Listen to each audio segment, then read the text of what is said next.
Hey everyone, welcome to day 2 of the Overwatch Collegiate Spring Open playoffs. We had some amazing matches yesterday, but in case you weren't there, hey again, it's me, Lemon Kiwi, and I'm here with my best bud, Kenobi. And yesterday was insane, Kenobi.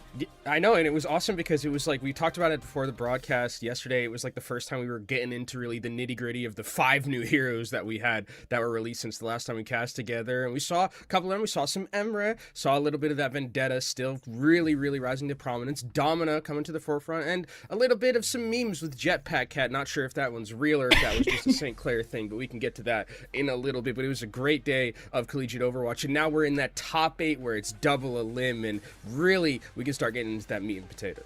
Absolutely. And yeah, it is sad to eliminate so many good teams, especially shout out to the Bobcats over at Brian and Stratton, that a lot of people expected them to get deep into the bracket, but man, is it ever cutthroat on that day 1. But don't worry, for any fans of the colleges and universities that are left here today, like Kenobi said, it's a double elimination and best of 5. And we still have tomorrow to cover a lot of the matches, but can't show you the bracket, but there was a couple of upsets to talk about, right? I mean, the Bobcats going out, and then also Cleveland State over Briarcliff was an unexpected result.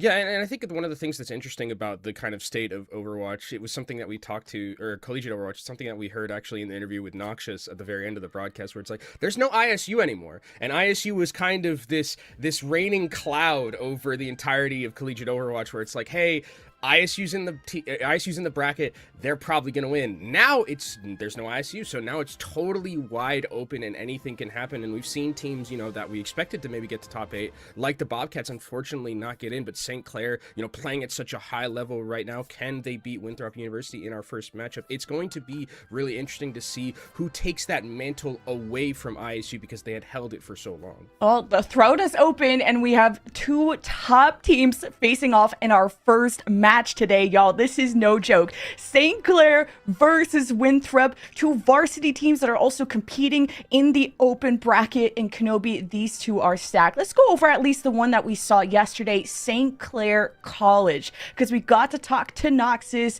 and just how confident they were about facing Winthrop today. Yeah, and they would. I think a lot of people would kind of see this as an upset. A lot of these players don't really need to be introduced, as we saw them yesterday on broadcast, but they're also very well known in like the tier 2 and the collegiate scene. I think with St. Clair Saints, there's a very funny quote from Michael Irvin about like upsets and stuff like this, where it's St. Clair Saints, God didn't send Goliath down, or didn't send David to beat Goliath. He sent Goliath to prove to David that within him was a giant slayer, right? And that's what I feel like with this St. Clair team. When we look at Winthrop University's roster, which we're going to see in like a few seconds, that's Goliath. I mean, those players are out of their mind. Even Noxious in the interview was able to kind of give credence to how strong of a unit that was, as we can take a look at the Winthrop University and see all of those names, and you kind of like be like, oh man, this is a team that could definitely win this tournament. I mean, Zira, Sam, Infected, Ultraviolet, Racket, and that's just the players that are on the screen right now. They have other players like substitutes. Kaluja's on this roster, Liar's on this roster. Yeah. Oh boy, this is one of the best teams. And Winthrop, I mean, even people like Racket were already trying to reinvent meta. Like, I remember that guy bringing out Lifeweaver when no one else would touch the guy. So it's like, these are some of the best North American players when it comes to OWCS, and they're here dominating in the collegiate scene. And then you have Infected and even Kaluj, like top tanks. The fact you have choices too is so insane. You can't ask for a better roster than this, especially just the amount of the insane amount of years that they have in the game. Like, you and I like started casting when Ultraviolet was like in contenders, for example. We're old heads, and some of these guys in St. Clair, though, they came into that interview like, yeah, they are playing at their best, and you guys at home can get the best drops. I know you guys were waiting for the stream to go live. And just a reminder, you can get sprays, nameplates, icons. There's just so much, and I love all of the. I'm just a sucker for cherry blossoms anyways, so I really love the nameplate over there with the Orisa and with the Zenyatta throwing up that Pete sign. But everything looks so nice and so chill right here, and flowers just seem to be the prevailing things. And we are in spring, so very much makes sense that we are using that aesthetic a bit. But I'm so excited to get into these matches, because, you know, we're talking about the drops available. I'm expecting that a lot of these matches are going to be going the distance. So there's going to be no need for people at the end of the stream, unless you know, you're not here right now, and then, like, what are you doing? Because everyone should be getting in here. It's Saturday. We got some collegiate Overwatch to watch, but I think that this matchup could definitely go the distance. 5 maps. A lot of these teams that are in the top 8 very close, have very close records against each other. I mean, I think Winthrop is the 3rd seed, St. Clair is the 6th seed coming into this, so we are now in that part of the bracket where we are going to see these teams start to coalesce and be very, very strong up against each other. And we're covering 4 best of 5s today, guys. So obviously, we're starting here at the quarterfinal. We're going to take a trip down to the lower bracket, and I think eventually end up in the upper final. And then we got so many matches tomorrow to cover for best of 5s on our championship Sunday. So thanks for tuning in, y'all, and supporting the collegiate scene, because it's been so fun to see all the pros from OWCS like either try to like regain some stardom here in collegiate, or to also expand their future options beyond Overwatch, because, you know, college is important, and then you get paid to play Overwatch in college. So that's pretty sick. That's a pretty sick deal. It really is, and I mean, I think Noxious said that this is 3 of their players last semester, so really it is like the last time they're going to be on LAN together, playing together as a team in that environment, and you really want to go out on top, and we'll see how it's going to be ending up, because again, this first matchup is on that higher side of the bracket, so that means when we go to that lower side, they still get an extra chance, right? It's not like yesterday where it was very cutthroat and do or die. Still is to some extent, but maybe just a little bit less of that pressure on these teams, and they're maybe like feeling each other out to start things off. Yeah, and there are so many good quarterfinal matches. Northwood Blue versus Bellevue, Cumberland Phoenix versus Fisher Navy. You got the Fisher main squad against Cleveland State, and we're watching Winthrop versus St. Clair, because we just had to grab that match after what Noxa said in the interview yesterday. Like, they feel so good about this match today, and both these teams haven't dropped a map in this bracket. They did both lose to Northwood in Swiss, and then St. Clair kind of had that unexpected BO3 loss to the Cumberland Phoenix. So, you know, some slight stains on the record, but here we're settling beef. And regardless, we may even get a rematch because they have to go to the lower bracket regardless. Yeah, I think Noxious, what did Noxious say? I hope you guys are watching Winthrop, because I think we can beat you, basically. I took a few words out of that just because they were not safe for work and not safe for broadcast. But I mean, I think that this was very much a team that is running on such a high momentum in terms of just their ability to understand the meta. They bring some new things to the table that maybe we haven't seen, or that Winthrop hasn't seen before, because I think that a lot of these players on Winthrop, you know, you see some of them that have been in those USA trials recently, and they're really scrimming a lot, trying to figure out what exactly is that best meta, because the meta gen it seems pretty open, right? We do see a lot of Vendetta, we see some Zarya, but for the most part, it's not like there's that just like one super indestructible composition that's taking over. Yeah, and we were kind of talking to the DPS players in our interviews of like, what's better right now, Emre or Sojourn or Freya? Like, what's the hit skin du jour, if you will? And it's really so preference based, and I love when a meta gives you choices like that, because especially with the hero bans, because that is going to force you to play different things. So OTPs, you are not as free anymore, okay? We're in a new era of Overwatch, and I love that, especially when you introduce so many new heroes. We got new support, new DPS, new tank, and Domina is seeing a really good amount of play, and she's not even dominating right now, because we saw like some Sigma players just be totally aggro in Domina's face. Yeah, and I mean, I think that also lends to credence that there's some versatility in terms of the types of compositions, like the archetypes, right? Where you see some teams really want to play that very aggressive diva style with the dive, but then there are teams that are totally fine playing more of that poke and prod, very slow, you know, standing behind a Sigma shield, standing behind a Domina shield. That's also an option. Winston, unfortunately, found dead in a ditch somewhere, not really being played too much. Diva seems like the tank du jour mostly, but I think the one thing that's stood pretty stalwart in terms of just like the meta, quote unquote, is that it's Lucio Kiri. It's just been that way since the dawn of time. It feels like when Kiriko came out, Lucio Kiri is just so incredibly strong, and really the only time we've seen any variation away from that was when Lucio or Kiriko copped a ban. Yeah, I think there was like a small sprinkle of fairy dust of what we had, Brig and we had Brig Juno, and then we had an Iliari on Havana, because I remember Yes. this Captive Sun was so insane. So there was like, I like when niche comps can come out on certain maps, because that really shows the work that teams do to kind of show some depth in their strategy, especially on their special choice of maps. Because yes, when you do lose a map, you get the advantage of picking the next one. So that's when you can bring out those pocket strats. And we got some really close series yesterday because of that. Like, we had our first best of 3 go to map 3 and last point of Flashpoint. Yeah, it was also funny because that first series was like, it was very much a pick ban phase based matchup where it was like, okay, the first map was a stomp, second map was a stomp, and then the third map was just an absolute nail biter going the distance, like you mentioned. And I think with these two teams that we have between St. Clair and between Winthrop, the versatility of the hero pools for a lot of these players. I mean, I think you and I have been casting a lot of them for a long time, and they used to have what I would call hero puddles, right? Where it was very much like these are... Infected is a great example of this, as someone who... I remember when Infected was like in high school and was just... I think it was what? Either Trick Room or Phase 1, where he was just a ball player and nothing else, and now has grown into one of the best tanks in NA, maybe in Overwatch in general, and just the competitive scene, because of the fact that he has been able to get a lot more in that hero pool. And I think a lot of the players that are around him in that Winthrop team, but also on St. Clair, are also indicators of that. Yeah, and it's kind of looking at the rosters of Winthrop and St. Clair, who are still picking their first map right now, is that I compare someone like Razor and Sam, two incredible leaders on their teams that I feel like have very similar hero pools, like hero oceans, if you will. Like, especially someone like Razor, where we got to actually see on broadcast, where Razor is a flex DPS who can also have a really good tracer, and that is such a rarity, because so much is demanded of a DPS player these days. Play Vendetta, play May, play Tracer, maybe have a hit scan in your back pocket, just literally do anything. Oh my god, even yeah. Reaper. Yeah, and they all have such different play styles, and for people like Razor and Sam, that can bring that up. And then when we were casting them when they first broke into the scene, they were such incredible Genji players, and that's already a skill set in itself.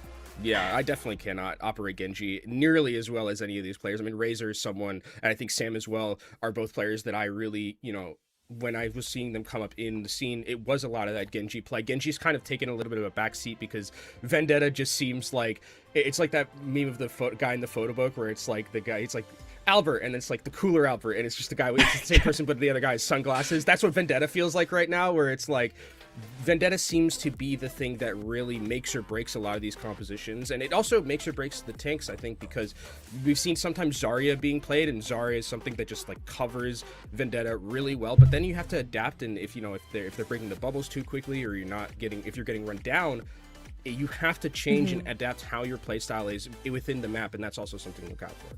Great segue, Kenobi, because we have our maps for our first series. It is a first to 3, y'all, so pretty neutral map. We've got Ilios, of course, and we have our first bans. Wu Yang wasn't expecting that one, but since it could be an extended series, right, you can't ban the same hero twice. So you want to keep maybe other support bans in the back pocket, but D.Va feeling pretty targeted towards Tread. Yeah, I think that's definitely something that you want to take, especially with what we saw Tread do yesterday on the D.Va. I would just carry potential on that player, and I think that Winthrop University taking it away, it also makes sense if Infected is going to be in the game, because I think Infected is not someone, as much as Infected has grown their hero pool from just being a ball OTP, D.Va is still something that I think that Infected is not as, like, wouldn't have as much grease on as something like Tread, who is very, very adept at that hero. And I think you're absolutely right about the Wu Yang thing, where it's like, it's a support, you have to pick a support ban, just kind of give a throwaway ban a little bit and leave yourself open for the rest of the map. I'm super excited to get into this, and this is Game 1 brought to you by InTouch Credit Union, and they can help up your financial game. Visit itcu.org to learn more. Federally insured by NCUA. I'm really excited. Great support out there. Thanks for joining us so bright and early. We have a packed day of matches, starting with, I think I'm already going to call this to be my match of the day. These two teams had a lot to say about each other, and they got to settle the score now. Yeah, I'm really excited, and Infected is going to be on their patented Hammond that we've seen previously, and this is something that I talk about with Hammond players. If you're a ball player, you gotta be a ball player. Like, this is not a hero you can just pick up randomly, and Infected has been playing this for years at an incredibly high level, so St. Clair are going to have to respect that potential of Infected just completely taking over the lane. Hazard is such a good substitute for that D.Va, having the small amounts of dives, but also a great wall to try and block off someone's exit. And you combine the Hammer now on the other side with an Echo. You throw those sticky bombs in and put out a lot of burst damage. This is a free cap, though, and I look towards someone like Razor who has to have that presence. And the full cap did not go through yet, and Sam did take down Shred as he was isolated in. Winthrop had their full team committed, but wait, Noxus gets surprised, and Zira is on the job. And I'm really liking this composition already, how it's being run by Winthrop University. They're playing very patiently, playing around the engagements from Infected, and the spam potential from Zura is just so good because realistically with St. Clair's comp, I mean, yeah, you have a Sojourn and you have a Tracer. What is realistically going to be able to get at range of this Echo? Not much, so Zura's going to have a great time right now in the sky. St. Clair gotta get their comms in order. Just that cap almost went through in front of them. Razor needed to maybe help heal for Tread and just fight along with them. But St. Clair, the longer this fight goes, the worse it gets, especially when you lose your Lucio. And Razor already is probably forced to use the recall there. Alex is 2 HP, gets hunted down by Zera, and now you have no heals if you're St. Clair, and the point's already halfway capped. Yeah, but Tread's gonna go down, and this is just...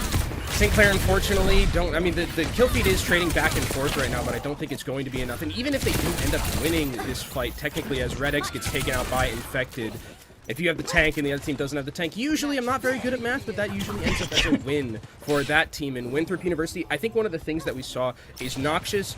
You could see their head is on the swiveliest of swivels because you have to be worried about the Tracer, you have to be worried about the Echo, you have to be worried about Infected, pile driving. Oh my god. It's so difficult. And I'm surprised Infected didn't go for mines there, and Winthrop even lost both their supports in that first fight, hence why that St. Clair didn't go for the full reset, but Kitsune Rush, advantage by 10% for Ultraviolet. This could be the nail in the coffin. It starts with Zera getting the Aura duplicate on Noxus. The sound barrier, 4v5 for St. Clair. It's an uphill battle. It's like Mount Everest. Ultraviolet sacrificed himself to put the Kitsune Rush down, and Winthrop huddle up, bunker up, and kick St. Clair in the teeth. Already 100-0 for round 1. Yeah, and I mean, with this Winthrop composition, it's like dinner at grandma's house, everyone eats, because like everyone is playing so incredibly well. The way that they're coordinated is just immaculate from this Winthrop team. They're so patient, knowing that Infected is going to be kind of the tip of the spear when they want to go in. And I mean, you can see already, Infected is up very high in those damage numbers, but again, Zera is the thing that I'm looking at right now, 7-0-1, because the thing about St. Clair's composition, they did not have a natural counter to that Echo. So Zera, who is a very adept player in his own right, is just left to free farm on Echo, and you cannot lose. Yeah, Winthrop tripped them up, and St. Clair could not get back on their feet, and there's so much, like, contesting potential with Winthrop having the ball, and also a Tracer, which, hey, bring Sam into the mix. Sam versus Razor. I'm excited for this. And Noxus, I like the swap to the Cassidy to try and deal with this Hammond a bit better, because these team pile drives are crazy. Well-timed Suzu from Alex just to be secure. And you got some Jetpack Cat that can try to get St. Clair some high ground advantage. We'll see if this will matter. The point is about to unlock, and Redex is falling first. Yeah, and I'm also understanding that I'm seeing a Roadhog on my screen right now, and that has not just been some... I mean, this is the best map for it. If you wanted to pick a map as right now, Sam is just pressuring this backline without Redex in this team fight. It's a lot of healing that's been lost on St. Clair's side. You can see this so far as dwindling, but Infected ends up going down. That's a big pick. Well, Razor seems to just be this team fight-oriented Tracer instead of one that's preoccupied with stalling out the point, because these fights here on Well can take a long time, not if Tread hits hooks like that. So yeah, we do have to address the elephant in the room, or maybe the pig in the room, because yeah, you don't remember the last time you've seen a Roadhog like this, and it just is that direct counter to a Winston as long as you can get close enough, and Infected may just think twice about playing this Winston. Yeah, I don't know if you want to play the... oh my god, this is the combination. The high noon from on high gets 2! Oh, and that's a clip show. 30 inbound for Noxus. Oh my god, I thought it was just for content. No, this is the real deal. Didn't we ask Noxus if like this was real, and then Noxus was like, Redex just said he wanted to play it, and that's what it feels like some of the times with those combos you can make with this little Jetpack Cat. Really well played from St. Clair, who are looking much better on the second. St. Clair are just still playing this forward position just because they can have the Jetpack Cat bring them back to safety. But Winthrop need this opening now. They're the ones finding themselves at a severe deficit. Infected now on the Hammond. This could be how they disrupt this. Already at 50 HP. Knocks a save by Isuzu. Alex will be on babysitting duty. And also maybe Kitsune Rush here available soon. Ultraviolet getting harassed though by Razor. Already popped the recall. Looking for a pulse bomb. Not throwing it into Sam's lap quite yet. Kitsune Rush first for St. Clair. Now Ultraviolet pops his. And this whole hog is as lethal as ever. Shred is accurate with the hooks and impactful with the ultimates. Now this is a composition, folks. Yeah, I mean, it's a composition that's doing such a good job at negating what Winthrop was doing so successfully with the Hammond, with the Echo. Now that you have this kind of CC of the Cassidy, of the Roadhog, it's working out so much better for him. Oh, Zera finds himself on the edge, now 6 feet under. Soundbear 4v4, as Winthrop still need to flip. They'll be successful despite St. Clair being on the perimeter.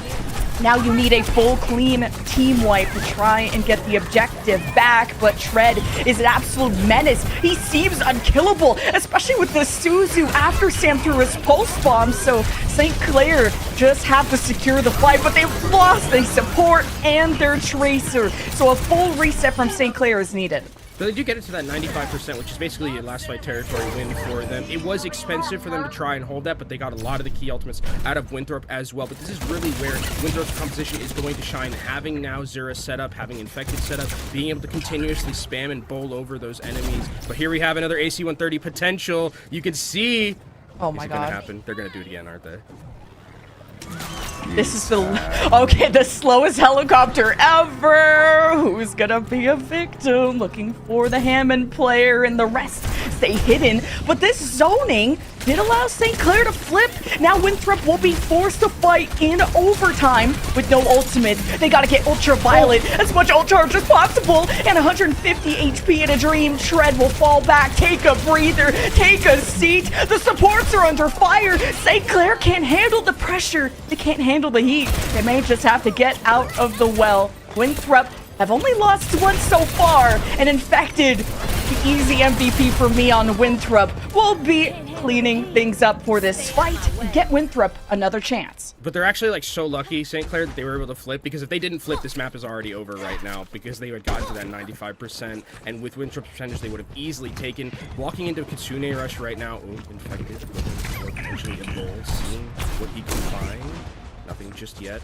And now Sam also playing a lot of hide and seek on this Winthrop team. I think it was easier for Infected to play with an Echo who could have the same amount of verticality as him, but a lot different. And Razor hits a pulse bomb, and Sam wants to do that same impression, but he's a lot more patient with his approach and forces Alex into a heated decision to now pop the Kitsune Rush just to try and take a proactive fight. And with the whole hog, no one is standing in Tread's way. This is the red carpet of victory, or so it seems. So in enemy's blood, but St. Clair, it's 99-99, and it's a must win for them.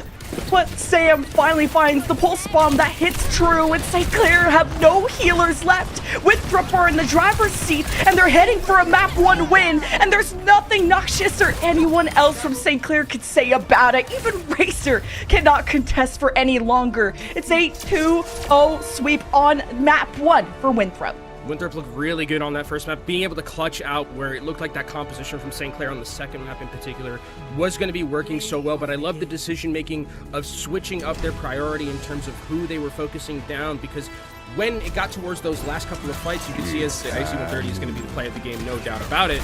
Those last couple of fights, what we really saw was every time there was an engagement, it was just on the tread, because eventually you are going to fall over. Yes, you have a lot of resources in terms of your healing and also the support line, but it's just not going to be enough when you have an Echo beaming you down, spamming you down, a Tracer as well, and then a Hammond. It's just going to be so difficult for you to survive no matter what you are if you aren't getting those picks with the hooks early.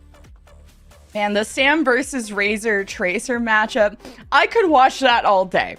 And I like the versatility that Zera brought, whether it was the Echo, combining the sticky bombs with the pile drives from Infected. Infected swapped off the Winston here on round 2 to try and deal with the Roadhog and at least go to something that is going to have a lot more health and mobility like the Hammond. Doesn't have as much staying power, and that was the only, I think, real window for St. Clair to work around, was when that Hammond disengages, that is the moment to go in.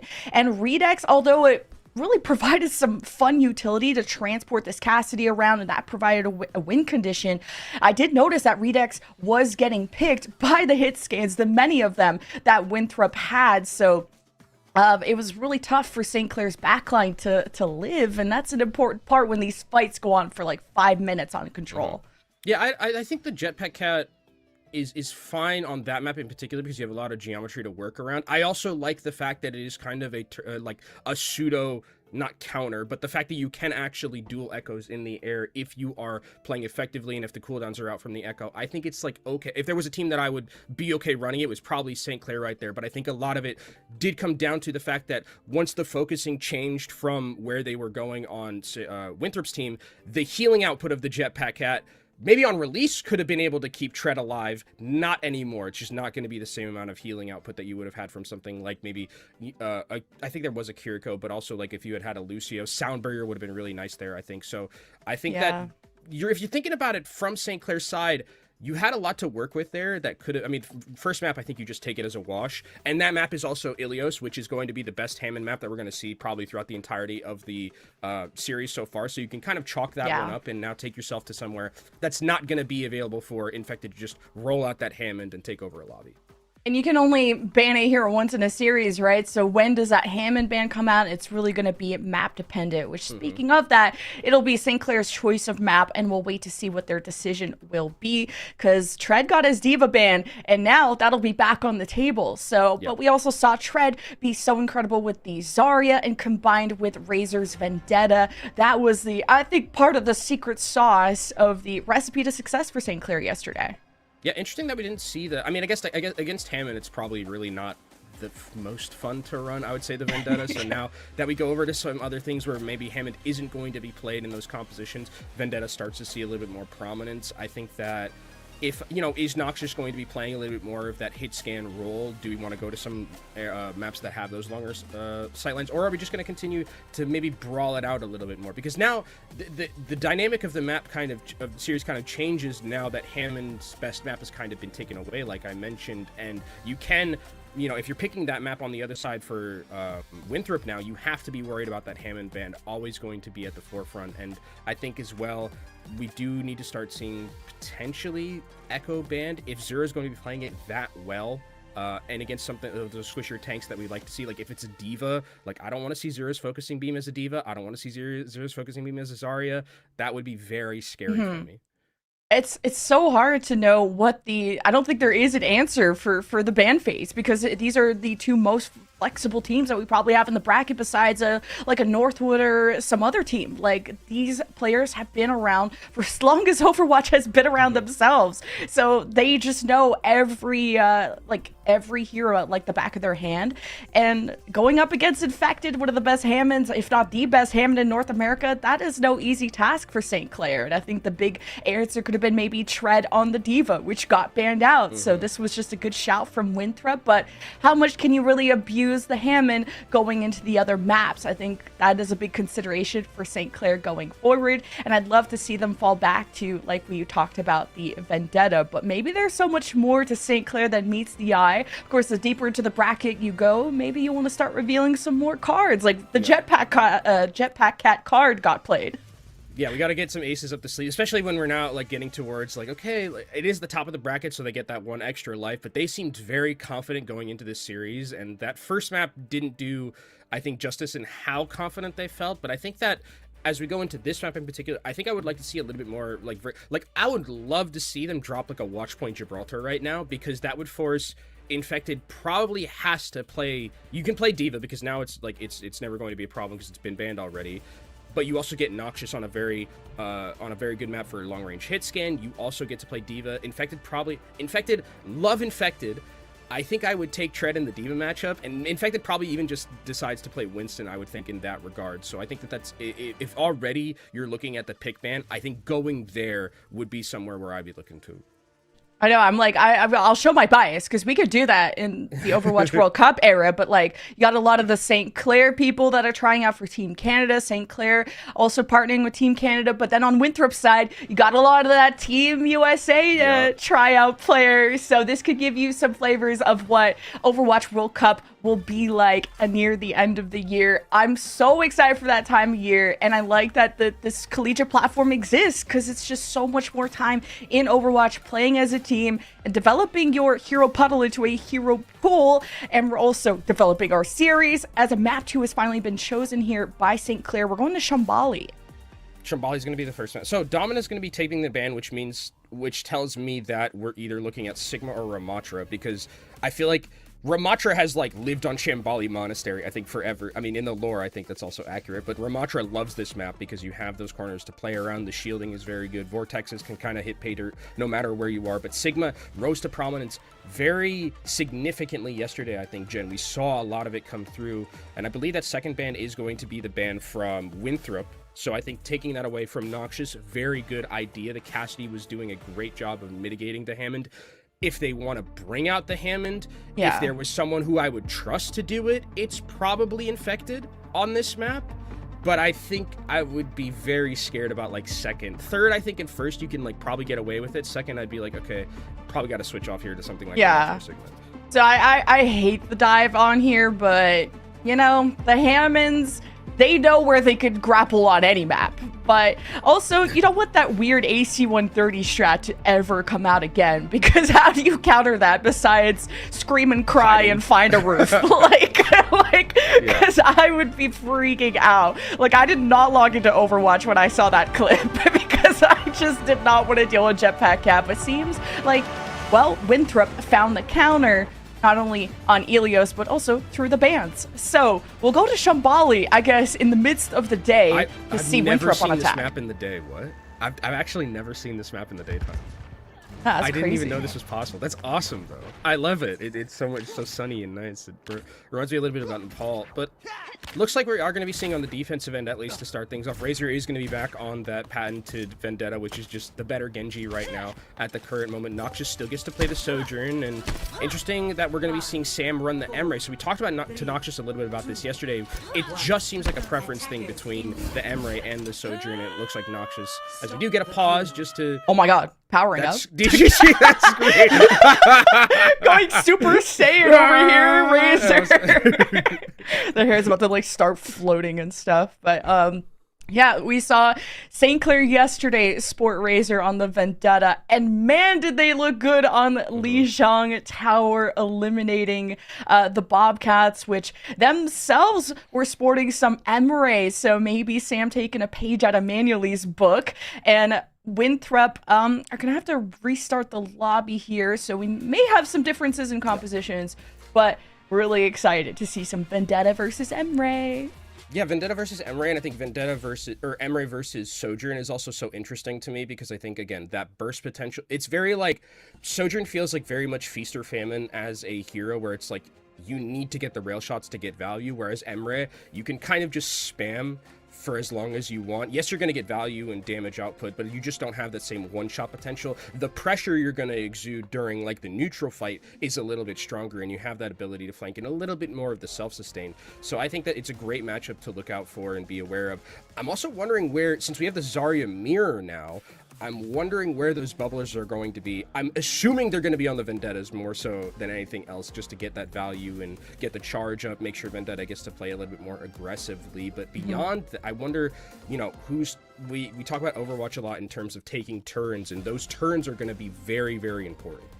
Yeah, and how you're able to support that Vendetta, and a huge part of why Winthrop St. Clair won their match yesterday against the Bobcats was the amount of support and how much enabling came out of Tread, opting for the Zarya versus, I think Dion at the time preferred more of the Ramatra. And like, it's really cool that all these different teams have all their styles on what they think is feasible and how much the Vendetta needs in terms of resources. But someone also has to be responsible for anchoring the cart. St. Clair are going to be on the defense, so someone still has to be in charge of that. But maybe they could try and get the kills before the cart sees any progression, because Zarya, is a good anchor depending on the balancing of resources. Very cooldown dependent. It's not like Ramatra, you can just bring out a shield and be tanky forever. Yeah, you can't just cross your arms and be angry and not die. Right. Now we're back in the normal Shambali here, as I like to call it, because it just looks so pretty during the nighttime. But yeah, I think that the resource management of the Zarya bubbles is going to be the key, very much the key thing to look out for. Also, Suzu is probably the most important cooldown, I'd say, right now, because it's just an indicator. If you like use a Suzu too early or you use it first, it's a huge indicator for that opposing team to then hit their go button. So we'll see where those Suzus are going to be coming out from, because that will make the difference in a lot of these team fights, is who has to be forced out first.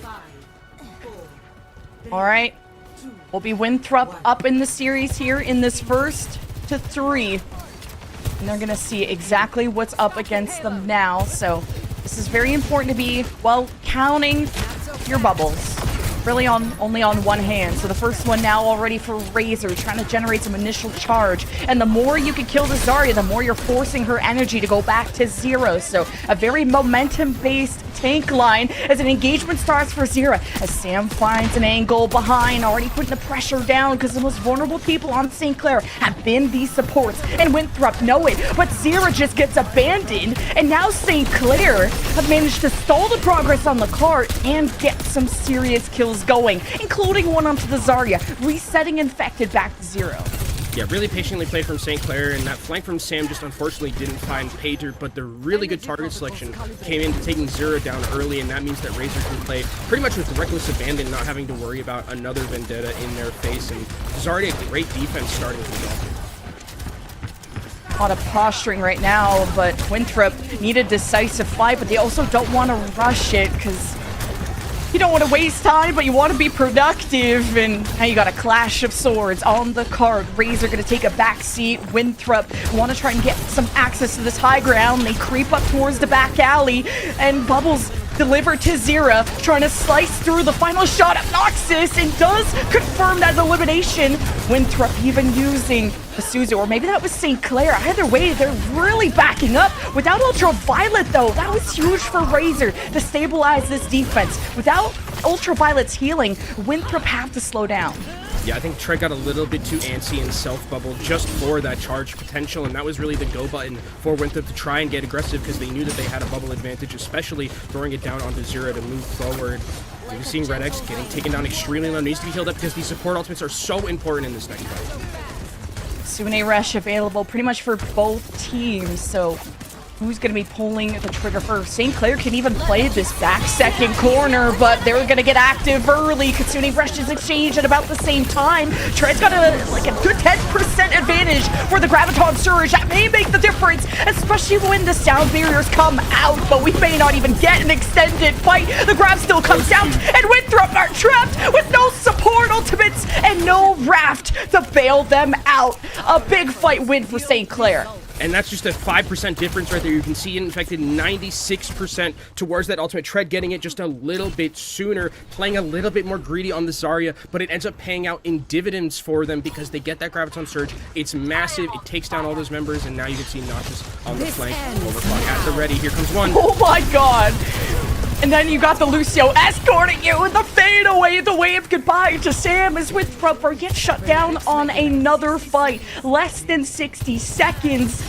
And this is St. Clair's playground. This is their map pick. Winthrop gotta show up, and it's off of this grab. Yeah, this grab has to be huge here from Infected. I mean, even just taking down one of the tank members would be enough. Here comes the Vendetta, although it's bubbled! On the flank, gets Infected down to half. The grab, the emergency one comes out, and St. Clair scatter. The flock dissipates, and Winthrop, under desperation, they thrive, and they get to move on. But will it be a cap? There may be a contest from St. Clair, but it's got to be quick. I mean, that was such a heads-up Graviton Surge from Infected. If that ultimate from the Vendetta was able to go through, that fight is a complete wash, and now Zura has the ultimate of their own, able to just use it to probably just zone off the car and get that one shot. Ooh, and no touch! The cap goes through. St. Clair's pathing was not through the top window, but through main, and it had to be Razor that touched. But he didn't just want to feed more ult charge. This is starting to be an avalanche. and Winthrop are halted from building any momentum from this point. Patience pays off for St. Clair, even if it costs them a point at cap for Winthrop. And now we're going to come back to where we were a little bit before, where we have the support ultimate. It's going to be a big deal in this next team fight. Alex has this Kitsune Rush just a little bit ahead of Ultraviolet, but Ultraviolet should be able to find it. And now we're actually getting off of the Zarya mirror, which I think makes sense because Tread has been playing incredibly well on it so far. Bringing out the Ramatra just a little bit easier to run. And you also have Zura going over to that Echo, so the spam potential is going to be huge from this Winthrop composition. Winthrop just going to bring the mitts out and try to out-brawl them, and it comes out a Kitsune Rush, but the Suzu didn't come out in time! Redex down for the count. Winthrop 5v4. St. Clair going to drop from the high ground on the flank with the Kitsune Rush, popped at the same time by the offense, and it's a stalemate. St. Clair pretty in unhealthy positions, all at half health, and Alex can't do it all until Redex gets back, and the sound barrier is not popped in an emergency case situation. St. Clair will have to do so at the end of point B. Yeah, and you can just see the amount of pressure being put out right now by Infected and also by Zura. Just the amount of spam is something that it's really hard to deal with if you are a Kiriko Lucio. Yes, they have a lot of healing output, but not enough for all of this spam. As we can see, Sam this time going to try and get a cheeky overclock flank of their own, but they have to be worried about that trick down the surge. Sam unleashing against Noxish and Redex. Really great sound barrier. Tread throws out the Graviton Surge to stop the push. And Winthrop may have to rely on Zera's copy. What does he want to go for? Maybe a Zarya to get a grab, and that is what's on the menu. Needs to generate that charge, that ult charge, and 10%, he has the grab. St. Clair has to watch. They scatter, they flounder, and Winthrop have them exactly where they want them. With the cap 3 meters away, St. Clair still have 3 alive, but not with Infected in their face. St. Clair, 6 feet under. These are all back-breaking losses, though, for St. Clair when they're losing these fights. I mean, they're getting so close towards being able to finally end the map on these defenses, but just at the very end, it falls apart. And I love that Tread is going over to the Diva here. It's going to make Zura's life miserable, but Zura now sees that and is going to completely forego this Echo. This is the chest that we're talking about. Now gets to go over to the Vendetta and make miserable life for the backline of St. Clair. Tread going back to what he knows best, but already at half health. Winthrop, this is the go sign. Time to get the gloves out.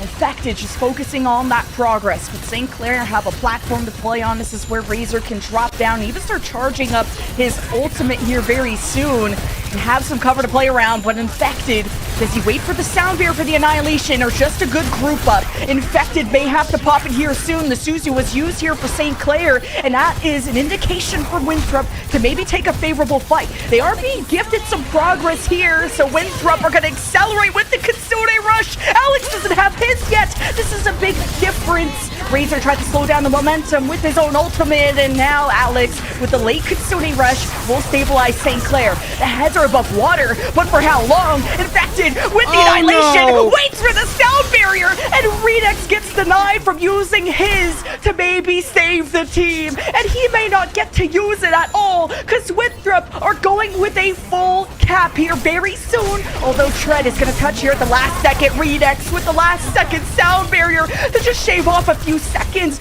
but is it over already? St. Clair have a pick already on defense, catching Zero, getting too aggressive, and now that the tank has fallen, Winthrop may not get to cap at all. Yeah, I don't know if they're going to be able to get back onto this point. It just has to be a desperate run to the point to proc that overtime. Racket going to try and go, but I don't think they're going to get there. Oh my god, this should have been a cap. Insane clutch for Tread to touch in time and for Redex to give them the extra resources. Better late than never. Yeah, 100% better late than never, because if there was never, that point is capped 100%, and it's another backbreaking loss for this St. Clair team, who had really good defenses. I think they held for about 3.5 minutes before they eventually lost that first point. Then they had a decent defense, got the time bank whittled down pretty effectively, lost again, and then at the very end, they're able to finally start to stop the bleeding and clutch it out. And this is a very winnable scenario for St. Clair with how they were playing. Now they get to be on the offense. They get to kind of dictate what they want to do with their hero matchups. I like that we saw a little bit of change and adaptability from both of these teams, not just, ramming their head against a wall and just deciding that we got to play the different things, because I think the switch to the Ramatra and the switch to the Echo really just completely obliterated what St. Clair wanted to do with their Zarya proposition. I think this is still best case scenario for Winthrop, considering point A was as stressful as it was. You had a panic grab. You got flanked by St. Clair with the Vendetta ult. Like, didn't feel like Winthrop had good fights on their terms, but they pulled through when St. Clair just didn't contest in time where they very much could have, where St. Clair just, okay, let them cap point A, and then tried to go for more of a spawn hold, and Winthrop eventually broke that, like you said, with the hero changes they did. So the win condition is set for St. Clair. Go to the end of the map to tie the series, or Winthrop will go to series point. And just got the initial Widow shots coming out, and St. Clair gonna go back to what worked best with the Zarya. Yeah, I would have really liked to see the Widowmaker, especially if it's Noxus, but I think the Sojourn is going to end up working well, especially because you have that one-shot potential. Ooh, already taking down Sam very low. Has to get healed back up, but there's going to be a lot of posturing right now, looking for those rails to see who's going to eventually break. And Tread swapped last second to D.Va, realizing that there's a Tracer and a Sojourn. You want to be able to soft dive these and also peel for the Tracer. Just the presence of a defense matrix is gonna make you reconsider your approach on these pulse bombs. That means also less support for Razor, but this could be a combined effort going forward as St. Clair are just taking damage to try and generate this support ult charge. But the progress is still pretty decent. You're almost at around the corner, but here's the engage off the speed. Razor low. Tread will lead the frontline charge. There's a Winthrop flank with Azira as well, and Noxus just turns and burns on anyone that poses a threat, and St. Clair will set sail. And I think one of the worst things about that fight is that Racket dies so early, and that means that St. Clair is going to have a little bit of an advantage right now in that support ultimate charge. Unfortunately, Red X did trade one back, but Alex staying alive means that Continuing Rush will be there a little bit earlier, which means that that's your go button at St. Clair. Last fight here for point A. Alex with a considerable advantage over the Kitsune Rush, and every second matters when that ultimate is popped. Ooh, Alex, the headshot kind of scared me. Sierra's got to watch out. Forced to recall. Will have to be more passive with that cooldown out. Infected just way too far forward. You need to be able to anchor and really just stall out the card at this point, but Winthrop cannot get their bearings in order, so they'll have to do so for the next point. Yeah, and I think the D.Va is just the amount of pressure being put down is so important right now, and really just taking Infected out of these angles where you want to be holding. The Tread can kind of, on D.Va, can just maneuver around that, and you can't just kind of stand on ceremony as this Ramatra and just spam all you want, because you have to be worried about the D.Va. Okay. Sam fallen early. St. Clair, this would be the time to Kitsune Rush. Just being really passive here at a 5v4. Maybe they lost someone themselves. I don't know. But St. Clair just being really passive here. Maybe trying to assess what's around the corner, especially when Winthrop, so known for those flanks. Kitsune Rushes will be what's on the menu next, and also marking where this Tracer is. Suzu already being used. That's got to be called. Baby Zero Pulse Bomb right into Noxious. And right like the crystal ball has dictated, Winthrop will stabilize and keep St. Clair at bay. And I mean, that was very much a measure twice, cut once type of team fight for Winthrop, where they were being a little bit passive. They saw that St. Clair was being passive themselves, and they were just like waiting for them to turn that corner, and then they said, fine, we're going to hit that engagement. Ultraviolet hits the ultimate just a little bit ahead of Alex, and you could see Alex's POV that we were on just couldn't find those angles and clutches to keep the rest of the team alive. Suzu didn't manage to hit, Razor wasn't able to be kept up, and the fight just looked completely doomed from this. Like this pathing for St. Clair to avoid the hurdle of fighting against the defense on the high ground. Sam is going to have Infected, be the bodyguard at the door, and Noxus is on a flank coming up from behind Winthrop, but there was a Ramatra shield, so he steps forward into the arena, and Infected, very patient with the annihilation, wanted to see if Razor got kills with his Vendetta ult, but now it's popped too little, too late. The Winthrop hesitation falters, and St. Clair's flank was quite successful, despite Winthrop trying to put a stop to it. Yeah, and really good understanding, like you mentioned at the start of that fight, where they wanted to completely circumvent and not just get continuously spammed out. And I mean, there's potential for them to try and get a recontest here. They'd have to commit a lot of resources. And with the Hammond, actually, Winthrop is going to try and get back to this contest. One last second, emergency Hammond, but when it's Infected, it seems like plan A. And this is the spin to win. St. Clair Tread also has a second life with the self-destruct. Winthrop need picks, and Zira delivers a big one before Alex could have the Kitsune rush, and St. Clair just capped for free. So, well, that could have been worse. That's actually going to probably make the difference between them winning and losing if they lose. I mean, that is ridiculously unfortunate. If they would have had that map, or that fight was so in their favor that if they held there, they probably would have whittled that time bank down all the way to about probably a minute or 30 seconds. That is a heartbreaking loss for Winthrop, especially with how well Zero was moving around on the flank. Yeah, because the job is between Zero and Infected, and Myers must have got crossed after Zero got the pick on Alex, but Kitsune rushes exchange, but Rack Attack is not there. So with Soundbeer, only one will be on this field, and it's on the offensive side, and Razor, that's all the resources he needs to take the fight into his own hands. There still will be a final fight for the win, and there's tons of time for St. Clair. Ton of ultimates as well for Winthrop. That's going to be the thing that I'm a little bit worried about. Sound barrier is going to be something that Winthrop knows they have an advantage for right now. If you're St. Clair, I think if you don't win this fight, you need to pull ultimates out of Winthrop as much as you can.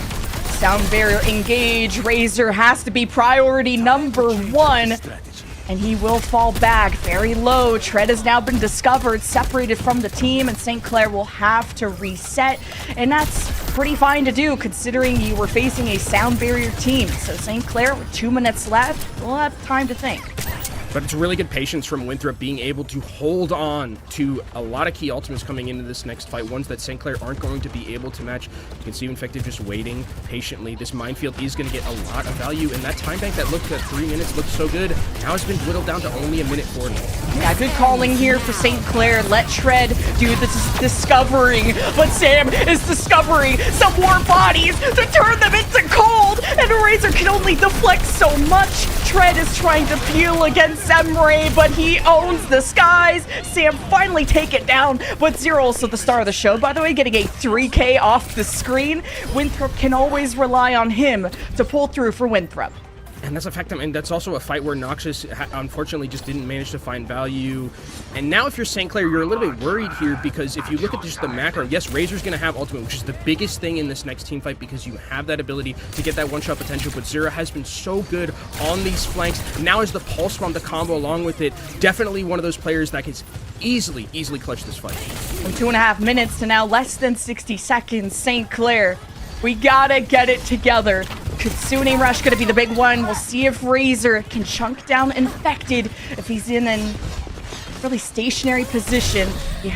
Razor has the ultimate. Zero's already been forced to recall, so that threat of the pulse bomb may be mitigated for now, as St. Clair are gonna up the ante. Razor engages, focuses on Infected, but the Kitsune Rush healing and all the resources pour into their tank player as Winthrop will make a final stand for Shambali. As St. Clair want to tie the series, they may have just done so with the Redux sound barrier, and Noxus and Razor in tandem, suffocating the Winthrop boys to death, and that will be the nail in the coffin, or make it a sword, as St. Clair claim Shambali and tie our series 1-1.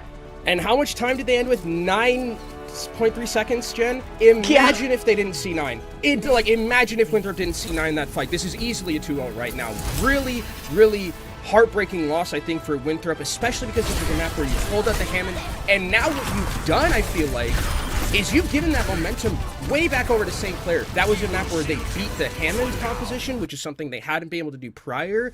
They now are in that driver's seat. I think, yes, it's going to be map pick for Winthrop, but if you're Winthrop, you're kind of thinking to yourself, we let them get away with one. This should be a 2-0. We should be on match point if it wasn't for that C9, a fight that we were winning. Now you got to go back to the drawing board. There's just been really good calling from St. Clair to mark where Infected was when he was on the Hammond, to mark Zera's recalls, and that's when St. Clair got aggressive. And just how clinical is Razor? He's insane at this vendetta, guaranteeing you at least 2 picks every fight, and really playing as well as he can when he's got an Echo, he's got a Hammond pile drive to deal with, another vendetta running him down, or maybe it's Razor on a Tracer, a Zero on a Tracer. There was so many threats on the Winthrop side that Razor was able to circumvent, and then you have Noxus who's able to be able to free flow and get into that flow state on Sojourn and deliver all these crucial picks. So I'm just so impressed by the resilience of St. Clair, because like you pointed out, the C9, it was still insane of them to have still that payload presence despite not having their Kiriko. Yeah, and I think the other thing about Razor is that the word I would use to describe Razor is like evergreen, where he's been like kind of the same player for like the entirety of his career, but it's always just been someone who's that Swiss Army knife who can play pretty much anything. He's always going to give you a good performance, and we're seeing it now with this Vendetta. Yes, it's not the flashiest. We've seen some other flashier Vendettas, like Peace, for example, is someone who I would say was like that. But you have Razor, who's always just kind of stalwart, always there, great player for the team. And we got a series on our hands, which is what I'm really happy about. I'm kind of happy.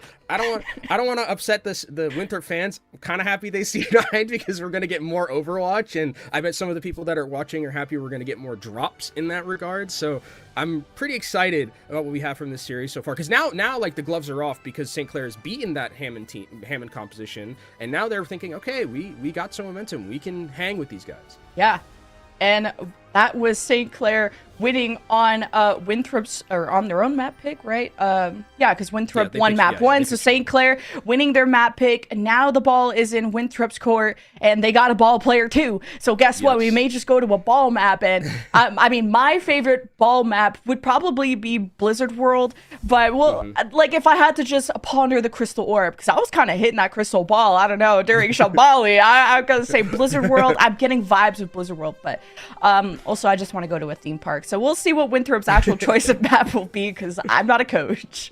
Yeah, the one thing I would worry about picking like a map that's like super Hammond. I mean, I think one of the things again about Infected that's good is he can play anything. But if you pick like a map that's like super Hammond dependent, you still have the Hammond ban if you are on St. Clair, and you can just take that away immediately, which is kind of one of those things where it's like that chess match in between, where it's like, okay, if we pick a map that's good for Hammond, because that ban is still available on the Hammond, we have to have a secondary plan unless it's being taken away. So I think that that's going to, again, be the difference in coaching between these two teams, and the difference between how they're going to be thinking about where they want to go, what they want to do with those bans. Because as we get further into the series, the lack of bans becomes pretty prevalent, where it's like you're kind of fishing for things that you weren't necessarily fishing for earlier in the series.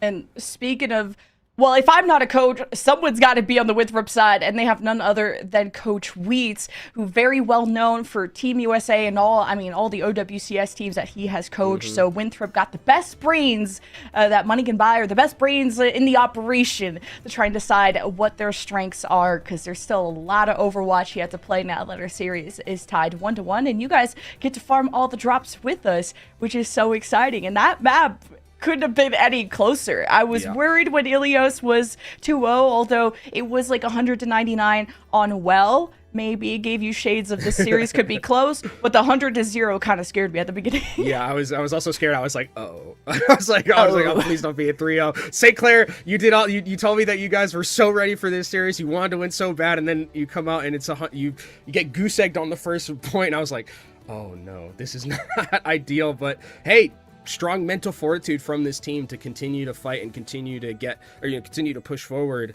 And I think that we're going to be seeing, I think I'm really interested to see what we see with the map pick, because again, the dichotomy of having a Hammond type map, but the ban is still available, is super interesting.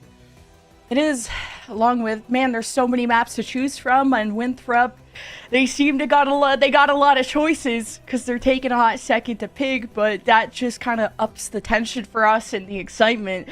So stay on the edge of your seat, okay? We're going to be ready any second now, but cool to see also the variations. It's not just Vendetta Central. It kind of felt like that a bit when I was casting Face It recently, is that it's so Vendetta pilled lately, but I like that like a team like Winthrop is not afraid to go somewhere else, whether it's Zera on the Echo, you got the Tracer matchup going strong, and really teams are only playing Tracer if they have a Tracer player. Kind of like how you said how Hammond players, you need to be a Hammond player. Yeah. I feel like it's same thing with Tracer. You don't just whip it out for vibes.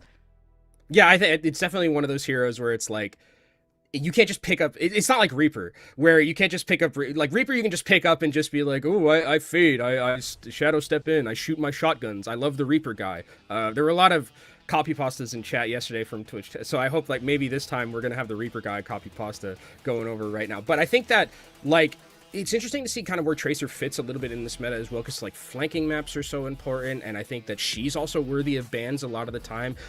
I think now what I'm worried about for Winthrop is that, okay, Tread gets to play D.Va pretty much for the rest of the series if he wants, and I'm like, ooh, that D.Va's looking really good. I don't know if we found the thing to counter it just yet, and especially with what we saw yesterday where, you know, the longer the series went on, Tread kind of just like, it got even better and better throughout. So I think that the tank matchup still is going to be the thing that is going to be the decider in not just map and pickman, but also in the series in totality. Yeah, and it's cool that you have someone like Infected, who is so known for the dive, be able to show us some potential on the brawl and really withstand St. Clair, who I think are such a good brawl team behind Tread. I would say Tread is more like stylistically a brawl tank with his Ramatra, the Zarya, the D.Va, if you will. It's a soft die. It's kind of like hybridy a bit. But Winthrop, I mean, so much behind the Hammond. Even Infected brought out the Winston, and we thought that guy was dead. So Winthrop will show us everything. It did look dead. It did look... Infected brought it out for like 2 seconds. Yeah. And yeah, Infected brought it out for 2 seconds and was like, I'm going back to him, and screw this hero. I don't want to be here on this anymore.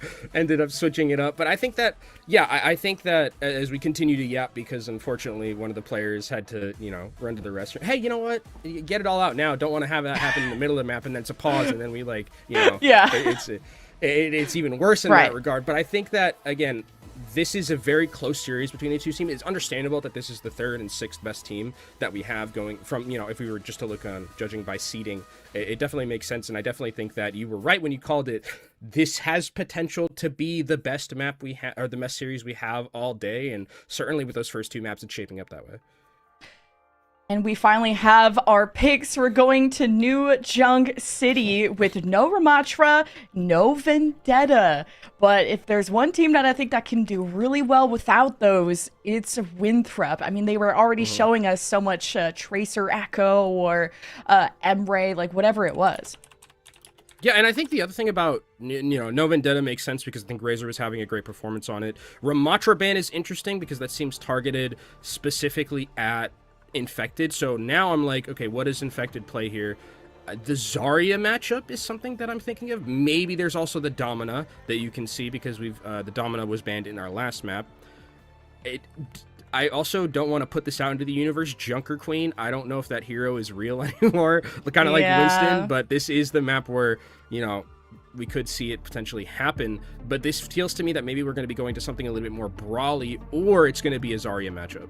This map is just straight up brawl. I don't think it's very viable for dive. Hammond, you'd be having to put the hours to figure out how Hammond works on this map. So it's, what is your backup plan for brawl? Is it the Sigma? Is it the Domina? A lot of the teams are trying to bring up some new meta strats around the Domina, and others would rather just fall back to what they know best. Also depends on how much time you have to elaborate and expand on those strats. So, but all these players, they've been around for Overwatch for so long. You've got some new gen pros, old gen pros.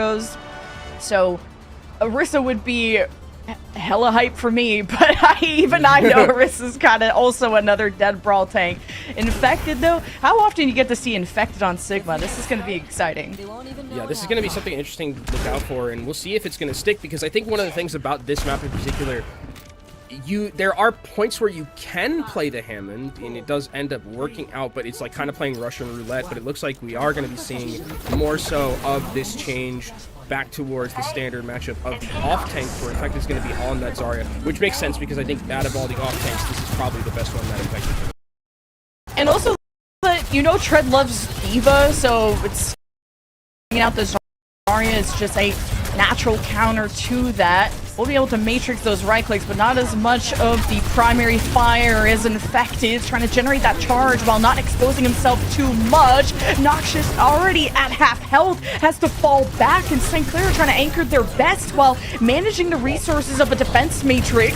Infected quite low. That is the go sign for St. Clair. Razor's back on the May, thinking to maybe deal with any divers, but At least you didn't let Winthrop cap, and that's the start of something good, but St. Clair allowed it to go through. Well, that's kind of the danger of not running a tracer on this map. You don't have as much good point presence, but when Razor's present, you got kills. Winthrop are on an island, completely surrounded, so that patience completely pays off here for St. Clair. And I think one of the things you're going to be seeing with this Winthrop proposition a lot is you're going to be seeing Sam kind of teleport into the back line and just get bubbled by Infected, but they need to get value from those. If you're not getting picks or if you're not getting Infected charged up heavily, these fights are just going to be way too slow, and you can see St. Clair just took such an advantage with how much they have, and now they're going to hit the go button. It feels like Tread kind of pushed Winthrop into cover, though, when you wanted to maybe shovel them out of that into the Ant Matrix. I like the idea, though, from Alex. Winthrop weren't fully out in the open, though, but hey, you always buy time. There's a silver lining. There's some cope I can get for you. Winthrop, they got the Kitsune Rush, and that's going to be the beauty of running the Kiriko over the Baptiste. The Blizzard also came out from Razor, and Winthrop seemed pretty unaffected, but they're going to be pretty affected by damage with Ultraviolet not here. With both DPS ultimates, Zero's on the prowl, and he's hunting, and St. Clair are looking like prey. But they're still on top at this point, 188% now that Winthrop have flipped. I mean, Zero showed up in the kill feed a lot more there, but Rack had like one of the best team fights I've ever seen. Being able to use that sound barrier with no fear in front of the Blizzard and then speed everyone out of the Blizzard so it didn't freeze anyone up, and then was able to get a couple of picks just to put the cherry on top. Really well played from this Lucio player that we know, and now St. Clair are going to have to walk back into this one, try and spam their way in with D.Va very hard, but they need to, if they can potentially get some picks, it'll be the way in. This is the final fight for the first point. It doesn't get any closer than this, and Winthrop have no ults, but they're trying to get Infected to a high charge so he can become the raid boss he was meant to be. The Immortality was used here from St. Clair, and that's when Winthrop started to harass him some more, but Infected sent so many low targets and became a victim himself. St. Clair have a heavy punish and now go towards the point to cap for the final time. Yeah, they're going to be able to do so. I don't think the supports in Zera, unless Zera is able to clutch out so insanely well, make anything happen. This is going to be that first point, like you mentioned. Just going to be stalling tactics right now.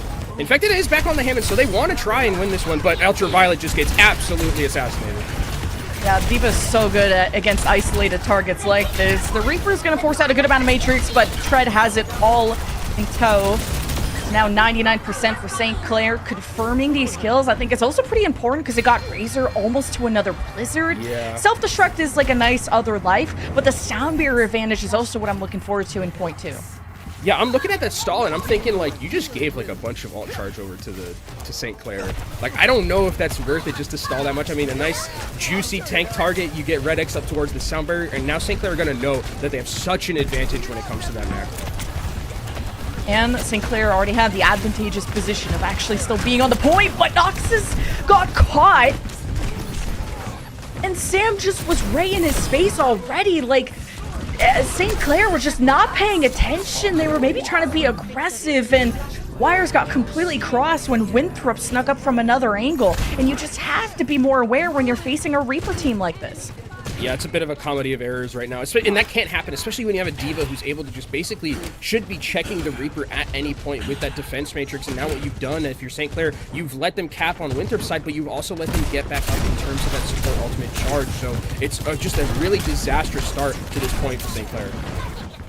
I don't even know if Sam... It almost might be a liability to go for a Death Blossom unless you've confirmed the D.Va being out of Meg, but the Ant Matrix with the overclock against the sound barrier. Winthrop have mitigated that and have taken the space! And Sam, the Death Blossom right into the D.Va's face. Noxus puts an end to that, and Winthrop, it's feeling like the end of this fight, although it's 4 versus 4, and 70% is growing.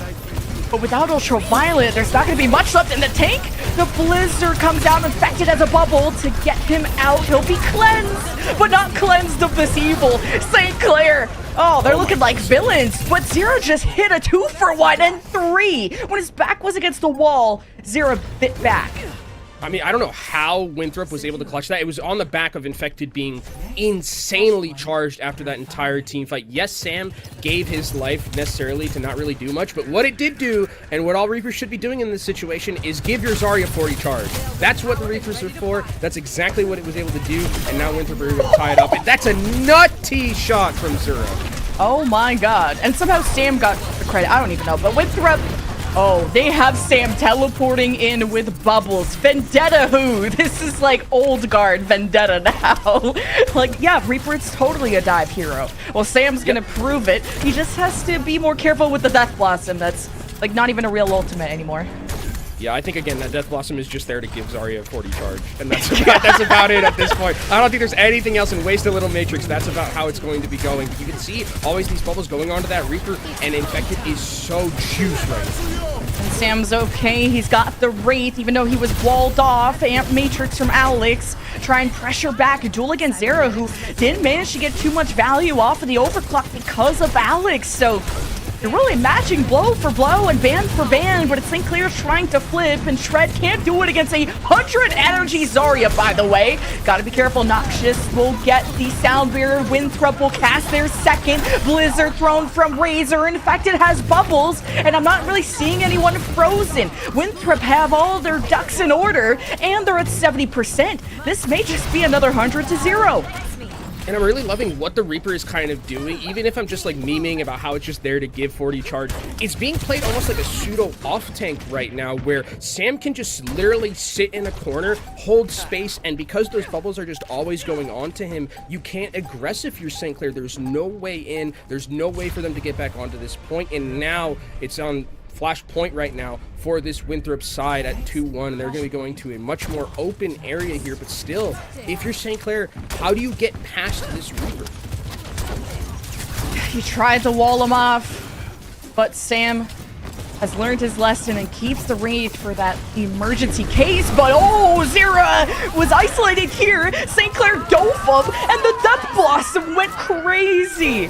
Winthrop take a clean fight very fast, and also had 200-0 points. Them capping first has to spell fear in St. Clair camp. Yeah, now you're walking into a Graviton Surge right here, right now. If you're St. Clair, Razor's actually going to be foregoing the May completely, going over to Tracer. I like this, being able to kind of check the Reaper, put a little more damage down on that backline. Really going to be looking out for this defense basically from Tread. You need to be able to probably eat this Graviton Surge if you want a chance of winning this.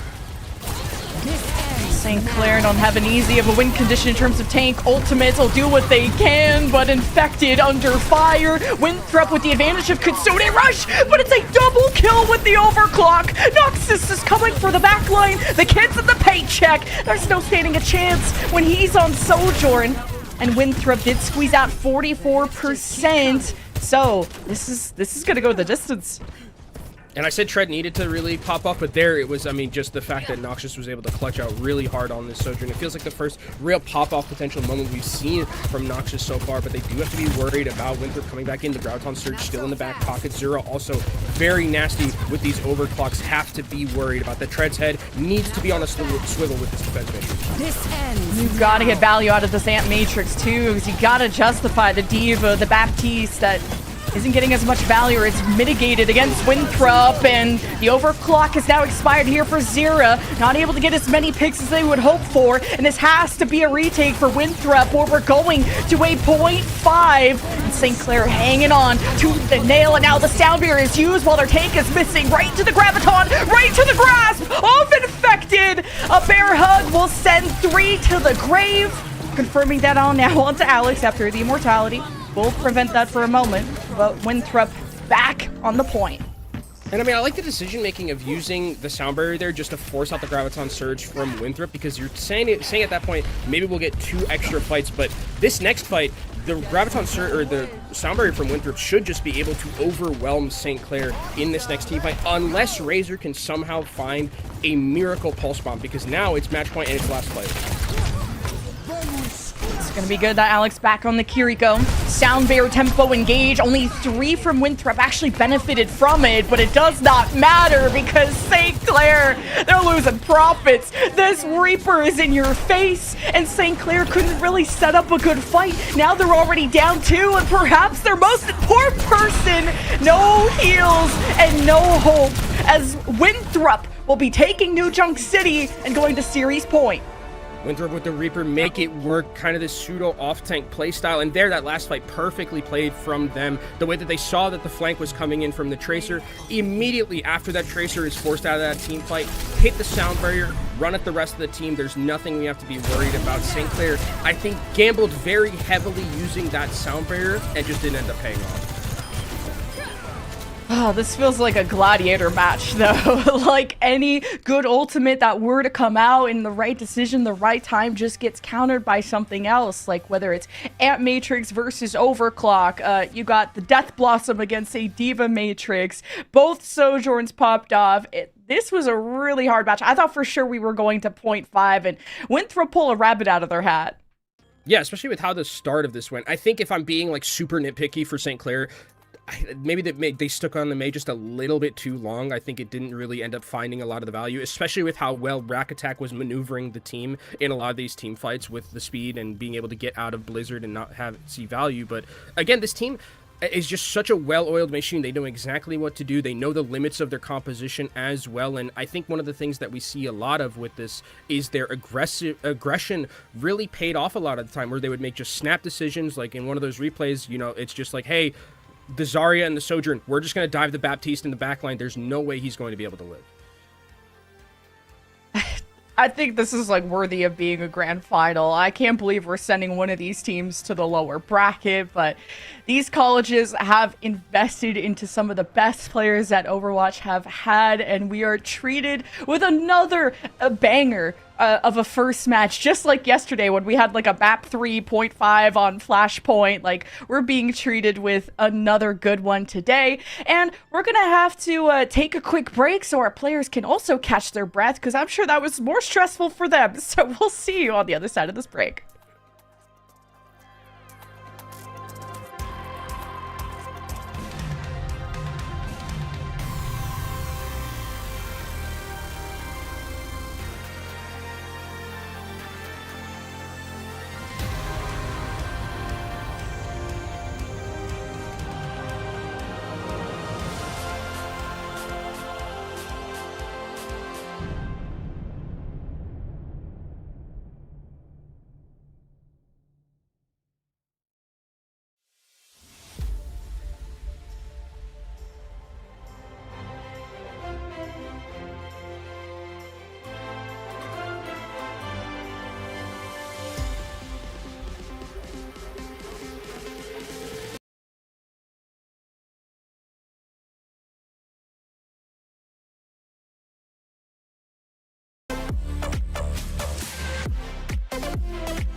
We're still in the middle of our quarterfinal between Winthrop and St. Clair. It does not get better than this, folks, but it couldn't get any worse for St. Clair because Winthrop are on series point, but at least St. Clair got our choice of map.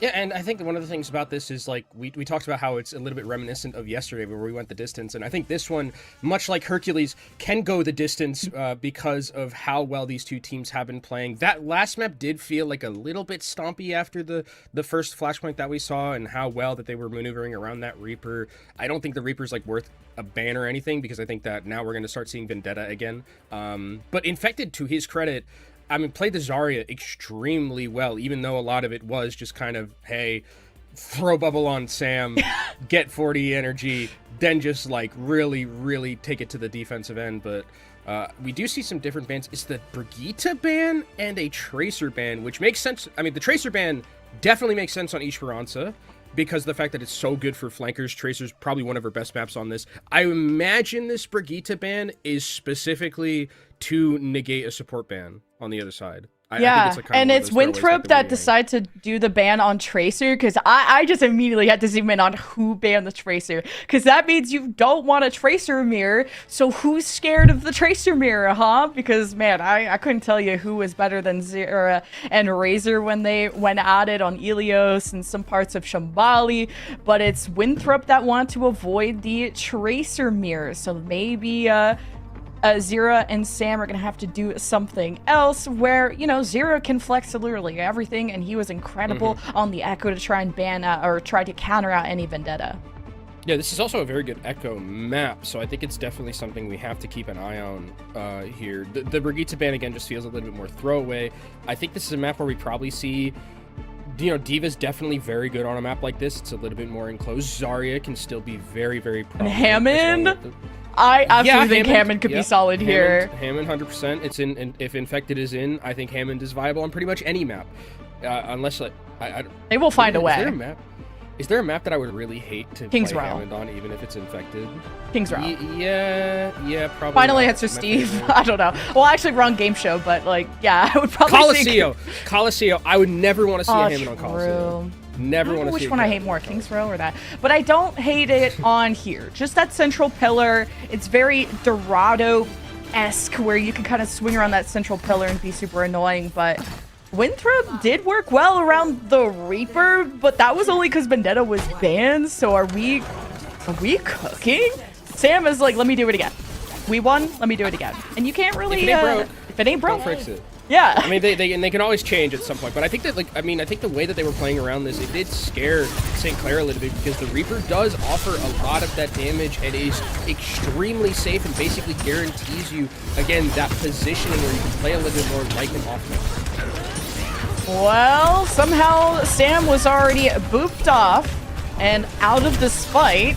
So I like that Redux is playing a more peel style, but then Razor got neglected, and now there's just no heals at all for the Winthrop side. It's going to be quite painful, so they'll have to just play on the bridge side, but okay, Infected felt a bit cheeky there, but we're pretty disconnected here on the Winthrop side. That means some solid progress building for St. Clair. Yeah, and if they're going to be able to check the Reaper like they did in that last team fight, I would eventually expect that Winthrop do end up swapping, because I think that in a matchup like this, the Reaper's just going to offer you a little bit, like, you can offer that stalwart position of being like that pseudo off tank, but it doesn't matter because Razor can just say, I cheat the neutral and I can just go behind you. It doesn't matter. I throw my sword and I go at Mach speed toward your backline, and Reaper can't really do anything to fix that. Razor just pressuring the choke point here so Winthrop don't emerge. Oh my god, he just ended the life of Zera. Someone call the family. That was insane. Razor's unstoppable. Anyone who's standing in his way better know how to spell death. That is insane. St. Clair are now up to over 50 meters. Yeah. And Winthrop need to match that. Yeah, I was like, there's no way Sam walks into another team fight like this on Reaper unless Sam really wants those drops and wants to go to map 5, because that was the only way I could think of that possibly happening. But right now, Razor and St. Clair are moving at such a high clip. They're playing so well. Ultimate charge and macro is so in their favor. It's going to be hard for them to stop. Oh my god, Sam evaporated. Like, first the shot from Noxus, and now he's coming for your backline. Racket, you got speed, but you now got safety. And the rest of Winthrop fall like dominoes, and losing Noxus not too bad. You could still carry momentum here.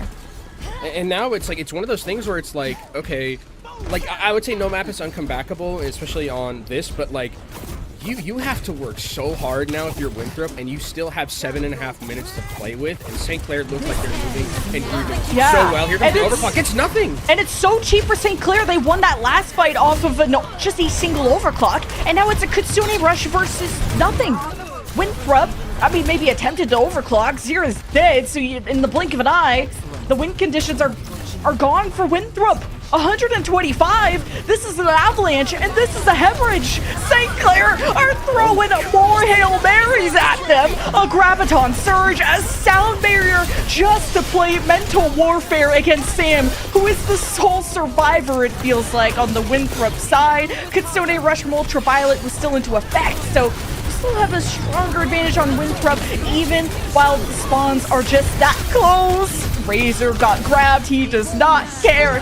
The one sword to rule them all, a double sound barrier. That's when Winthrop are desperate. And you have not stopped St. Clair. They're going for a full cap in one of the fastest fashions I have ever seen in Overwatch. Winthrop, what happened? Well, it won't be a full cap. I think Winthrop are showing some signs of life. But is it too late? Yeah, I mean, 137 meters to 0 is quite the difference. Again, casters are not good at math usually, but that I can, I can pretty confidently say is a very tall mountain to climb. And with 6 minutes, I mean, you legitimately probably at this point from Winthrop have to win every single fight and play perfectly from here on out. Like, beyond that, this is a really, really difficult comeback to make happen. They don't really have an ultimate economy to work with to continue to rotate, but they do now have a Vendetta, so that makes it a little bit easier to take these team fights than it was for Reaper beforehand.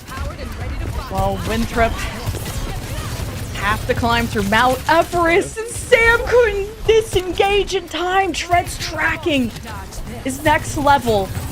And now you try to guide that into a neutral position, and St. Clair will have to make Winthrop work for every inch, while they also have to go for miles. They have to go to pretty much the end of the map, and that seems impossible for Winthrop. So they're going to have to explore the strat book.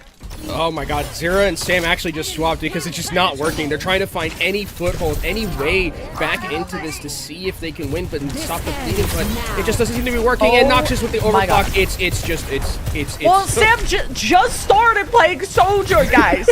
Let him shoot back. Like, come on, man. Come on. St. Clair, are we full capping? 3 meters, one last contest. No tank though for Winthrop. Spawns are close, but so is the grave. St. Clair are beating them to death. And somehow, I guess we're going to game 5 in the craziest ways possible. I don't know what just happened. I feel like I've been hit in the head by like a truck or something. Like, that was one of the most convincing wins I've seen in Collegiate, maybe ever. Yeah. It's speed run. A complete speed run from the minute this started was just on. Razor was playing out of his absolute skull piece on this hero. I mean, the way that they were moving around. The Reaper, yes, if it ain't broke, don't fix it. It's broken now. Do not ever play this. Like, I have to check my glasses just to make sure right? that I saw what I saw, because this was just an absolute annihilation from St. Clair. And St. Clair Winthrop already had to change. Like, they brought out the Reaper. That was not what was going to be on the menu, because Tread is going to be on the Zarya if the Diva's not banned. So then Sam already had to change. So you have an ultimate disadvantage. St. Clair were winning very cheap fights off of one ultimate, or if not 0, because they won off the first fight off of 0. And then Winthrop were engaging without all their supports, and it was kind of messed up, but there was so much good punishing power from St. Clair when they caught Sam disengaging and were killing him without him getting to safety in time. So really heads up plays for St. Clair, and we go to game 5 to decide who's going to the semifinal. I feel like we just came back from break, and now we're going to game 5 like 2 minutes later. Again, just an absolute speed run. And now I'm like, okay, if I'm Winthrop, and if I would never say that I'm a coach the caliber of Wheats. Wheats is probably, you could consider him the GOAT of collegiate coaches, maybe NA coaches at this point. Like, we're getting towards that with how successful he's been. I don't want to see Zarya in my lobby at all. I just take that hero away, take it away from Tread. Don't let it. I mean, Infected's been like fine on it, but Infected, like the difference we saw in terms of like when Infected was playing the Zarya on Junker, what was it? New Junk City, where it was kind of just like the Bubble the Reaper, it's fine, we'll do it this way. And then how it was on that map where it's like you have to be a little bit more dynamic with the Vendetta. It's night and day, and Tread looks insane with the bubble timings and the way that the tracking is, like you were talking about during, just the way that I remember just like Sam's going up on the Vendetta and just there's a particle just like following him the entire time. Yeah, I totally agree. Winthrop have to ban the Zarya, or we'll see who will get to ban first. And next map, the choice is in Winthrop's court of how they want to end this series. It's gonna end no matter what, unless we go to hybrid and there's some crazy tie. Don't want to speak that into existence, but it's cool. Yeah, the sky's the limit on where Winthrop want to go to next. And my crystal ball was clearly cracked when I shouted out Blizzard World, and it wasn't even going to be a Hammond map. Like, Winthrop tried to force Esperanca off of trying to bring out some Reaper strats again. They thought it would work, and it didn't, and they pivoted, even being as humble as giving up your hero to the other DPS player. Yeah. Because Winthrop, this is not their first rodeo. They've been around the block. This is not a team that's going to get frustrated. They will try to change everything they can and won't give up. Hey, my crystal ball is just a little delayed, guys. So we do go to Blizzard World. I'm not. Thank God this Zarya is not in this here, because I was like, surely there's no way we load into this map screen and I see a Zarya. I don't see a Zarya picture in that ban phase. There's no way. Emre is going to be taken off the table on the other side, which I think makes sense on a map like this where it's very long range. I think Sojourn also would have been a pretty impactful ban as well, but it seems like potato in that regard.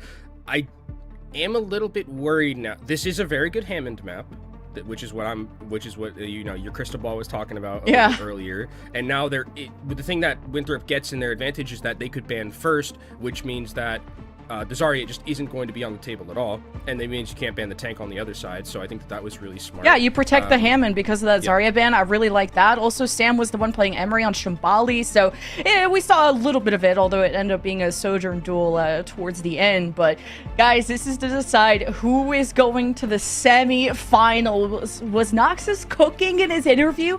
Is St. Clair able to beat Winthrop, one of the best teams in Collegiate? Well, based on what we saw in Esperanca, I think St. Clair can do it. Like, the wind is in their sails. Oh yeah, they looked really good, and like not even just like that. That's like that might be one of the worst ways to lose, because you just got punched in the mouth for like 4 minutes straight. Winthrop won like a single team fight, maybe, like if at all. I think they won the one that was by their spawn, and they brought it back to the mid. They got out of spawn. Like, that was it. They got out of spawn, and it's like that's all we did. And like you're switching your DPS heroes between each other, which usually doesn't indicate that things are going really well in the comms, right? Where it's like, give me that. We got to switch things up. And now, as we go into this map, one of the things that I would be thinking about is like, okay, the Hammond's going to be a part of the equation, right? Most likely on Blizzard World. On the other side, long-range hit scan is going to be part of it. The Cassidy is going to be part of it. One of the things that St. Clair did really well the last time we saw them play against the Hammond was they were able to significantly make they had the jetpack cat too with the Cassidy. So I could easily see Noxus bring out the Cassidy right away. But Zero, like there's vibes of an Echo here, just with how open the skies are, but not as tall of cover compared to a Dorado, an Esperanza, stuff like that. So Tracer matchup very viable. I think it's solid. Very important on the attack to path towards the Mega Pack, start some pressure in the backline, because sometimes it's so difficult to access the long-range hit scan on the defense. They have that back platform, they have a front platform, and Sojourn can hop between the two. So sometimes you need backline pressure that includes a Tracer, sometimes even a Sombra if you want to go double flanker. So I wonder if Razor would want to match that, because there's no Zarya for Razor, and that could be really scary. And one of the interesting things as well is that you can see this defensive composition starting out from with a nice rock to start things off and Infected, but One of the interesting things is that we're going very, very poke heavy. You know, you have the Sigma, you have also right now Winthrop, or you have also Racket Attack on the Wu Yang. Just the poke is going to be incredibly important for them, and St. Clair need to be able to weather the storm before they make these engages. And who's going to engage with Wu Yang's bomb? Maybe you just give that to Zira, or Infected, I guess, could walk into that. It's going to be fun. I love Wu Yang's ult so much, and St. Clair, not a big fan so far, because Tread already had his armor cracked, and now they're trying to take angles around. Winthrop really depending on these picks from Sam, as Racket Attack kind of missed his glide, and that's the moment to engage as Razor locks down on Sam. Takes a second to regenerate. There is the Diva in his shadow. Razor does not care. Unfortunately for him, though, the double kill was nice, but Winthrop ran down the rest of Razor's team, so Razor's impact felt for a second. Tread is also lurking around taking health packs, but this is still not a one fight for St. Clair. Respawns are going to be a little bit closer for St. Clair, especially now that they have the Lucio to get back quickly, so they will have a little bit of an advantage for a moment. Infected. Good of an anchor as ever, but you gotta ignore the Sigma. With the type of compositions St. Clair are running, this is not a front-to-back comp. They gotta really enable Razor and dive with him, which so far I'm seeing that out of Tread, but Alex may have to teleport in. Like, this has to be an all-in St. Clair squad, and they have Infected cornered. Tried to play around the post to avoid the accretion. Razor gets the Suzu and confirms the kill, but Zira throws out the pulse bomb, has managed to eliminate Razor, so St. Clair losing a lot of that lethality. The fights start well for St. Clair, but they don't end well.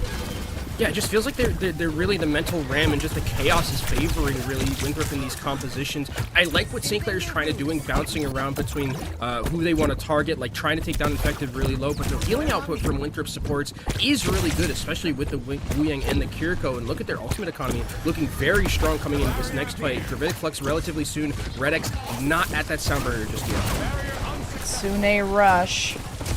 That's going to be what dictates this fight, but how close are you going to use it? Now there's a Wu Yang ult onto a Tracer. Floors Red X before the sound barrier comes out. Kitsune Rush does not matter. St. Clair have lost the mech, have lost the plot, and have lost so much time. 90 seconds is what remains for St. Clair.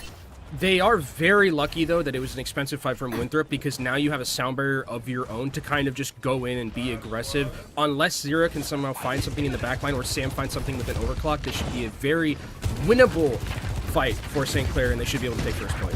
Unless Zira finds an execution. Oh my god, almost one clip Noxus, and Red X feels under fire. Sound barrier engage. St. Clair bringing the fight to Winthrop, and this is one of the best ones St. Clair have left. And to take down Infected just breaks down the whole structure of Winthrop. The gears are still in motion. Zira throws a pulse. It's avoided by St. Clair. And now you just need to full cap. There could be a re-engage for Winthrop, but without Ultraviolet, I think you just play for the defensive choke and you play for next. Yeah, I think they're going to bring out the Hammond as well. They are going to try and recontest, but again, they're going to give over a lot of ultimate charge here. They need to win this fight if they're going to do this. Yeah, this is how St. Clair won the first point of New Junk City, and I think Winthrop learned that lesson. Not very winnable without Zera. So, quick regroup and stabilization. St. Clair took so much time to cap the point, but wait, they're trying to build some momentum. Tread's going to self-destruct. Not a good one, but it is one that preserves his life. And St. Clair, they lose Razors, so this is not how they wanted to start point B.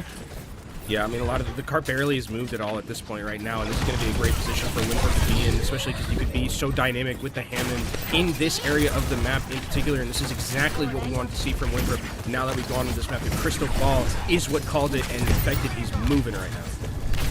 Such a good map for Winthrop.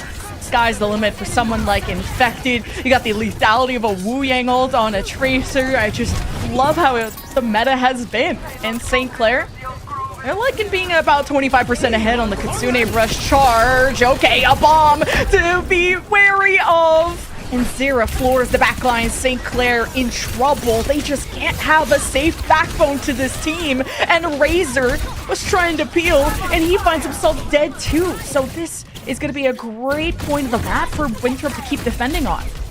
Yeah, and I think I would really like to see maybe a Cassidy come to the table right now, because I think Noxus, like, I think Sojourn is really strong, and it does match up well against the other side, but realistically, you need to get something to start dealing with Zira and Infected, and Cassidy's nades could do exactly that. St. Clair, they like to have us at the edge of our seats with how long it took them to get the point. We went from a speedrun Esperanza to an absolute stalemate. St. Clair now with the overclock. Well, with no Razor, I don't know how much you want to overclock right now. And I wonder if Tread needs to swap to something like a Brawl, because what are you diving? You're diving the grave right now, and Kitsune rush in desperation. St. Clair have close spawns, so anything to get this hamster off their back. St. Clair will see some daylight. We'll actually get some progress, but Zera's lurking with a pulse bomb and actually sticks. Noxus, no, he slides into his own team. This is disastrous. Yeah, they need off this Sojourn. Like they need off this Sojourn. It's doing nothing right now. You need a Cassidy, you need a Sombra, you need something to deal with the Hammond and with the flanker, because right now it is doing absolutely nothing right now in terms of just being able to hold your positioning. Yeah, you have a sound barrier to work with to run forward, but still, you're getting spawn camps right now. This is why Winthrop are just one of the best teams in our bracket. You have the best Hammond in North America spawn trapping you. St. Clair feel like the mobility of the Sojourn is enough of safety, but they will hunt and they will chase you down. And St. Clair 4v5 in desperation against the Sound Mirror 2. Oh guys, St. Clair have everything but damage. And Sam, he just gets to sit back and play duck hunt against you. St. Clair barely get past the point. It's not a full hold, but it's not a good attack at all. I mean, it's just, it feels like to me stubbornness from St. Clair, realistically. Like, I understand, like, what the Sojourn's for, and, like, it does make sense where it's like, you have that burst potential, yes, you can farm it effectively, but when you're just getting booped around and bowled around by Infected, at some point, something has to give, right? A lot of the time when we're on Noxus's POV, he's getting knocked up into the air. He's not really finding ability to find value with rail shots because there's a Tracer on you. There's a Wu Yang on you. There's a Hammond on you. There's just not enough peel on the team to be able to stand stalwart as a Sojourn and get value, and that's exactly what we saw. And now we're seeing Noxus go over to that Cassidy, which I think probably would have been something I would have liked to have seen earlier, especially if Winthrop is going to continue running this. I think whatever you played, you were cooked. Like, Winthrop have hit this stride, hit this peak that I don't think any hero in the game, even part of the Avengers, could stop. Like, I mean, you have to try, though. You can't. Yeah, but Sojourn has mobility to get away from dive, so she has viability against dive, and there's no guarantee to hit the Cassidy utility there. So it's. Oh well, if we can't hit Cassidy utility, then it's cooked. I mean, that's what I mean, is like Winthrop are all over them. I don't think anything that you can do to stop them. And I would have liked to see a change in the tank. That's what I'm thinking is the most stubborn, because you need to brawl your way out of spawn. But it's not over. You could still full hold, and this has been quite a commonality on this map. Winthrop are not going to even be on the Hammond. Now that's strange. You're going to try and beat St. Clair at their own game with the Diva. Well, I think it's actually really smart, because now they understand that the Cassidy is going to be on the table, and now that you have that ability to get a little bit more aggressive, Cassidy doesn't like people just getting into his face and diving onto them, and they know that the Cassidy nade is so good at dealing with those Hammonds, so they very much changed their composition, and I like what they're doing, and Noxus already taken down low. Perfectly played for Winthrop. It's taking way too long for Alex to attend to Noxus. This is not the first time I've seen this, and maybe he was getting dove by Zera. I know there's many points of attack when it comes to Winthrop, and that's why I really wanted to see a Tracer when it came to St. Clair, and they have such a good one. So now Winthrop can harass the backline while diving the Cassidy. It's already going to be a change for Noxus to try and mirror the Tracer. Winthrop with almost full capped, but Razor is making this a comeback. He's confirmed a couple of kills. You have Redux on the Cat. St. Clair, this is a pushback indeed. I don't know how stable it is, though. I mean, they're pushing back really effectively here. The Cat gets a little bit too over-aggressive, and they fly much too close to the sun there, do Winthrop. So this should be Winthrop capping here, and with how little time it took to do it, besides them just wanting to farm ult charge right now, and I think this is like an aura fight. Someone should have capped by now. This is going to be a time bank advantage for Winthrop going forward. With that box of victory, with the semifinals ticket just around the corner. And these late staggers are not going to help St. Clair's case, but there's they're still gonna have all 5 from this next one. Yeah, if this is like, if Mount Everest is what we were talking about in our last map where it was just that speed run, this is also another Everest. 4.5 minutes. You actually have a spawn disadvantage now if you're St. Clair. You have to play pretty much perfectly from here on out, like Winthrop were. And Winthrop is sitting on a 5-stack of ultimates. This is going to have to be St. Clair's biggest and best win possible with these team fights, or else they're going to be heading down to the lower bracket. St. Clair are managing to mitigate some of these flankers. I saw Alex get a pick on Zera, and that's exactly what you need to do. That's a lot to demand of a Kiriko, though, and Zera looking for a pulse bomb. There's a lot of distractions on the front side, and Zera waits for his moment with the pulse bomb, and I think has really been warded away because of the D.Va, so that's been difficult. Noxus, meanwhile, is assassinated the backline of Winthrop and will force them back to square one. Okay, I mean, this is the first few steps up Everest. They've been playing this really well so far. Noxious on that Tracer, really getting a good amount of value. They still have to be worried about the ultimate treasure trove that Winthrop have in this next fight, though. Alright, the overclock for Sam, and there's only so much Matrix left in the tank here for Tread, and St. Clair will have to play around this corner, and against a mountain of players with a sound barrier to boot, Alex will have his own Kitsune Rush, but playing the cat means no sound barrier, and that may mean a win for Winthrop. Azira annihilates St. Clair, and it's become a carnage. This is the Tracer to watch as Winthrop sets sail to the semifinals. Winthrop, I mean, it was convincing for St. Clair on map 4. This was very convincing for a win for themselves, being able to take us to this map, play over with that Hammond, make the changes that they needed. Really, really clutch up play from Winthrop, which is what we expect from the players on their team, with what they have in their coaching, with what they have in their staff, with the players, how experienced they are. If there was any team that could come back from an absolute shellacking like we saw on map 4 and then blitz their way into a map 5 win, it's Winthrop. That was, that's going to be so hard for any other match to measure up to this. This was peak Overwatch. This was peak between these two teams. We had one-sided maps against one-sided maps. The series went all the way to 5 after a full cap from St. Clair on Esperanca. Winthrop punch back and, man, punch down, it felt like, on Blizzard World. But they kept this map in the bank. They saved the best for last. And, man, was this one of Winthrop's best maps.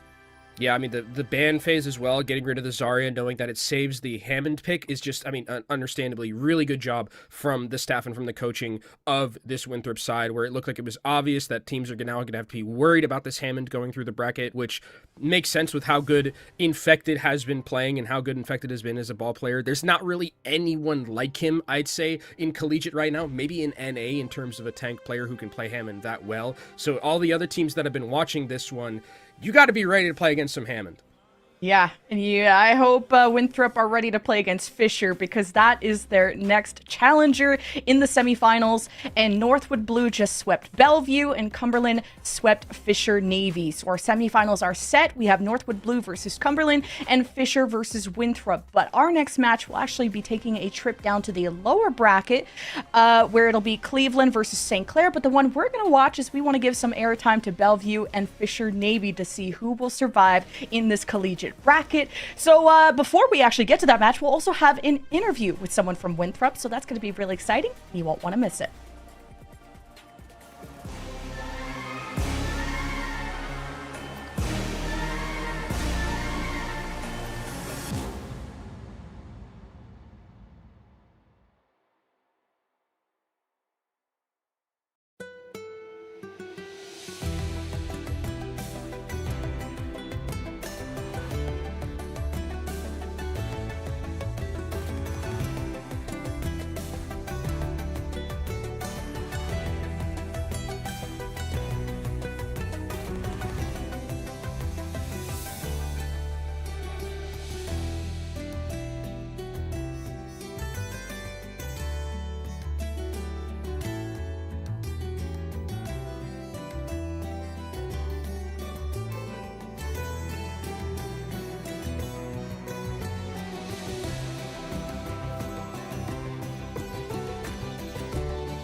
Welcome back, everyone, to Overwatch Collegiate Playoffs. I'm so excited to be joined with none other than the man, the myth, the legend, the real Racket, who is here for this post-match interview. Thank you so much for joining us. Congratulations on the win, man. That Game 5 was insane. What are your thoughts coming into this match? Because, man, St. Clair had a lot to say, and they were hyped to face you.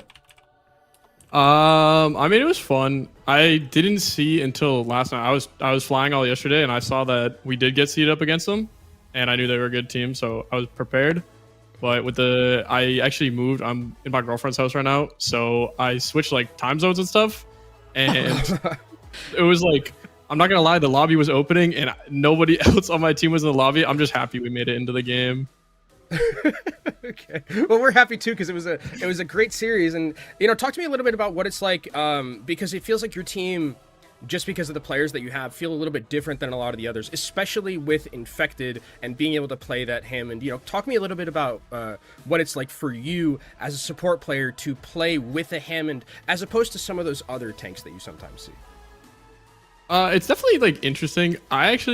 I love and hate playing like with Doom and Ball, like characters like that. But I've played with Infected for like years, and I know how he plays. Yeah. So everyone is old enough as players, like veteran enough that we know what we're doing with a comp like that, and all it does is confuse the enemy team even more. So it works for us. And speaking around heroes to play around, I mean, there's so many new ones to try and scrim around. I like that we saw, Sam play a little bit of Emre. I'm surprised, you didn't even bring out the cat, because I remember you were one of the first ones on Lifeweaver when that was a thing. So what's your take on the meta right now, Rack, and what seems the strongest? I really want to try the cat. I just know as the person who's the co-streamer for Liquid instead of the actual player, I know I can't really force my way into doing things. So I'm happy with just, I guess, playing Lucio Kiri for the next 5 years, maybe. Who knows? Maybe one patch, you've been doing it for you've been doing it for a Yeah. long time anyways, so might as well just keep grinding the stone. So you think the cat's viable then? You think you're just stuck in jail? I think, well, I play mostly ranked, so it works in ranked really well, and I think it's like a new playstyle because they switched up all the perks and stuff like that. Maybe she's got a spot, but right now it is really just looking like Lucio, Kiri, maybe some Juno, maybe some Ana, maybe some Brig. That's about it. They played BAP, and we were so confused on New York City, like whether I don't know, we just expected them to be on Kiri, and we're like. We got through like a minute of the fight and we're like, wait, they're on BAP. Just TP on them. So just TP'd on them on Reaper. Just TP on them. And it worked. That was fun. So walk me through a little bit about this series, because so it starts out, you guys are kind of like trading blows, and then, there was the C9 on Shambali. You guys got shellacked pretty hard map 4. And then, you come back in map 5, and it feels like this team is, so experienced. You've all been through so much. You have very good coaching staff. You have a lot of good support. That it's almost, impossible to shake you guys. How do you guys feel about that? Because it's, some... After map 4, moments like those would, really, really hinder a lot of other teams. But for you, it just feels like you guys can just go next very easily. Yeah, I mean, as I said, I think we're very veteran players. So we've been through the ups and downs after that map, because... Sam really wanted to try Reaper again, but it's a little harder map, and we were like, all right, let's go for it. And then he went Vendetta, and we instantly lost 140 meters. We knew it was hard. We still wanted to try. You're down 140 meters. Yeah. It's really hard. And then right after that, we're like, all right, whatever. UV, of course, he's saying just go next map. It doesn't really matter. Just put in the past. And also Kaluj randomly joined VC. Because he's also on our roster. He just showed up. He's like, dude, how did you guys lose 140 meters instantly? And he's we all know it's fine. We can put everything behind us and just keep going. Oh, when Kaluj joins the call, that's when you know it's cooked. You gotta lock it. Kaluj was not happy. Put his coaching hat on, and you guys locked in for game 5, and that's all that matters, because man, what a map that was for you. And your next match is going to be a doozy too. You're up against the main Fisher squad. So what are your thoughts on how that semifinal is going to go? I think it should be a fun match. We've actually never been able to, I don't think we've played the main Fisher roster since last semester, and they have some people back on the game, like Hydron. He was playing Marvel for a long time, but now he's back on Overwatch. They should be a little bit tougher, but it's still gonna be fun. We're friendly with most of the people, so it's just more of a friendly, fun match. Hopefully we can win.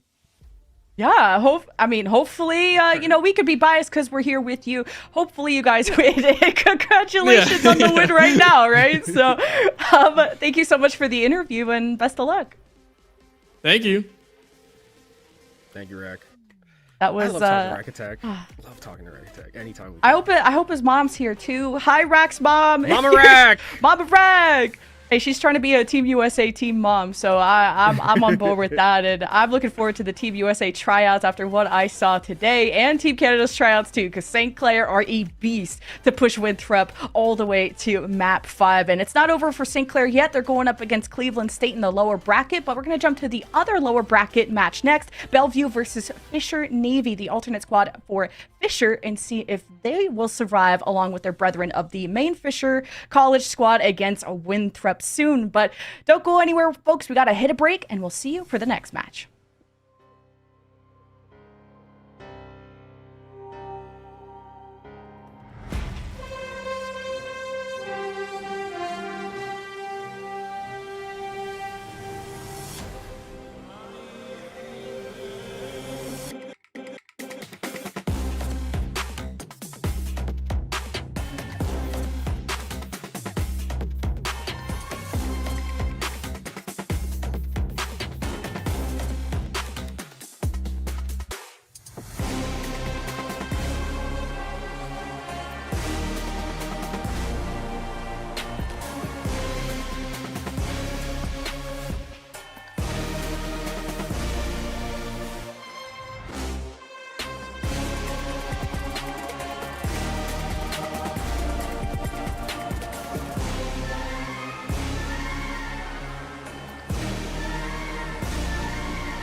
Welcome back, everyone, to the Collegiate Open playoffs. It's going to be hard to match how exciting that first match was all the way to Game 5, but when the stakes get as high as this, maybe it could measure up, because we're going to the lower bracket with Bellevue versus Fisher Navy.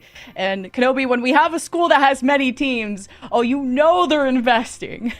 Yeah, I mean, I remember when Fisher had they had so many teams and so many colors. It was like a rainbow of Fisher teams that I would see sometimes. Different types of blues, I believe it was, that they would go by. But now we have Fisher Navy here, and you're right. I mean, I think you said it. That first map or that first series was going to be potentially the series of the day, and we got all 5 maps, and it was a barn burner. So now there's a lot to live up to in the rest of the bracket. But I think these are 2 teams that can definitely take that stake. Yeah, let's take a look at that Fisher Navy squad. Unfortunately for them, they just lost a 3-1 series against Cleveland State. Don't know the maps and all that. That happened off stream, but it features these people. And, you know, big fan of Mari and what she's been able to do in calling all heroes. And she's expanded so much of her hero pool and so known for that diva.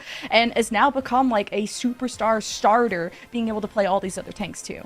Yeah, I'm thinking Diva might cop a ban, Jen. What do you think? Yeah, Especially I think with so Mari for the on first map. Guaranteed. I think with Mari's Diva and how well she is at that hero, oh boy, do I think that there is going to be a Diva ban with how prevalent we've seen it kind of in a lot of the other series so far. But the rest of the players, nothing to, you know, shake a stick at either. So I think that this roster, you know, coming into that lower bracket, gets that reset, gets that extra life, and now gets to try and go forward and make that salty run back in the lower side. And it has Snaddle, can't forget about him and the Dill Ducks, but you can't forget about their opponent. Next, we have Bellevue, who did just get swept, but it was by Northwood Blue, which everyone's catching Northwood Blue hands, but it's not about, I mean, how many times you fall down, it's how many times you get up, and a lot of known names from Ivory's incredible hit scan to Avery on the Sigma. Yeah, I also love Stone and the DPS that he brings to the table a lot of time. This team is like interesting with how they play in terms of their DPS, because they have like a little bit of mix of like the heavy hit scan and like the heavy flex, and like with the new heroes that have been brought to the table, I think it's going to be offering some interesting looks in what we see in the DPS, and you know, who's going to play the Vendetta, who's going to play more of those other strong hit scans. But this Bellevue University team is another one of those teams that I really like, has been able to, you know, started out a little bit lower in the standings, now has been brought up, and they were what, the 8th seed coming into this one, so getting into that top 10 is a great accomplishment for a university like this. Yeah, Bellevue, a definite underdog, but with some serious potential coming into this series. And this is the lower bracket. At least you got top 8, but does the road end here, or how far does it go? Because now you got to make the ultimate lower bracket run and go all the way to the final to try and get a chance at the grand final, maybe even a rematch against the Northwoods, the Winthrops, to Fisher. And then somebody from Fisher and Winthrop also has to drop to the lower bracket, because only one could go to the upper final. So we're going to have some serious competition in the lower bracket. So it does not get any easier. Yeah, what if we got a Fisher versus Fisher matchup? Wouldn't that be Fisher wins the fight. Fisher loses the fight. Fisher. It'd be awful for us, but I bet it'd be great for the audience. It'd be awful. We'd have to call them Navy or something, and it'd just be like a nightmare. But we're getting ahead of ourselves a little bit. We still have some ways to go, especially in this series. I think if I had to guess, because we've been there like every starting map, it's probably going to be Ilios, I think, or Lijiang Tower, one of those two, and it'll be good litmus test to kind of see where we go. The ban is going to be on Tomei to start things off, and the Hammond ban, interesting. Yeah, Lijiang Tower, that neutral map. Fisher Navy deciding to ban the Wrecking Ball, and Bellevue with the May. And just based on, well, I thought Stone was the one hovering the May, so Bellevue being the ones banning their own May is interesting. But they're the teams who have done all the homework on each other. They had a whole 24 hours to download their opponent and to set these hero bans in motion. So I'm expecting a lot of brawl on Lijiang Tower. Gardens is the one that can open things up and give you maybe some dive plans, maybe some diva there, but it all depends. Lijiang Tower fluctuates depending on what comp can be played, because all 3 points are very different. Yeah, I think we saw, what did we see, Farah yesterday on this map? I think on like Gardens, it was like, you know, you can be played. It's kind of been like her home for like the entirety of the existence of Overwatch, but I do love this map in particular. I like Ilios is the same reason as like a great starting map, because all the maps are a little bit different and you can change things. And you're right, it is a little bit interesting that we are going to be seeing that May taken off the table by Bellevue in particular.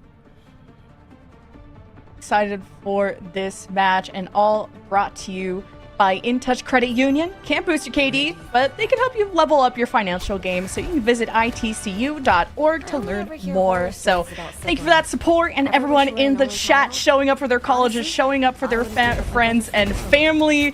Fisher may be joking around with this pick, surely, right? Because you said the Joker Queen was really dead. Kenobi, is this real? I would love to see it, but I feel like if you play Juggernaut to Zarya, you're just not asking for a good time, and that's actually going to be the Domina that comes through. So, interesting, we haven't seen this matchup in particular yet, so we'll see how the Zarya is going to be able to farm up that charge. It's really going to be on the onus of giving those bubbles over to Stone, and on the other end, how is Atlas going to be able to play? Stone, well, he can't play right now. He's got to just back off, but there is many cracks in this Dominus shield. It's going to be such a good anchor point for Fisher as they take that server control. Bellevue, all the eggs are in the Stone basket, and how he engages off this Vendetta, while Fisher have all the space to take shots and poke and prod at Bellevue, who hope to support that Vendetta. But man, Bellevue did just let that cap go through. You may have needed to pivot that fight, because now the longer this goes, the more Fisher benefit. Yeah, and I think one of the things that's really important about these Kirikos that we haven't seen too much of it, that's Mari getting a little bit too over-aggressive, not respecting the damage from Stone, who pops off. Oh my god, slams down. A good Razor impression there. It's gonna be one of the best Vendettas to try and match, and Stone is doing a fantastic job, and the patience paying off despite giving up that cap early.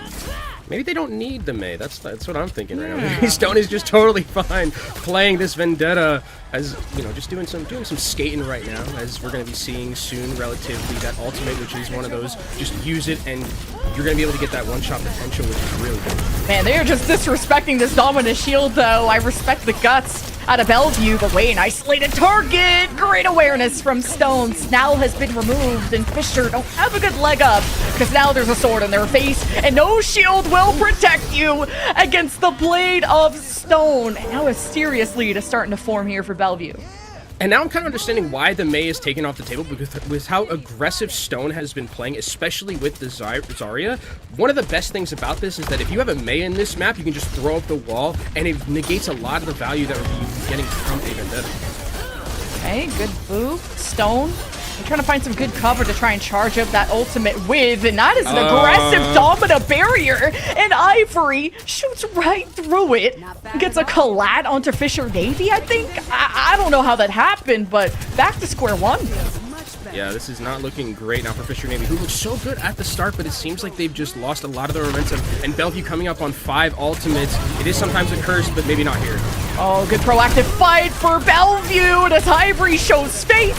6 feet under, but it's all led by Avery at 100 charge. Good bubbles to help Stone escape, and it's a 4v4. Spawns are closer for Fisher Navy, so Bellevue can still hold the choke here with a Graviton, and they want to maybe bait Fisher out, or at least try to catch who could be trying to force that overtime. Last fight here for Control Center, and all of Fisher stuck in it. Pauline, she gets the sound barrier just in time, just to get cutthroat by Stone and the Vendetta ult. And that, folks, is gonna be all she wrote for Control Center. That grab was so good from Avery, just putting it onto that one little pillar, pulling out everyone into that fight. Even if they would have gotten out of the Graviton without dying, it just would have taken so many resources to get them to that point to proc that overtime. Really fantastic start from Bellevue. I think we might as well just keep POV on Stone for the entire time with how well this Vendetta has been schmoovin' and groovin', because it looks like one of the best Vendettas I think I've seen so far. It's tough to match. Stone has been unstoppable. I'll call it that. It's Fisher. Maybe even want to try and mirror this, because the Dominus shield, you would think, is very sturdy, but Bellevue did not care. They just encroached on that real estate so fast, and with the Symmetra barrier, you're going to have an advantageous position for Bellevue. And how about this position? Oh my God. Looking AC over the 130. mountaintops, Snell watches above on the sniper's perch and almost gets deposited into the back line. Ivory will have to find a different spot. Snell is now on the flank. We'll have the Mega Pack, but I don't know how safe this is for Snell. Pauline may have to help escort this person out, but Bellevue are just gonna full commit onto Snell, and whatever sneakers you got, Snell, they're not fast enough. Yeah, those are not Adidas ones. Those are not Jordans. But I really like the idea starting things off, just to surprise them with that Soldier 76. Unfortunately, the Suzu was just perfectly placed by Hutch and negated so much damage. And now it's just a matter of time before these kills trickle down, and it's going to be a point cap and ticking upwards for Bellevue. And the reason why Soldier isn't meta, people, I guess, below gold, is that it's just not enough burst damage. It's just not enough utility. It's very a selfish type of hero. The ultimate is quite strong, especially if you don't have a diva that's going to matrix a lot of it, but you got to find Bellevue out of cover, and Fisher ain't going to swap to the plan. It's another AC-130 play from Fisher, and Bellevue are completely disrespecting it, but they are out in the open, so they're taking a lot of damage. Bellevue have already lost one. They've lost now both their DPS, and Fisher are about to cap the point. I gotta say, it's gonna hit really awesome when we see the cat hold up that soldier ultimate. That's good, because that is 100% happening in one of these next two fights. It's just gonna be Fisher Navy cleaning this one up, and now you have the Zarya on top of that, so you can bubble the Soldier 76 when you're using that tac visor in the air. If you're Bellevue in this very open map, how are you gonna be able to deal with it? It has to be by virtue of the sound barrier. Is now farming up towards the tac visor very soon. Out of all the hit scan options, it's hilarious that Soldier is now back in the meta. Fisher Navy, let them cook, but they're going to be in cover. The tac visor's not going to have a lot of vision. Kitsune rush. Oh, the visor right through the barrier. Terrible timing, but good luck for Bellevue as they invest both support ultimates. They still have the cap in their favor, and the execution on Tamari, beheaded by the Sword of Stone, and Fisher Navy are dead in the water. I mean, this sword doesn't look like it's made of stone. It's made by like vibranium or titanium or something, with how well Stone has been cutting through these members. Graviton Surge available for Bellevue, and they just need to kind of dot their I's and cross their T's, and this should be a very winnable scenario for them to take a one on lead. Fisher Navy, well, the Deadeye would be a stronger ultimate to try and fly around with, and Pauline is trying to stay out of damage. And oh, a clapback from Atlas to punish Avery after the round. Fisher Navy are free from their shackles. They are missing out on some damage without Snell, so all eyes are on Atlas, and he can paint the map to victory. Bellevue, overtime in effect and in their favor, but they don't have the warm bodies to sustain the cap much longer. Fisher Navy almost C9 there, but no, they're back in the picture. Yeah, so they needed to, dot their I's and cross their T's, and there they might have crossed their I's and dotted their T's with how that fight went. Really good heads-up play from Atlas to be able to take away the Graviton Surge. Avery, the follow-up damage, didn't manage to find anything because it was a really well-placed grab. Just the instant takedown was so well. And hey, look at that. Snow's on that Cassidy just like he wanted.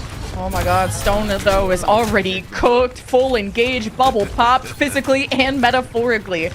Bellevue, it is a quick reset, though, and because of how much they dominated at the start of this, they got time to work with, namely that Kitsune rush. But does Fisher want to take a proactive fight? Fighting on that bridge is hell, though. Yeah, it's not fun, especially when you're going to be walking into the Kitsune rush, and when you have this Zarya Mari, she's so high charge. Huge Graviton Surge! Oh, all of Bellevue are trapped, and Regime got the sound barrier at the last second. Not poppable against the grab, so a decisive fight for Fisher, and now it's the final fight for Gardens to decide if we're going to round 3. Look at the top right. The High Noon is available. The AC-130 is available. Will they pull the trigger on it? You can already see, potentially, they're going to bring it up. Oh, please. I want nothing more than to see the High Noon. I like that Bellevue are trying to be as much cover as possible. I don't know if this AC-130 is going to see some air, but Bellevue, they're smelling victory. Sound barrier, Kitsune rush, the Deadeye right above, through the heart of Avery. No tank, no problem though for Bellevue, because they're leading in kills, but they don't have heals. Snell is turning up when you needed him to the most. Better late than never. A double kill that saves Fisher Navy from the brink of defeat. Fisher Navy will seal this in, and we go to round 3.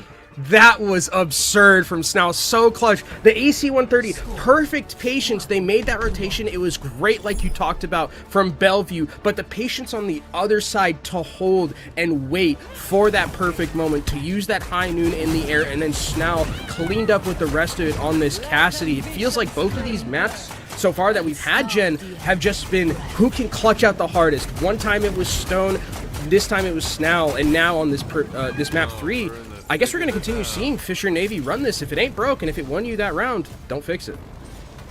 And Snell is part of that next generation of talent that you have to watch. If it's not this year, it's next year. This guy is gotta be on your radar. What a turn up for Fisher Navy, having to nearly do a 0 to 100 comeback. Now, the mirror of the Zarya Vendetta, but it's Cassidy versus Sojourn, and there's a cat in the mix too, Fisher Navy. If the fight takes place on the point, though, you're gonna have to play around the perimeter if you're gonna be escorting this Cassidy around. Stone, oh, identified where that Cassidy is. The bubble from Mari did not come in time.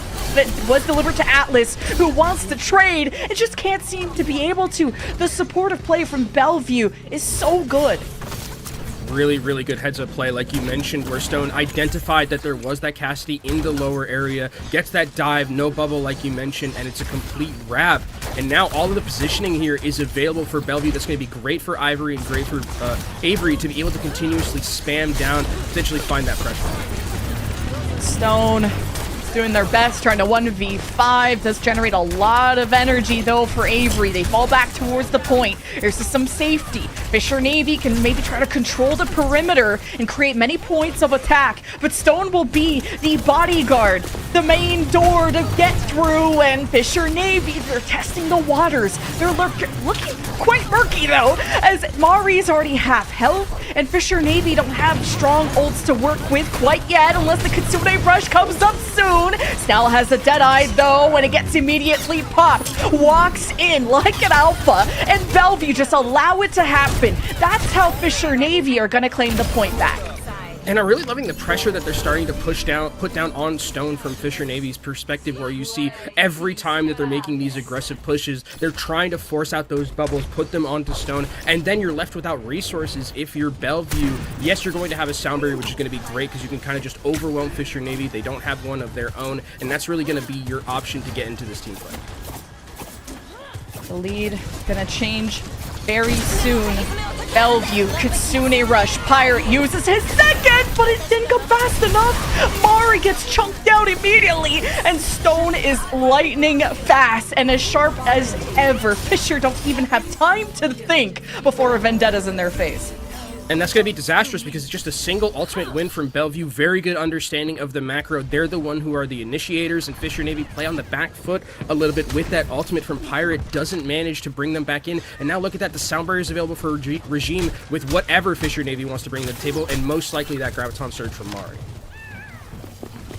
Gotta be something Fisher Navy gotta realize. Maybe to bring out the sound barrier using this. Those are gonna be combined. Make sure that Vendetta does not go anywhere. And Regime gets to conserve that because it was basically a solo grab onto Stone.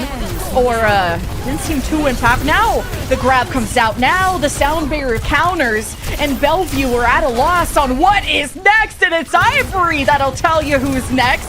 And it's grabbing all their names into the Death Note and even taking an angle, going inside of Fisher Navy's cover. And this is 90% plus. Fisher Navy could not afford to fumble this bag. And Bellevue have profited enough. Map one in their favor. Fisher Navy squeezing out every second that they can, and Pauline ults to take Stone off the map, but Fisher Navy need more than that. Snell is now on the field, and Fisher Navy are pulling off a comeback. I mean, Snell completely turns that fight around with 3. Pauline as well with a very clutch ultimate from her, and that's going to be a fight that looked like it was completely in Bellevue's favor. The macro was in their favor too, and now it's flipped on its head completely, and oh, are we doing it again? Are we doing another AC 130? Is it happening again? Surely no. Bellevue can fall back to cover, but Stone is trying to get active, and Avery has to assist. The Deadeye while everyone's out the open and flying high, sending Bellevue deep underground. Fisher Navy, is this another comeback? That's so awesome, man. I was a hater of Jetpack Cat. I've been converted. This map in particular has been awesome to see. Some great shots from Snell, and already taken down so low. Stone and Ivory need to be healed up. Now the Kitsune Rush will define who wins this first map in this first to 3. Trigger pulled there from Hutch, guides them towards the point, currently claimed by Fisher Navy, who will match band for band. But Bellevue are not making too much space. They're so worried about Atlas. They're so worried about getting shot at by Snell. They go in now with full HP. Bellevue their hearts on their sleeves, throwing everything they can. They have Regime Soundbeer. That could be what saves the day, but they need presence on the point. Stone emerges just in time. 4-man Soundbeer for Bellevue. A big boop! We'll get the Kiri off the map. Maybe Hutch will be back soon, or Pirate will be back soon. And Avery leads the front lines. Now barely gets away with a Deadeye. Oh, Avery's off. And there's almost no health to play with for Fisher Navy. They're so low. There's only so much Pirate can do. Bellevue tilt the scales, and they take map number 1. Okay, we talked about how this series would have a lot to live up to between that first one. Oh my god, have they lived up to it, Jen. This was a knockdown, drag-out brawl. Both of these teams had so many fantastic pop-off moments between Snal, between Stone. And just at the very end, it's 199. I thought that Fisher Navy had it, especially with the fact that they had taken off the Zarya completely. But again, the clutch from the DPS is the difference maker. I can't believe that. We're going to be treated to another incredible match. Just based on this going to round 3 and how close that last fight was, it doesn't get any more chaotic than that. To have to constantly play at the edge of Lijiang Night Market doesn't get any more stressful. And thank God it's the Kiri that gets booped by the Lucio, because at least she could teleport and climb back up, but that could have been disastrous. And can't believe Snell's team ended up coming back into this one. Big congratulations. Bellevue, I should say. And I can't, I'm getting mixed up on who even won, because that's how back and forth that last round was. That's how close it was. That's how on the knife's edge it is, where it's just such a thin line between those two teams. I loved the usage of the high noons. In that last fight, actually, I think one of the things that hurt them was that they didn't actually use the AC-130, so they couldn't guarantee the kills from the high noon, and it was just a zoning ultimate more than anything else. So, I mean, to be fair, this is awesome. Like, I love that. That is so fun to see. So, I mean, the meta keeps getting reinvented. Like, we've seen all the new heroes and, I mean, almost all of them, I guess, but at least the good ones. And, I mean, the Dominant got really disrespected on Control Center. Glad that Mari and Fisher Navy swapped off of that, trying to go with the Zarya mirror, and it really could have gone either team's way. And Pirate did have the Jetpack Cat in the roster lineup, so I'm glad that that was real. And Snell showed us all the different looks. Had me doubting in the first half, though, with the soldier pick, but we ended up on the thing that worked.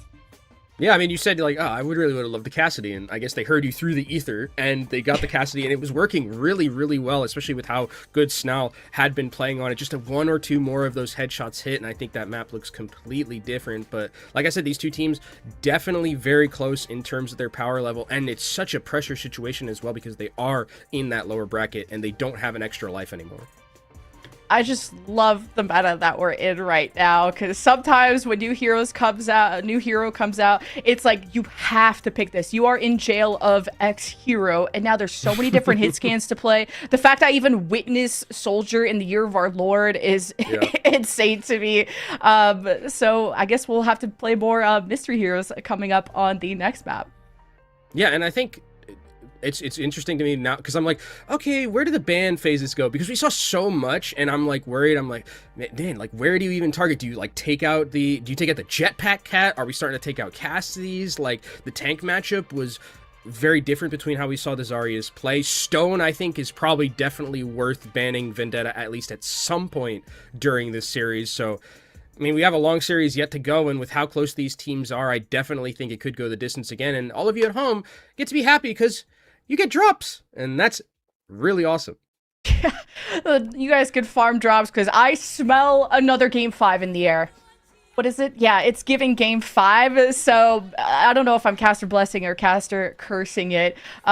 So yeah, Fisher Navy will get to pick our next map, and I think I'm centering the bans on the tanks. And that's absolutely no disrespect to anybody, but it's just so much on a tank to learn everything right now, and I think you can maybe start to expose the cracks in the hero pool, hero puddle, depending on who you're looking at, and that's where you can really force a team to change their strategy, because a Vendetta looks so much different without a Zarya, and a Brawl looks very different without a Ramatra, and etc. Yeah, and I think also the cool thing about the tanks that we do have in this series in particular is that both of them do have very vast hero pools, which makes it more interesting because it's like, okay, yeah, if you do take away, like you're mentioning, you know, take away Zarya, make it different for Vendetta, I would expect that both of them have that ability to pick up the slack in something else. I don't think, I would expect like Hammond's going to be like the one thing that I'd be a bit like, ooh, is that actually going to be happening? Because, you know, again, to play ball, gotta be a ball player. Infected was one of those. You know, do we have that in this series? We'll just have to see. And it looks like our other lower bracket match is being updated as well. St. Clair did take the first map against Cleveland State, so St. Clair got a couple more maps to go, but that's a good start to make a lower bracket run. But I don't envy having to face either Bellevue or Fisher Navy after what we saw, because whoever comes out of this series is also going to be hella warmed up. Yeah, and then you got to be thinking about like, oh, who's on the upper side of the bracket, and then you're like, oh, don't look there. Don't look there. You're just Simba. Do not look at the upper bracket. That's the what is it called? The graveyard or so, the bone graveyard or something. Oh yeah, Shadow Realm. Chat. Yeah. No, I don't think that was in the Lion We're King. currently in the Shadow Realm, I feel like. Well, the upper brackets feel like the Shadow Realm because it feels like anybody's going to Thanos snap you up there. Man, collegiate competition is no joke. There's not just one or two super teams. Like, there's a good handful now, especially with all the pros playing here. Collegiate doesn't get any more exciting than this. And I think the thing I love about Collegiate is that it reminds me of Face It in a little bit, where it's like there's a mix of like every place of Overwatch comes into Collegiate, right? You know, you got your OWCS pros, you have Calling All Heroes players, you have Face It League players. Like, it's just a great melange of all of these different walks of life that people from Overwatch come into, and then it all congregates here in Collegiate, which I think is really awesome to see as we do go to our next map. I think that was a Lucio ban? Yes, it was. Widowmaker Havana, I mean. Yeah. Kind of makes Bellevue sense. decided to ban Widowmaker, so targeting Snell or Atlas and Fisher Navy, trying to slow things down for Bellevue. And I don't blame them, because they were running Fisher Navy down so much that you can't even feel safe behind a Domina. And if you don't feel safe and happy with Domina beside you, I don't know what will make you happy. Your heart's not working or something. Like, we gotta check your pulse. We gotta check your pulse. I'm always happy next to a Domina, so for many reasons. But now you got to slow it down, and maybe that's where a Domina can come out, because without a Lucio, where are you going? Juno, maybe? Budget speed? We're definitely not going to the school of Zarya, because Zarya without Lucio is like watching molasses. Like, it does not work. Zarya wants that speed. You want to be able to move fast. Juno just does not cut it. So I think Zarya is going to be off the table. I'm expecting probably we're going to be seeing much of this Sigma versus Domina matchup. Maybe Sigma versus Sigma, if it ever allows for it. Honoron is a character that I don't think we haven't seen ever, right? We didn't see that all yesterday. Fisher like to just play with it in spawn and then swap. So as much as I want to get baited, unfortunately nothing. But hey, Domina, I'm pogging off to see Avery on some Domina, because they were really impressing me on the Sigma, and then now we're going to see something different. Stone kind of baited us with the May ban initially, and now we get to see the infamous Stone May and how they hope to trap Fisher Navy in their grasp. Are they actually playing Rat? No, okay. Yeah, they're just trying to get out of my spawn, Rat. Yeah, get a cheeky little maybe triple grenade and see what happens, and then go back over to that Sojourn, which is just going to be interesting that they're holding close, as Hutch is going to end up going down. That's a lot of healing loss, but I was going to say it's interesting that they're holding so close here because of the fact that we usually see teams hold that corner on the other side, but I guess they want to get as much time off the clock as possible with just a single fight win. Yeah, that's the thing, is there's two different approaches to Havana, playing at the spawn room doors, like you said, to shave off time, but the better fight, and a lot of teams opt for that corner fight because it's so much better for the defenders because of sightlines. Like, the attack doesn't know what's waiting for them until they're shot in the face. And without that Widow, there's, well, less threat of that. Fisher, it's a good start. That's true. And I think one of the other things about this is that now that you've lost that team fight so heavily, you've lost this corner, and the geometry is a little bit trickier to play around. So it's really going to be about shield management and where you're going on Bellevue's defensive end. Well, Snell gifted them that fight after a pick onto a support. So Snell, easy MVP for me in map 1. Can he replicate that kind of stardom? And Pirate is now a victim. The Uno reverse from Bellevue to pick off the Kiri. But when you have this double flex, Diana, Pauline, she can do a lot. Fisher Navy building up towards some very good offensive-oriented ultimates, because that's really what the Kiri and Ana are providing you. Well, maybe nothing at all, because that may well put you in jail. Fisher Navy definitely got a reset now. Yeah, I mean, Ana, those old legs don't work as well as they used to, and you can just see her just trying to eke around that wall that was perfectly placed by Stone, understanding why that was banned out, and also understanding why they have it hovering over their hero portrait.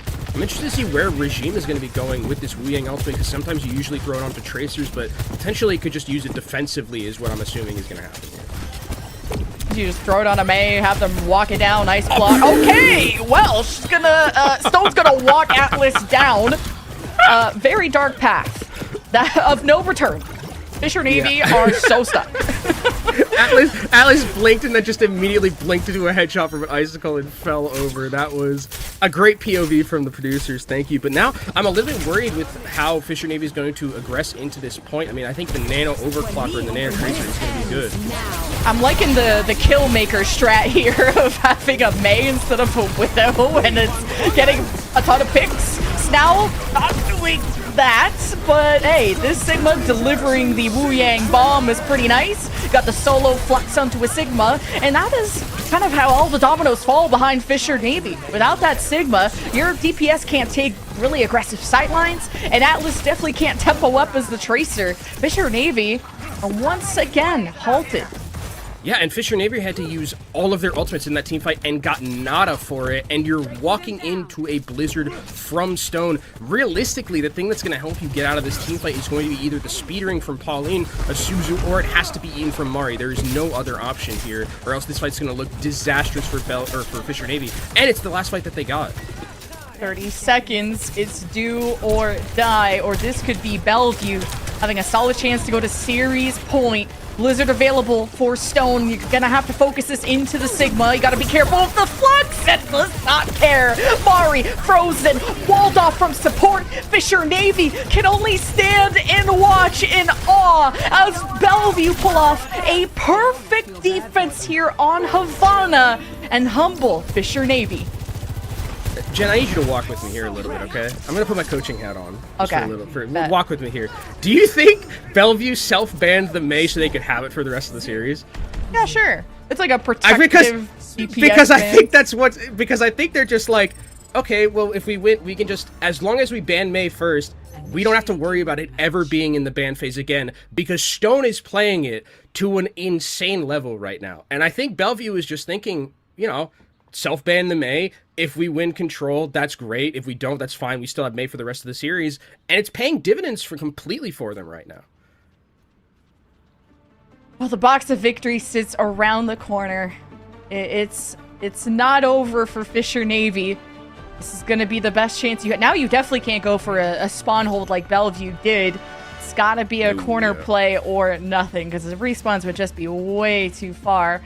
So, Bellevue, I'm thinking this Mei really enabled Avery to win a lot of the tank matchups. And I don't blame Mari. When you're walled from your supports and fluxed and blizzarded and frozen and tagged and rooted, snared, stunned, slept, like, I'm kidding about most of those. But Mari took all of that in stride, and Fisher Navy could really help. And not only that, but like you're getting walled, and these compositions aren't the most mobile, right? You don't have the speed, so it's like Ana's just like, let me get over past the wall. I'm trying to hit you. And it's just like, you know, what can you do sometimes? Unfortunately, it just ends up going that way. But I like this cheeky little hold here. Looks like they are going to try the close hold just to try and get as much time off the clock, but that wall is already, I mean, Stone is on another level. No. Oh, it's a disaster. Hey, quick loss, though. Quick loss, you'll force another fight, but not too many like big, not too many big ult charge given there. Bellevue got so close so fast, and I don't think it was well organized. But hey, Bellevue, box of victory in their sight.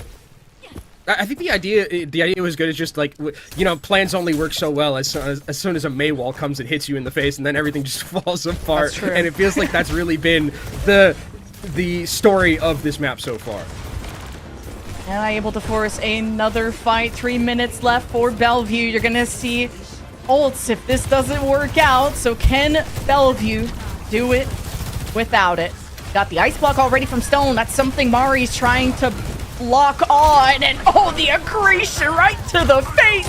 The punishing power of Stone walling off Mari from her supports. And it's as clean and clinical as ever, especially when you're watching Bellevue. They go to series point.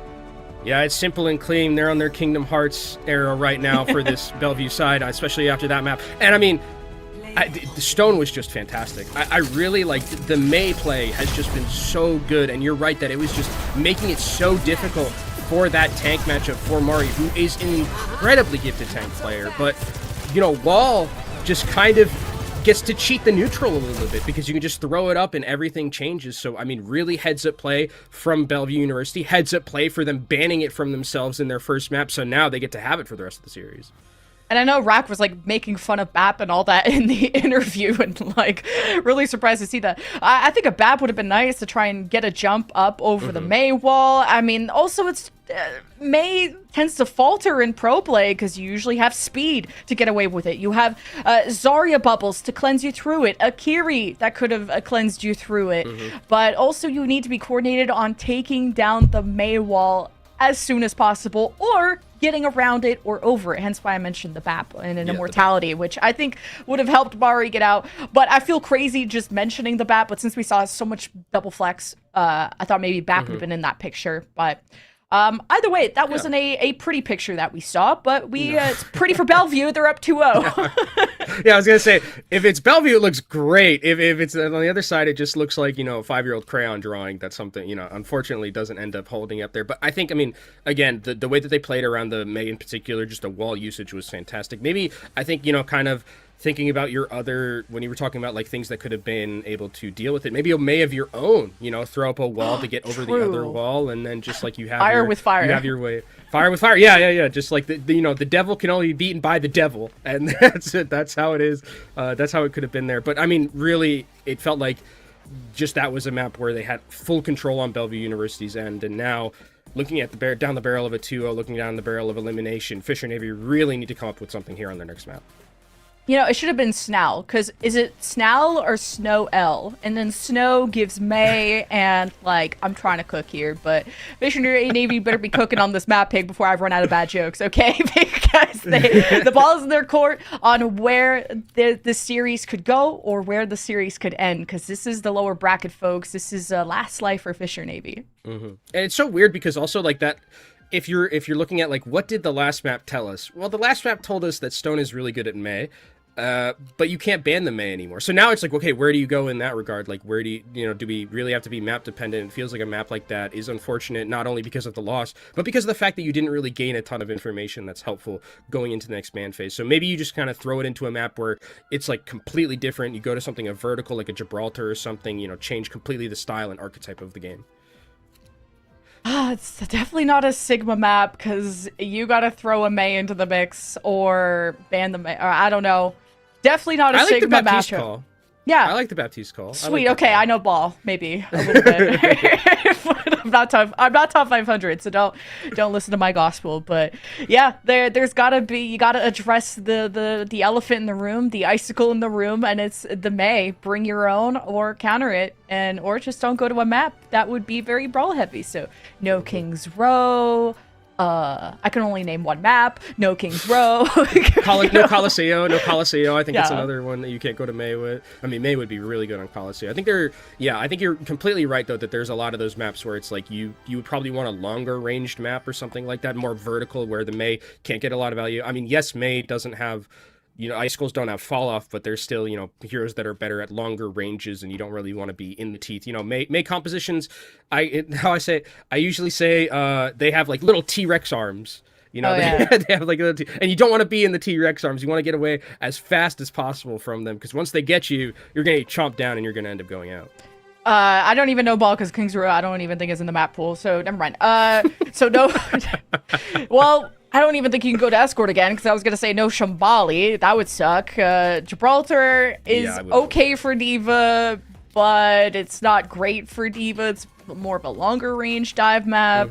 The push maps aren't cute. Oh, jeez. You really could play Mei on so many things. And we're going to Blizzard World. Okay, this is good. That's a good one. Okay. I like this. That's a good one. I like that one.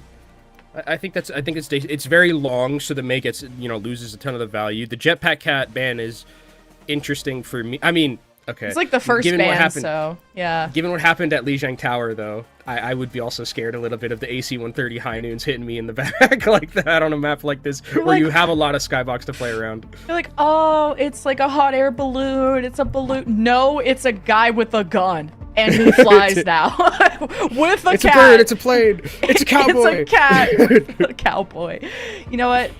Bellevue very based for the cat ban, and Fisher get rid of Sojourn there for Ivory. So I don't love the May on defense. It is playable. I'm not gonna, you know, write a sternly worded letter to anyone who runs the May on defense here, though. But I wonder. Dear team that ran May on defense, you've ruined my life. I will be invoicing you. Yeah, I will be sending a second strongly worded letter if it happens again. But I think you're right that it's like, it's a map that is just not enclosed enough, and it's too long to like really get value out of anything with the May, specifically with the wall, which was kind of the linchpin of how successful Bellevue had been in the previous map. Oh, the return of the Avery Domina. And it's maybe a bit more difficult to engage with a Domina, so we'll see what Mari opts for, but I always love a Tracer on this map because there's so many good paths to take and mega packs towards the left side if you're looking at the defense. I guess right side if you're looking at the offense now. And will be the Diva rollout, one of Mari's specialties.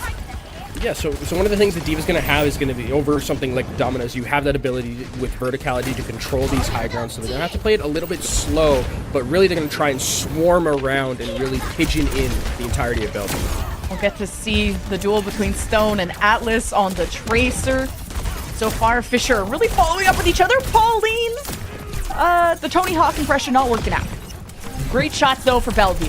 And you need every second you can get, because Fisher Navy, you gotta respect them until they're fully dead, because their comeback mechanics here on Lijiang Tower really surprised me when it came to Fisher Navy.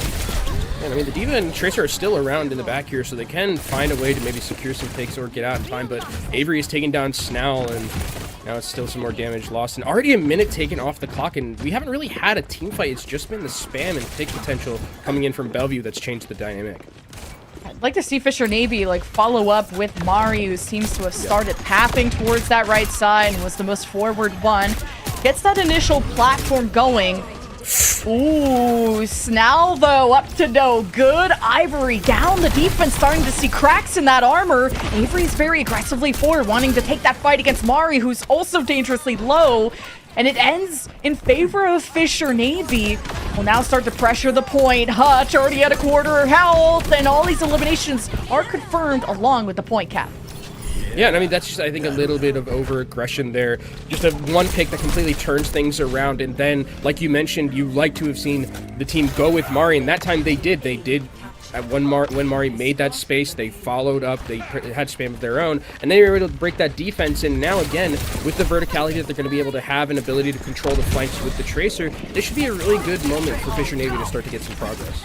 It's a lot of like 1v1 duels, like Snell versus Ivory, Avery versus Snell versus Ivory, Avery versus Mari. Wow, I just noticed that's confusing. Well, Bellevue can't consume a rush, or maybe they have. Hutch died as he used it, so that is very surprising. Fisher Navy kind of went blow for blow here. Their spawns are closer, and they will see progress once Stone leaves. Yeah, do we call that is it like a Kitsune Jax? Is that what we call it? I don't know. When you die in the middle of it? But I mean, it's going to be an ultimate that they... Oh, I do. Okay, I like that. I would like to see also I would also like to see Bellevue University kind of stand stalwart at one point and not have this defense breaking, but also that's credit to Fisher Navy and how well they're playing around these flanks, and again, corralling Bellevue into their own positions. Stone falls. Bellevue are low, and Ivory wants to kick back against this Fisher Navy squad because before they get too confident, Ivory gotta feel good after taking down your opponent like Snell. They've been dueling at it this whole Blizzard world, but Fisher Navy are almost at the end of point B, so that's what we gotta look towards. The good thing, though, is that if you are Fisher Navy, or if you're Bellevue University, you do have a semblance of a respawn advantage. So Fisher Navy have to take a lot of time to move forward, especially with the D.Va. But here they go, aggressive with the sound barrier. Only the supports got it? Maybe Mari? I don't know. Fisher Navy desperate for a fight. And now Ivory is still trying to take a 1v1 against Snell. This time loses it. These guys got some beef they gotta settle another day. Fisher Navy, though, they want to settle with a cap berry soon. Mari is deep in the back line, smelling Christmas presents. Regime hesitates, goes for the sound barrier, and tries to reinvigorate Bellevue and to push back against this Fisher Navy squad that had so many advantages early. Self-destruct. Fisher Navy back into mech, back into control. No, Mari not. Now just getting back into mech, unsure if that fight had concluded, as Fisher Navy try to get their bearings. Yeah, now again, the respawn advantage doing such a good job of being able to get Bellevue back into this team fight. You do have Avery with this ultimate, but with the D.Va on the other side, need to be very, very careful for it not to get used. 2 minutes, Fisher Navy built up so much progress before reaching this point. It feels like they've hit a stone wall. And Mari's already lost mech thanks to Stone. So it does not get any easier for Fisher Navy when you don't have a tank that can lead your charge. And I think now you have to, this next fight almost becomes must win, because with the minute and 30 seconds, by the time you get to this next fight, it's probably only going to be a minute off the clock, and you need to win that team fight. They don't really have a lot of ultimates. I mean, yes, they do have the Emre ultimate. That's going to be the thing that makes the difference, but you're walking into a Kitsune Rush, which makes it even more difficult for Emre to actually get value out of it. And the D.Va just lacks in range when it comes to dives, so the further back that Bellevue play, the more difficult it is for Mari to find impact before getting demech'd. And now you have Stone. You kind of just saw shades of flank there with Fisher Navy wanting to take charge of their own fate. Here's the Snell ultimate while Mari tries to get these rats out of cover.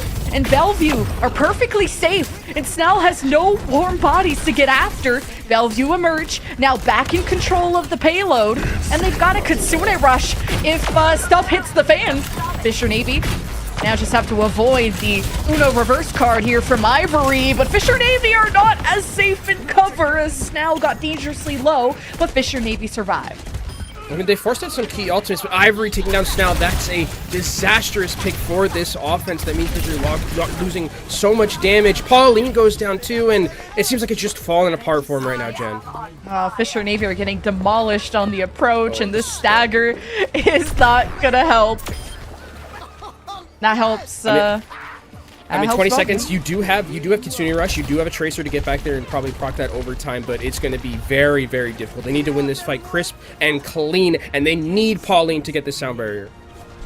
It's still a decent push for Fisher Navy in the grand scheme of Blizzard World, but we know they can do so much more. Pauline will force overtime, and you're gonna need that sound barrier, so the rollouts have to be swift, and Stones with the pulse bomb. Snell removed, barely any damage left for Fisher Navy. Atlas throws the Hail Mary, and the pulse bomb does not connect, so Bellevue will just get to sit and stare and even beat for aura against Fisher Navy. That's when you know you're in trouble. Bellevue, they're heating up and they're starting to hit their peak.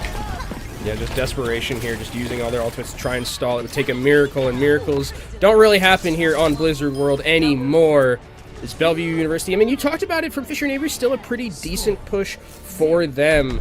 But Bellevue University really tuned things up on the defensive side once they were able to kind of get some positioning, get some footing, and then were really able to make that spam work for them with the Domino.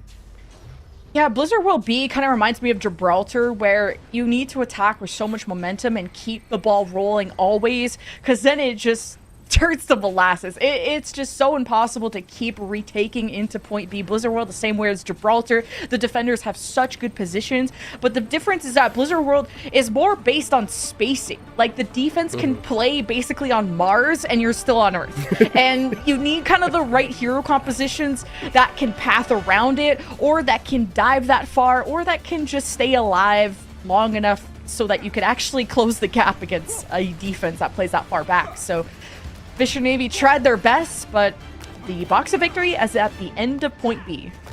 And I mean, it's still a difficult box of victory. We saw how difficult it was for, you know, Fisher Navy to cap it basically with like 4.5 minutes, I think. And it's definitely doable on a map that's this long where the respawns are so far apart, like you're mentioning Earth and Mars. I think that this is definitely possible for Fisher Navy to come back from, especially, you know, a good old Blizzard full hold is never out of the question. 5, 4, 3. The Fisher Navy also have to pull off a reverse sweep. Attackers incoming. And defending is always less pressured than attacking. Just gotta react. Ooh, react to that, Ivory. Not connect there, but it definitely shook Fisher Navy a little bit. That mythic is really sick. I love that guy. Like all the spider. Actually, I hate it because I hate spiders. Never mind. Oh, okay. Well, at least they tried. Well, Bellevue will try to be scary on their offensive front with Avery on the Domina. And, man, taking so much damage. Waits to place the shield down when they're at critical health. So there's a good balancing of resources for Avery. As Hutch tries to pay attention to everyone. Has to Suzu Avery just to keep them up. And Fisher Navy, it's okay to take these passive fights and build up towards some ults. Playing slow, nice headshots coming in, some pressure being down, but they're being so respectful. Snao gets taken down very early by Avery, and Mari is soon to follow. It's falling apart right now for Fisher Navy. Wait, Snao? That's not allowed. Snao can only die to Ivory. Okay, not Avery, Ivory. That's the 1v1 that's going on. Everyone's disrespecting that. But also, Bellevue are disrespecting Fisher Navy. My brain hurt. I know, me too. Well, brain cells also collided here for Bellevue to get the point cap almost instantly. So this time bank advantage is pretty serious. 5.5 minutes for them, and they're going to start taking away this high ground right now from Fisher Navy, trying to put some pressure down, see what they can find. Snao getting taken down very low, lucky to survive. Fisher Navy, I like this high ground approach, ready to absorb as much pressure as they can off the Dominus shield, and Mari stands tall. Bellevue could maybe try to counteract this aggression with a Kitsune rush. Mari has to be careful. Avery will disrespect it and try to chunk down the squishies next to the tank, and it's successful. Bellevue, oh, they get punished on the approach. I thought they may have got some picks on Fisher Navy, but this defense is flawless. Pretty good right now, and I mean, again, they're gonna have to be doing this. I like that they're taking actually the close hold rather than just like waiting for them to go and have that high ground, because now just getting out of, it's like a World War I trend, so just like every inch you have to take to get out of spawn is just more time wasted off that clock, and with such a high time bank, every second is just so valuable for a defense like this. Fisher Navy had to really balance their aggression well. You don't want to give an in for Bellevue, and Ivory will just kick the door down and make an in of his own. Now the backline in trouble, and killing Pirate is huge. The Kitsune rush had just been dropped, so Fisher Navy don't have that win condition now and don't have any healing at all.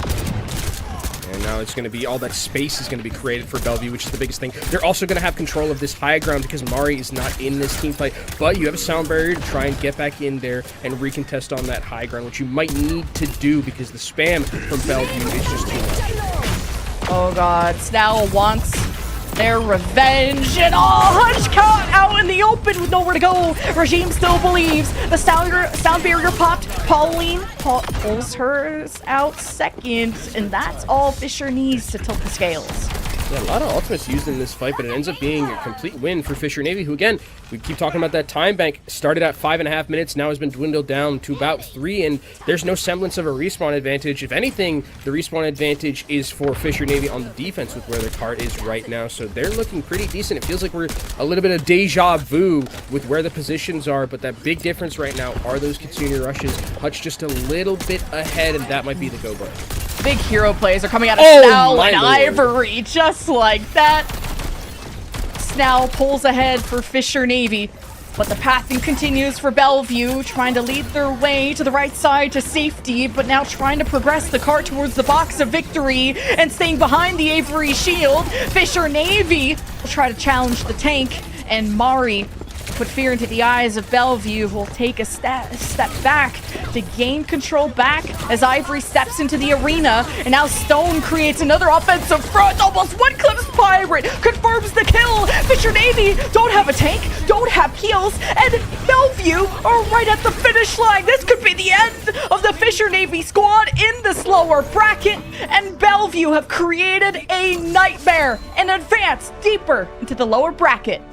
Bellevue continued that lower bracket run, the salty run back with a very convincing 3-0. That first map was probably the closest it got, but since then it felt like Bellevue had complete control of this series and never let it go. Unfortunately, we have to say goodbye to Fisher Navy, who did put up a great fight, especially at the end.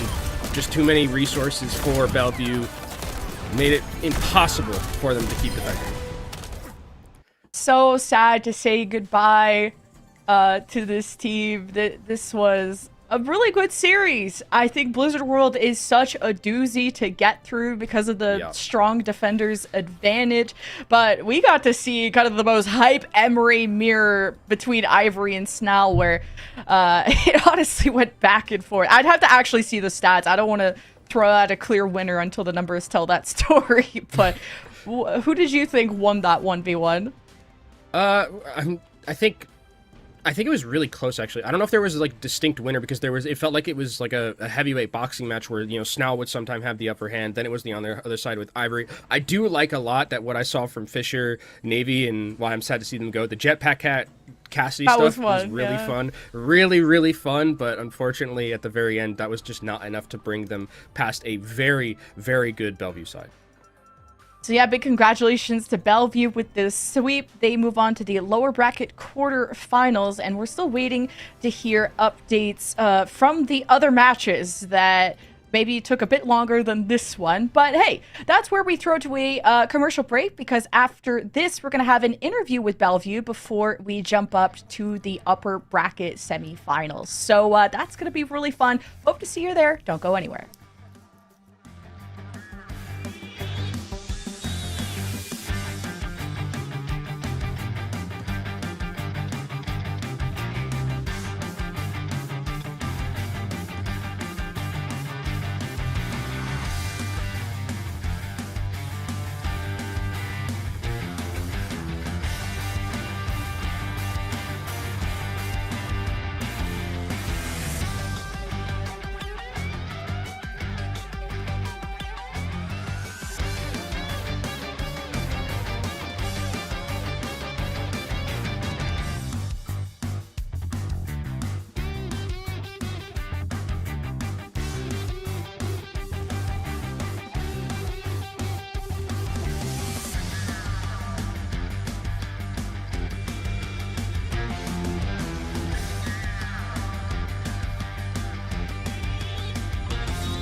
Welcome back, everyone, to the Overwatch Collegiate Playoffs. We have none other than the GOAT on tank, Avery from Bellevue University, joining us for an interview.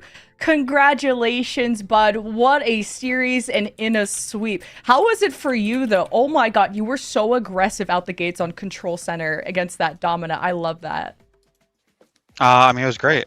I just sit back, I let Stone carry me, bubble my carry, and I just let my team win. Fair enough. Okay. I mean, yeah, that's fair. It definitely worked out. And one of the things, I'm kind of interested in to get your perspective of is the cat, because we saw some funny things about the cat, and it feels like it can sometimes throw wrenches into what teams are wanting to do, by, putting the high noon in the air or something like that. Is that something that you're seeing a lot of? Is it kind of like cheese? Like, where are we at with your views on the cat? I mean, I think Jetpack Cat's good, but I think the vast majority of teams that we scrim and play against don't play it just because it's a little more gimmicky, and we've all been playing Kiri Lucio for like 5 years now or whatever. So, so I think for us is like we didn't want to invest the time into learning how to play Jetpack Cat because we just knew we could play Kiri Lucio. But I think it is good. I don't think it's like a bad character at all, and can definitely catch us off guard. It caught us off guard a little bit on Lijiang for sure. And well, speaking of new heroes, y'all seem to be pretty big fans of the Emre. Where do you think he sits in the meta? Because it was really fun to watch Ivory versus Snell, especially on Blizzard World. Yeah, I mean, I think Emre's. I was honestly an Emre believer before the buffs, but after the buffs, he's definitely pretty good. Soj still has her place if you're trying to be more mobile and more survivable as a backline, but Emre on maps where you're not moving your core a whole lot, I think is very powerful. Sweet. Okay. So talking about kind of like going through the rest of this bracket here, because you're on the top side now, you're going through the lower side. You get a lot of momentum here. How are the comms like, and how's the structure like between your team and the dynamic? Now that you're in that lower bracket, get a nice 3-0, get to start that momentum. Like, who's kind of keeping the cooler heads in your team? I mean, I think we've had a really rocky season overall. Lots of losses that were pretty emotional for us. So I think we kind of came into this weekend like. We've been through the ringer. We've had a lot of tough moments, but we are mostly we want to have fun. We want to just have a good time, especially me because it's my last term here. So I just want to go out and have fun no matter win or lose. If we lost today's match, I think the way we played, it was something that I wouldn't have regrets about. So that's the big thing. And it doesn't get any easier in this lower bracket because I think you face the loser of Fisher versus Winthrop, unless producers want to correct me right now. Join us on the desk for a hot second. Who do you think is going to lose that match, and how are you feeling about that upcoming match if it is them? I mean, honestly, I'm not sure. I think Winthrop definitely feels beatable. By like St. Clair obviously pushed them really close. We had a game last week in the Super weekend that was pretty close. So I don't know. Honestly, I haven't seen a lot of Fisher play. We haven't played them at all this season, so I wouldn't mind seeing them in losers bracket just because it was we always want to play Fisher. So, but I'm not too afraid of either of them. I think we can put up a good fight. Awesome. Well, I'm excited with the sweep that y'all got here. It was very convincing. I think you're ready to take on some big dogs and become a top dog yourselves. So congratulations, Avery. It was awesome seeing you play today, and good luck in the next round. Thank you very much. Have a good one. Thank you. Well, that was Avery from Bellevue taking that sweep over Fisher Navy. So we say goodbye to Fisher Navy, but there's still one Fisher squad left. So Fisher fans, don't lose hope. Yeah, I mean, that's one of the nice things about having some multiple teams is that, hey, sometimes one of my teams just doesn't make it, but I got someone else waiting in the wings. I like that. I like that Avery said that Avery or Emre was a thing that has been believed in for a very long time, which makes my Turkish heart a little bit happy. I'm fluttering a little bit with national pride there. I mean, so many schools, they got something to be proud of, and it's having the best talent in Overwatch carry their banners. And up next, we're going to take a trip to the upper bracket. I think we'll be checking out Northwood, Cumberland. There's so many good matches too. Yes, okay. I don't know where I am apparently. But you guys know where you are. You're on twitch.tv/Overwatch_esports, here to farm drops, and you're going to farm more of them after this break.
we're ready to get right back into the action here for the Overwatch Collegiate playoffs. We're jumping up to the big matches, the semifinals. So many good ones to pick. We had to flip a coin, and we're with Northwood Blue versus Cumberland. And Kenobi, this Northwood team is the one to beat this bracket. Ooh, yeah, our number 1 seed coming into this one. They have been playing fantastic, full of a lot of players that I think a lot of people are familiar with, especially, you and I casting contenders and Path to Pro as we did before. A lot of these players kind of came up through there. Some of my favorite players of all time, like Racket for Northwood, really, really love it. We can take a look at their roster because there's just so much to talk about with both of these teams, especially that Northwood roster. I mean, when you look at over everyone here, just some of the greatest, I think, that you've ever seen come out of Collegiate and of the Tier 2 system.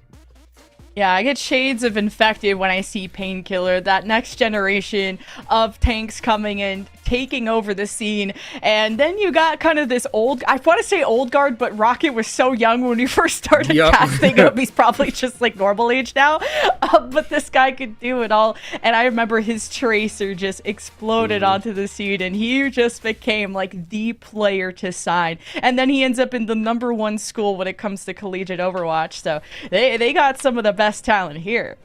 Yeah, and I mean, their record so far has been impeccable, but Cumberland, no slouches either, have some names that people are aware of in the next one as we can take a look at their roster here relatively soon. We're going to give you a little bit of a moment to ponder the Northwood roster, specifically probably because Domina is there. Haven, very cultured, I would say, by picking Domina as a DPS player. That's what I like to see. But Rocket, I mean, you talked about the Tracer being like one of the things that was, that kind of brought him up to fruition. The Venture has been something that since Venture came out, has been something that Rocket has really adapted to. I think they've fallen out of favor in the meta just a little bit with all the other heroes that we've had, but maybe, hey, don't be surprised if we see a little bit of that Rocket Venture coming to the forefront. And Cumberland, I mean, took some upset victories against some good teams before, and they just came off of a sweep against Fisher Navy, who unfortunately just ended their run. But Cumberland, they've been flawless throughout this bracket, and I look at this roster, I look at Cabe, a very well-known name in this scene when it comes to hit scans, so gotta be careful for him. Yeah, I actually met Cabe in a stadium game once. Cabe recognized who I was. Did he and I was ruin like, you? He carried the absolute piss out of me. I mean, it was just not. I didn't have to do anything. I think I was playing Ashe, and he was on Junker Queen, and the maps were just over before I could do anything. Cabe is the truth, but not. The other players that we have on here, Naughty, Kern, Virtual, and Chef, also really good and have been around in that Tier 2, Tier 3 scene, Collegiate scene for a while. And this is another 1st to 3, but now that we're on the upper side of the bracket, you get that cushion, that second life of being able to go to the lower bracket if things don't turn out your way. But I think Cumberland, I don't even know if I want to call them an underdog because they're a very capable team, but I think they're a team that can punch up. And it's fair to say that you're going to have to punch up against Northwood, who have beaten every other top team in Swiss, at least. Yeah, Northwood has been fantastic, and realistically, I mean, if you're Cumberland, you've had some really good wins against like top 20 teams. They've actually were able to beat Sinclair a little bit earlier. So I think that this team definitely has the chops to match up against Northwood, but Northwood kind of like one of the last remaining bastions of this the classical Overwatch Collegiate back in like early 2000 or 2020s. Is still here and looks like the best team in the tournament. Winthrop looks a little bit vulnerable, but Northwood seems to be that team to beat right now, and I'm excited that we get to see them for the first time on broadcast here. I could easily see Painkiller return to the Hazard for Ilios. That has definitely been the flavor if Diva has been banned, unless you have like your specialists. Well, we don't say OTPs anymore, guys. We say specialists or masters of. Okay, we gotta be nice to the OTPs because they're low-key running tier 2 now. But anyway, there's no OTPs here that I know of, and that's where like Hammonds and stuff can come out. But now everything is pretty much on the table except no Lucio Kiri. So what's the backup plan here? It's so interesting and so funny that you talk about the OTBs and specialist things. So many of these players that you and I like grew up casting used to be OTPs. Rocket was just like very much a tracer of OTP, grew that hero pool so effectively. Same thing with Cabe, I believe. So I really like that we've kind of like grown as the players have grown their hero pool, they've gotten more hero play. Well, InTouch Credit Union can't grow your KD, but it can help you level up your financial game. So visit itcu.org to learn more. So thank you so much for that support and everyone in the chat here for Tier 2, here for the collegiate scene. We're in the upper bracket semifinals, okay? No more kidding around. And we're going to be starting here on, guess that map. Well? Yeah. Or no, Lighthouse. No, Darn. Lighthouse. Oh, unfortunate. Unlucky. It's like we failed the geo guesser. It's 1 to 3, unfortunately, 1 to 3 in Overwatch. chance. Yeah. 33% chance, but... Oh, Rocket's going to be on the Genji, so this is one of the things that Rocket used to have a little bit of a hard time playing, but has grown so much in terms of being able to operate. Oh my god. CJ playing on, like, yes, CJ, the flex support's so great for him, but as an auto main, playing it on this map is so sad. Like, sightlines, dives, but hey, Kerm got a good pile drive and had to leave, and everyone from Cumberland got cooked. So, okay. Are we seeing a real Mizuki, actually? I just noticed that that just walked out of spawn and then didn't notice. There's a chance to change. It's actually going to be the Mizuki, which is super interesting because it's one of those aura healers like you have with the Lucio, but offers a little bit of that flank potential, especially with that ability to use that shift and get in, get out very quickly, but you are really reliant on doing damage. The Northwooder certainly doing the damage, and CJ maybe trying to deny some heals, throwing out the biotic grenades, which is a really nice neutral fight win condition around that Ana, but it's certainly fallen out of favor just with how strong the dive is. But Painkiller is the one that gets to do all the diving right now, because where is Kerm? He's got to be going after this Ana while being, you know, wary of the sleep darts. That's what's going to ruin Kerm here, but Kerm is getting ruined right now, off into the distance at 1 HP, and Northwood are pretty chill right now. Yeah, they're just feeling good right now. CJ almost towards this nano boost, which is going to be great to throw on Painkiller or Rocket. Finally, Kerm going to start putting down some pressure on CJ, but it's not going to do too much. The sleep is absolutely perfect, and Kerm is going to end up going down. The way we could be just casting a Nano Blade in the near future, in the Big 26, our players keep surprising us. Then we have Soldier, yeah, and the Mizuki, Soldier, Nano Blade. That's going to be on the menu here very soon, as Cabe's ultimate did not get a pick, and Northwood hunt them down. So this is a very stress-free 100-0 coming up, and Painkiller is going to get active. It's trapping this poor Mizuki. Virtual fades into pixels, and so do the rest of Cumberland, who have one last shot at this lighthouse. Yeah, I mean, they're waiting for this Nano Blade, and I don't know if there's anything that's going to be able to deal with it. Maybe Chef is able to get towards this rally. You can stun the Nano Blade, but beyond that, it's going to be a Herculean effort for this Cumberland side to win. Right, Mizuki ult off into the distance. Kerm will force overtime, but just barely in. No Nano Blade! I feel so sad when Haven gets to send Cumberland to heaven, so we're being treated with entertainment.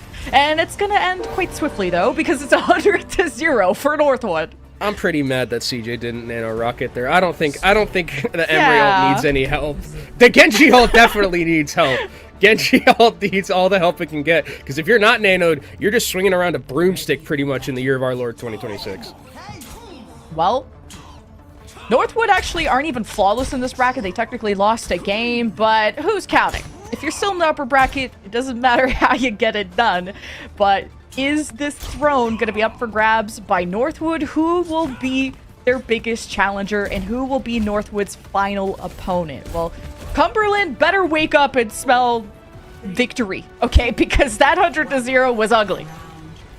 I wonder if we're going to see any changes from this Northwood side. I don't think so. If it ain't broke, don't fix it. They're kind of the ones who've also been bringing in the Ana more so than anything, so a little bit of different versions of what Northwood, kind of from what the other teams have been playing. Northwood straying a little bit from what we've seen as like the meta. Cumberland trying to take some safety as Painkiller's vaulting over to try and kill your DPS. Painkiller goes almost unpunished. What a wall at 40 HP. CJ finally notices there's some trouble, and Painkiller will regenerate, and there's gonna be a cap thanks to the Haven kills that came around. Vega keeps us at the edge of our seats for that one, and Cumberland now will give up the cap to Northwood. Yeah, Cumberland gonna try and come back in. They're gonna wait for Cabe to get in. They need that damage done, as You can see just how squirrely Vega is right now, how hard it is to keep track, and it feels like Cumberland just a little bit disjointed in their play right now. They need to wait for all 5 members to go in before they start these engagements. Now Cumberland have like abandoned the Hammond dive, so there's nothing that's gonna hinder CJ too much. Cumberland trying to address this from front to back. They got 99 problems, and Vega escapes and tries to not be one as well. Cumberland don't have Nodi in this, and they have no body really to have a strong fight. They're getting wiped out back to back. Yeah, it feels like we haven't really had fights. We've just had like mini fights throughout all this because the way that Painkiller is just holding this space, being aggressive alongside Vega, these dives are working out so well, and Cumberland really don't have any footholds to play around, and now you've got a Nano. Jeez, Cumberland. Are they just outmatched? Are they outgunned? Do they just need the ults? It's tough, especially when Northwood take any fight they want, and they got Rocket just meleeing with Nano. They're not even bringing out their full power, but Northwood will get punished trying to smell the spawn room doors of Cumberland's, but it is, what, a 2v2, maybe 3v3 at best? And Painkiller is ulting towards your spot. He doesn't care how many teammates he has. Yeah, Painkiller is getting very aggressive there, but it's created enough space. I think probably eventually Cumberland will get back in here with their tank and will be able to hold the spacing away, but they're still walking into a Sound Barrier, walking into an Emray ult. There's a dupe onto an Ana. That's interesting. That's not inspirational, but sometimes you just need plot armor. You need any armor. You need Jesus. Somebody for Cumberland, help them. They got the cap, but for how long? Northwood have 3 ults. They're knocking at the door. Painkiller is trapped. Your Domina and Kerm fights for their life. They got the rally, both metaphorical and literally the ultimate, to try to get them towards the point. But Cumberland don't have a tank, so they are exposed, and Rocket heads to pressure just that. The flip about to go through for Northwood, and this is spelling a map 1 victory unless Cumberland can get their revenge, and Rocket is dancing and is on the brink of death himself, but Cade gets flustered and looks towards the tank. The one thing anchoring Northwood still in this fight, and Painkiller gets all the resources, including a Nano. You just can't kill this Northwood team, and, well, now you definitely can't, because they just swept you on Ilios. Ooh, Northwood are looking good. Yeah, Northwood are definitely showing why they are that #1 seed that we saw coming in from Swift. They just look so crisp and clean, even when they like have these like low health bars and they're in these positions where it feels like they should be getting taken down and getting killed. It doesn't matter. You have plays like this from Vega, booping people out. You just have that ability to clutch up, and that's what Northwood has been so adept at throughout basically what feels like the entirety of the bracket so far. Well, Cumberland will get to choose our next map, and if I had to deliver some caster cope for you guys, is that Control is whatever, Mickey Mouse map. I don't know what to say. Maybe it's just too chaotic, and it's really hard to get a good game plan going, especially when Northwood fight as fast as they do. So you look towards any kind of payload map that can give you a more planned approach. And if Cumberland don't take this next map, I fear we're going into sweep territory, because I don't think any team can reverse sweep Northwood. Yeah, I think it's going to be very difficult. Cumberland, though, I mean, they are the 4th seed coming into this, so they definitely have the chops to do so. But I think that one of the things that's like, going to be so interesting is that we saw like the Hazard comp and like the Genji comp that I haven't seen in like a very long time. And so does Northwood even, like, now it's like, okay, Northwood, are they going to play more towards what we have defined as the meta with the rest of this bracket, or like are they just going to keep playing what they're best at? Because if they played that composition pretty perfectly against a very good composition on the other end, and it worked out very convincingly. So I'd be worried if I'm Cumberland that, like you mentioned, they lose this next map. It's probably a very snowballable potential that they get swept. Yeah, and I don't think they're stemming that bleeding. And it felt like Northwood weren't even at their full peak. Like, they felt like they were playing around with their food. The fact that you didn't see a nano blade once, like Rocket got nanoed once, and he didn't even have blade, and he's meleeing through a break shield. Like, for Christ's sake, like, Northwood are not at their full potential yet. But they could reach that 9,000 energy on our next map here, chosen by Cumberland. We're going to Midtown. Yeah, Midtown is I don't think we've seen a Midtown throughout the bracket or throughout the series so far, or throughout the broadcast days. Interesting that it's going to be this one, because I think it does actually it's going to be hard for them to pilot this like Genji Ana composition, especially because Ana likes to have maps that are a little bit more open, and it's very easy to just dive onto an Ana and get her little, you know, her old knees aren't what they used to be, so she doesn't have that mobility anymore. But to be fair, to the credit of CJ hit a lot of very clutch sleeps. So even if they do manage to get onto that Ana, it is not a guaranteed kill with someone the caliber of CJ. And it's, yeah, if you have eyes, you can hit a sleep on a Hammond, but to force a Hammond to actually swap, that's aura from an Ana. So Curb, I think, just struggled to have a follow-up to some of his dives, because they were quite juicy, but didn't lead to that turn, and that was that 100-0 that they suffered through on the first map. But hey, this is the Cumberland playground, and we're getting rid of some important stuff. Cumberland don't like the Lucio, definitely trying to slow things down, because man, Northwood were constantly in their face last map. Yeah, I wonder now if it's gonna, because we saw the Domina, and I wonder does that kind of bring things into more of being like the Sigma with the Lucio gone. I think as one of the bans, I think Zarya is taken off the table completely, because again, Zarya kind of needs Lucio to have any semblance of being able to walk faster than Molasses. So yeah. I think that takes that away, and I wouldn't be surprised if we saw like a Domina mirror or a Sigma mirror. But then again, because of how well Northwood have been playing, they could just continue to run that hazard. And I think this is going to be the last shot for Cumberland. Like we said, if you can't win it here on your map pick, I don't know if you could reverse sweep.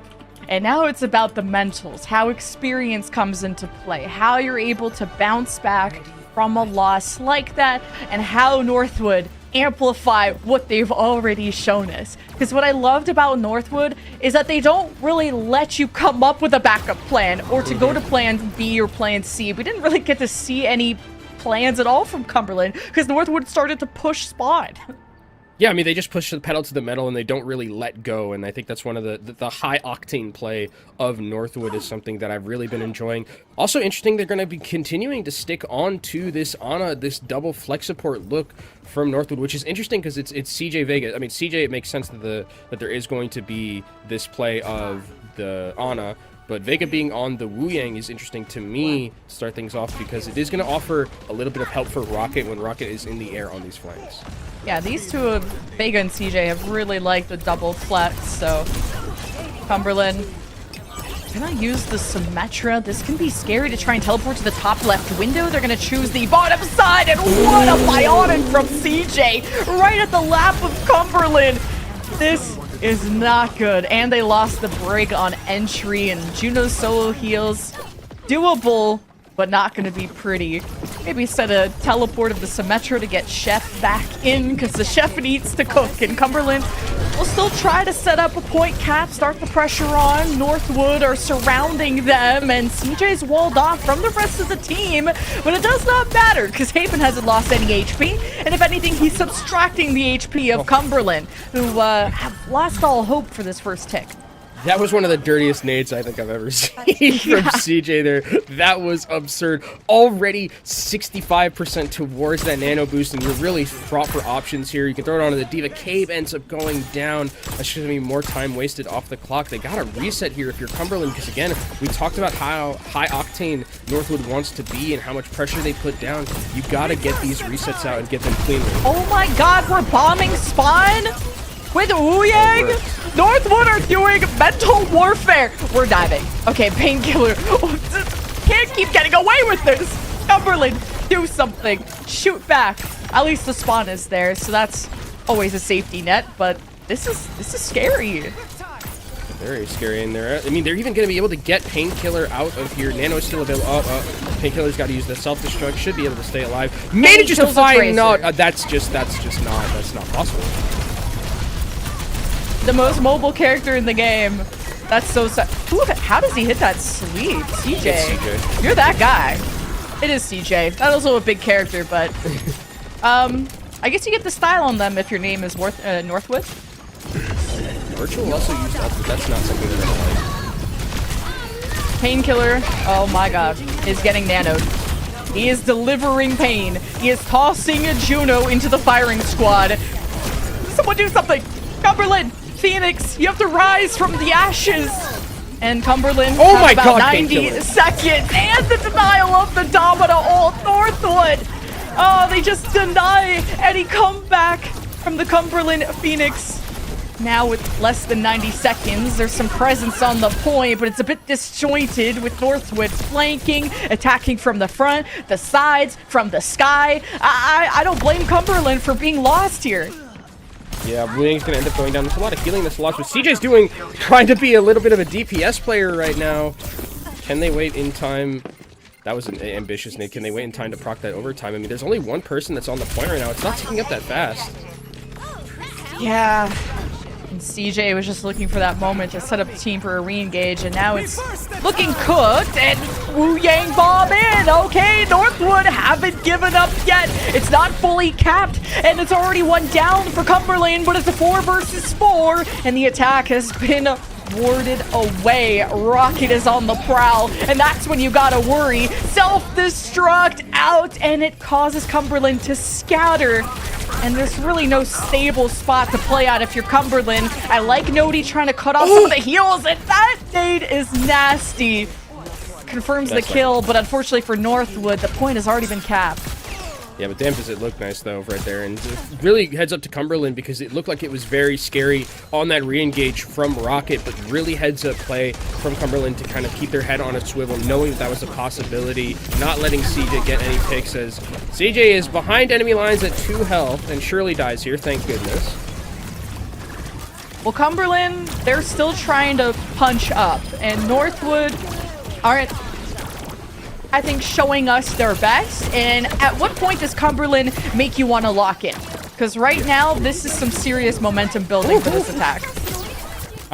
You know, it's really nice that the Juno can headshot now, because you can have a little bit more dynamic play as a Juno instead of just like only shooting your DPS and tank. Painkiller Winston? Winston does live, guys. Oh, and Chef does not live.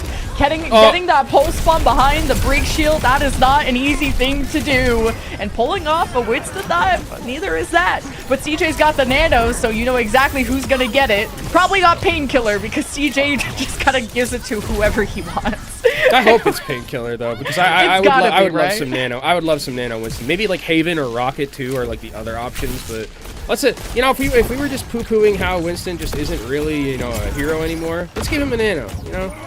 He's already been through so much. He's already been through so much. They'd attacked Watchpoint Gibraltar and the lore, and like, oh, he's just been through a lot. I feel like we've had Winston Ana for so many years, or maybe it's just okay, my God, mean, just like CJ, you get to kneel on that one. You get to take a few kneels on that body. That is insane. Not the second time. One time you can say it's a fluke. A second time, CJ really is just the GOAT Ana. I mean, I was like wondering, like, hey, why are there not all the other teams like that are like playing Ana, and they're just not? It's because they don't have CJ, is what I'm understanding. Oh, right. Is that CJ just seems to be so locked in. Unfortunately, Painkiller gets hit by a pulse bomb, so that's not going to be good. But Northwood still want to try and contest it. Oh my God, a Tracer's delivering the most swift bomb and touched the spawn room doors. So Cumberland have lost a bit of aura and mainly wind in their sails because they have less than 30 seconds and the cart is sitting around the bridge side. CJ. Oh, the trace. Oh, don't do it again to him, CJ. Don't do it again to him, CJ. Oh, no. Oh, didn't respect a 1v1. Boo, Painkiller. How dare he go for the win? Cumberland. Oh, the win is not looking feasible for them. I mean, it'd have to be in the second round, but not much more progress we'll see here as Painkiller bullies Virtual to death and some nice primal mechanics there as Cumberland do have someone on the cart. Someone notice. And Vega is 1v2ing. Yeah. Oh, actually, Haven is there. Never mind. But Cumberland won't get much further than this. Yeah. This is why Northwood is #1. It feels like. I mean, it feels like a little bit of like them playing with their food. I mean, we saw Winston, which again, when you have an Ana, I think it works really good. And full credit to Cumberland for trying to break out. I like the utilization of the brig to have that stun potential and make it a little bit more difficult for the dives to come through. But when you got a team that's like firing on all cylinders like this, and as good as Northwood is with all their players, very, very difficult for anyone to beat them on their day. Well, Cumberland at least set a win condition. They got past the point, which can be the toughest hurdle to get through. And with how this map started, they got better and they started to punish Northwood, like getting after CJ. Nodi did a good job on the Tracer there, although trying to challenge CJ when he actually noticed you coming, man, those sleeps were hitting. So Cumberland gotta respect this backline. Oh, okay, I like the Torbjorn. I do genuinely really like this Torbjorn pick, especially with how prolific Rocket was being on that Tracer and the amount of spam potential that it can bring. I think it's good. Not a fan of the skin since it's March. We're the Christmas season is over. It's like those people who like right after Thanksgiving start playing the Mariah, like what is it? All I Want for Christmas Is You. Yeah, Mariah Carey. It's just, you gotta wait till November's at least over. You gotta wait till November's at least over. Well, this map is not over for Cumberland. They'll Reinhardt? be on defense. And we're seeing all the looks. A Reinhardt to run a Domina down with a cat. They're gonna pick up the Reinhardt. This cat has been working out, okay? How did you just lift 2 tons of armor? Painkiller is charging towards the next point. Now we're capping. Rocket won't be joining Painkiller, but, he's kind of an absolute unit who's now going to disengage. Cool gimmick, Northwood, but it did not work. Yeah, that is... The cheese, unfortunately, was a little bit moldy there from Northwood. Didn't end up managing to work out very good. I like to switch onto the Pharah. This is going to be really good against something like that Torbjorn where you can just spam. The turret's not really going to get a ton of value.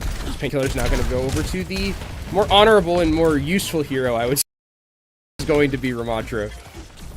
Surprisingly, Rockets are because usually it's you're good at the Pharah or the Tracer because they usually back. And Rocket can literally play it all. Projectiles, Tracer. That's why he's on this team. And Northwood gotta bring the shields up. And Chef is trying to protect himself from the Pharah while Northwood stepped towards the void. And Aben shot in the face. Not able to find an angle against this defense. And Cumberland let it rain from all sides. This is hectic. Yeah, I think at this point, I mean, they don't have a lot of damage right now due Northwood because Painkiller is just standing here with the supports. Incredible that they're going to be able to get out, but actually they're not going to be able to do so. The hot Cheetos from the Torbjorn put in a lot of work right now. And Northwood, this is where I think they kind of starting to lock in you a little bit. You're seeing the Emre, you're seeing the Ramattra, you're seeing the Juno. We're off the little bit more of those sillier heroes that we were seeing there. Yeah. And I like how far back Cumberland are playing because then it's harder for Northwood to entry. As I say that, Rocket is setting up camp in the enemy backline, and this is dangerous. Kitsune rush, a decent advantage here for Cumberland because Vega is about 18% away from his, and that's enough for Northwood to have a soft reset. I like that. Yeah, I also mentioned what we're going to see with this Molten Core, because I think just putting it directly onto that Kitsune rush that's going to be coming out from Vega will be a good enough job. Kitsune rush from Vega in a brick space? What the hell? Like, it felt like Kiri just flipped the bird at you. And, well, that is the type of aura that Northwood brings to the table. But it's not been pain-free because they've lost some bodies of their own. Painkiller has some support left, but the DPS will be on their way. Almost a second tick now has been gathered, and Cumberland wait for their re-engage off the call from Kerm, who now steps into the arena for one last contest. A minute left. This could be how Cumberland maybe steals the win from Northwood. And the orbital ray from CJ just rains hell down on Cumberland, who just didn't have any ults to match that. So Northwood get away with it. And Northwood are able to get another lease on life. 3.5 minutes. I mean, the way that Cumberland have been defending has been pretty good, but now it does feel like Northwood have gone back over to their try and true with a lot of these picks that we're seeing right now. Painkiller's also going to have this ultimate, and if they fight like in that lower area, as enclosed as it is with Cumberland, this Annihilation is going to get so much value. Painkiller is very, very far forward right now. He's scouting. Oh, they just didn't. watched Akiri. And now the jig is up, and you have Rocket in tandem. Cumberland surprised, and Painkiller, the Annihilation does not last long. Northwood didn't know how to bail him out in such a small room, so the Hail Mary player from Northwood gets stifled. You know what Painkiller's probably saying right there? Space created. That's it. That's all. Space that's all created. Space created. The card's under here, so it's not too bad for in terms of their positioning. Nice Suzu actually immediately from Vega to stop the stun, but it doesn't end up mattering. Oh, Kerm stepping into the spotlight. Got the mitts out too to throw hands with supports. You know, typically a Domina should not be able to get that close to your supports, but Northwood are more focused on the high ground, while Cumberland, the box of victory, is right there. So they almost gotta fight right here and right now. Northwood getting close to their Kitsune rush, but Virtual has theirs first. Now maybe they're feeling like they've gotta just react to what Northwood have in store, and Cumberland have a lot on their plate, from balancing a fight on the high ground so that Northwood don't drop on them, to also anchoring the card. Kitsune rush second now from Virtual. Both exchange. Cave unleashes through everything through Northwood, and no Matrix, and nothing stands in Cumberland's way. Cave is alive and well. He went absolutely nuts in that team fight. He's going to be able to completely take out everyone, and now I'm a little bit worried if I'm Northwood here, because you're going to be walking into this team fight in this enclosed area, and this time there's a Molten Core, so Nodi can just drop that down in the team fight and make it so difficult for Northwood to cap. This is not a lot of time for Northwood, and feel like you've hit a brick wall. Cave, definitely a star to watch, and a Molten Core lays down the groundwork for a Cumberland tie series, maybe, but Rocket slashes through the heart of one with the Orbital Ray. Northwood feel like they could zone off Cumberland, but the Molten Core makes Northwood hesitate. The self-destruct, Haven hunting, it's all over for Cumberland when it comes to Midtown, and perhaps this series, Northwood dancing on corpses as they take Midtown. Northwood looking really good on that map pick of Cumberland. Cumberland put up a good fight, made Northwood work for it, but when Northwood really started to turn it on, it completely shifted. Cave is going to get play of the game for a really nice play on that Emery, but it's not going to matter too much in the grand scheme of that score line. But man, it's nice to see that we're seeing Northwood kind of switch up some things a little bit in terms of their composition. You know, we saw some cheeky Reinhardt play, which I don't think is actually ever going to be real. I think you only do that if you think you can guarantee something like a pin, and then beyond that, it's just like, oh, I'm stuck behind enemy lines. I guess I'm dead. Yeah, the gimmicks were hilarious from Northwood, but you got Northwood to actually lock it. So I gotta appreciate that level of performance from Cumberland to force this down to what, the last 30 seconds of the game or something like that. Yep. And really a resilient Cumberland team that just never gave up, never surrendered, even though the spawn was getting ulted by a Wu Yang bomb. You had a charging Reinhardt and you looking up like William Dafoe. Like, I felt like some of the BM stuff that Northwood were doing would make me log off. But yeah, Cumberland, they stayed as strong as they could until the very end. And it's not the end technically. It's a 2-0 now for Northwood. Cumberland will have one last choice. Yeah, I will say that they have better mentals than you or I when we play something like Racket or something like that. Because after a game like that where I just see a team that's like playing mystery heroes on me and then they still win, I'd be like, okay, you know what? Maybe I take a little bit of break, go walk outside or something like that. Touch grass. Cumberland, touch grass. Still, Cumberland are fighting and trying to get back into this one as best as they can. They still have another map pick in their back pocket here as we go into this map 3, but it's going to be a very tall climb for them to try and get back into the series. Because we talked about it before map 1, you know, with how convincing that was, this looked very sweepable for Northwood, and they're trying, I think, to continue that theory. And I don't know a strength from Cumberland that can't be also matched from Northwood.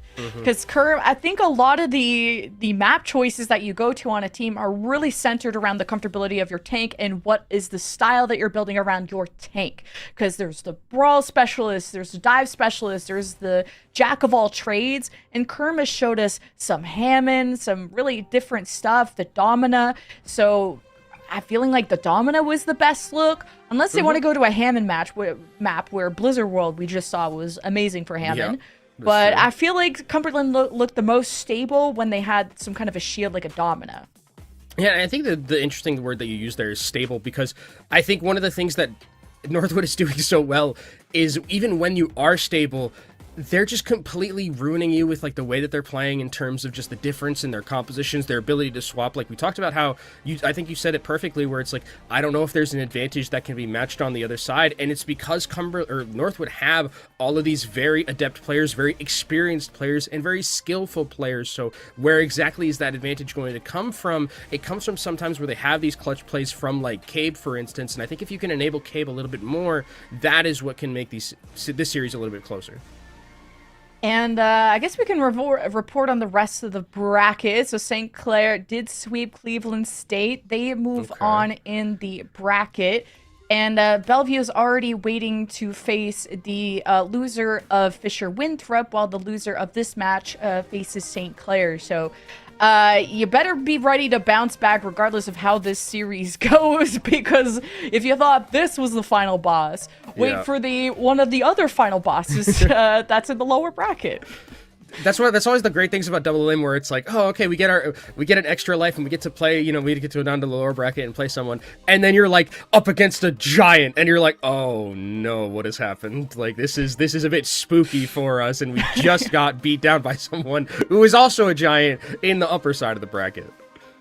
Yeah, there is so many juggernauts, and I just want to say how much I appreciate all the colleges and universities that have invested into their esports programs, because this is the open bracket, and the varsity program also features teams like Fisher and Winthrop and Northwood, amongst others. So it's cool to see how much talent has been brought into collegiate because of these colleges, and how they're developing also the next generation of talent. It's an amazing platform to play while OWCS is on break, or while you're not playing in Face-It matches, because I know these players, they're putting so much on their plate, from OWCS to Face-It to also Collegiate. Like, it's 24/7 Overwatch.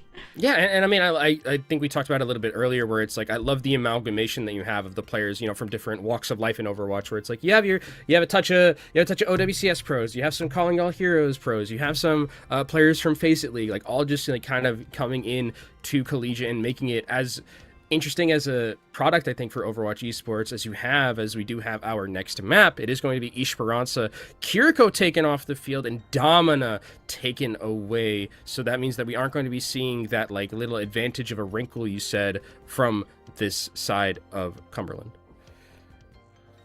Yeah, the Northwood ban makes a lot of sense. I'm just surprised they did it, because I would have been like, yeah, we could beat you on anything, even your best heroes. So this will force a pivot from Kerm onto what I was hoping he would play.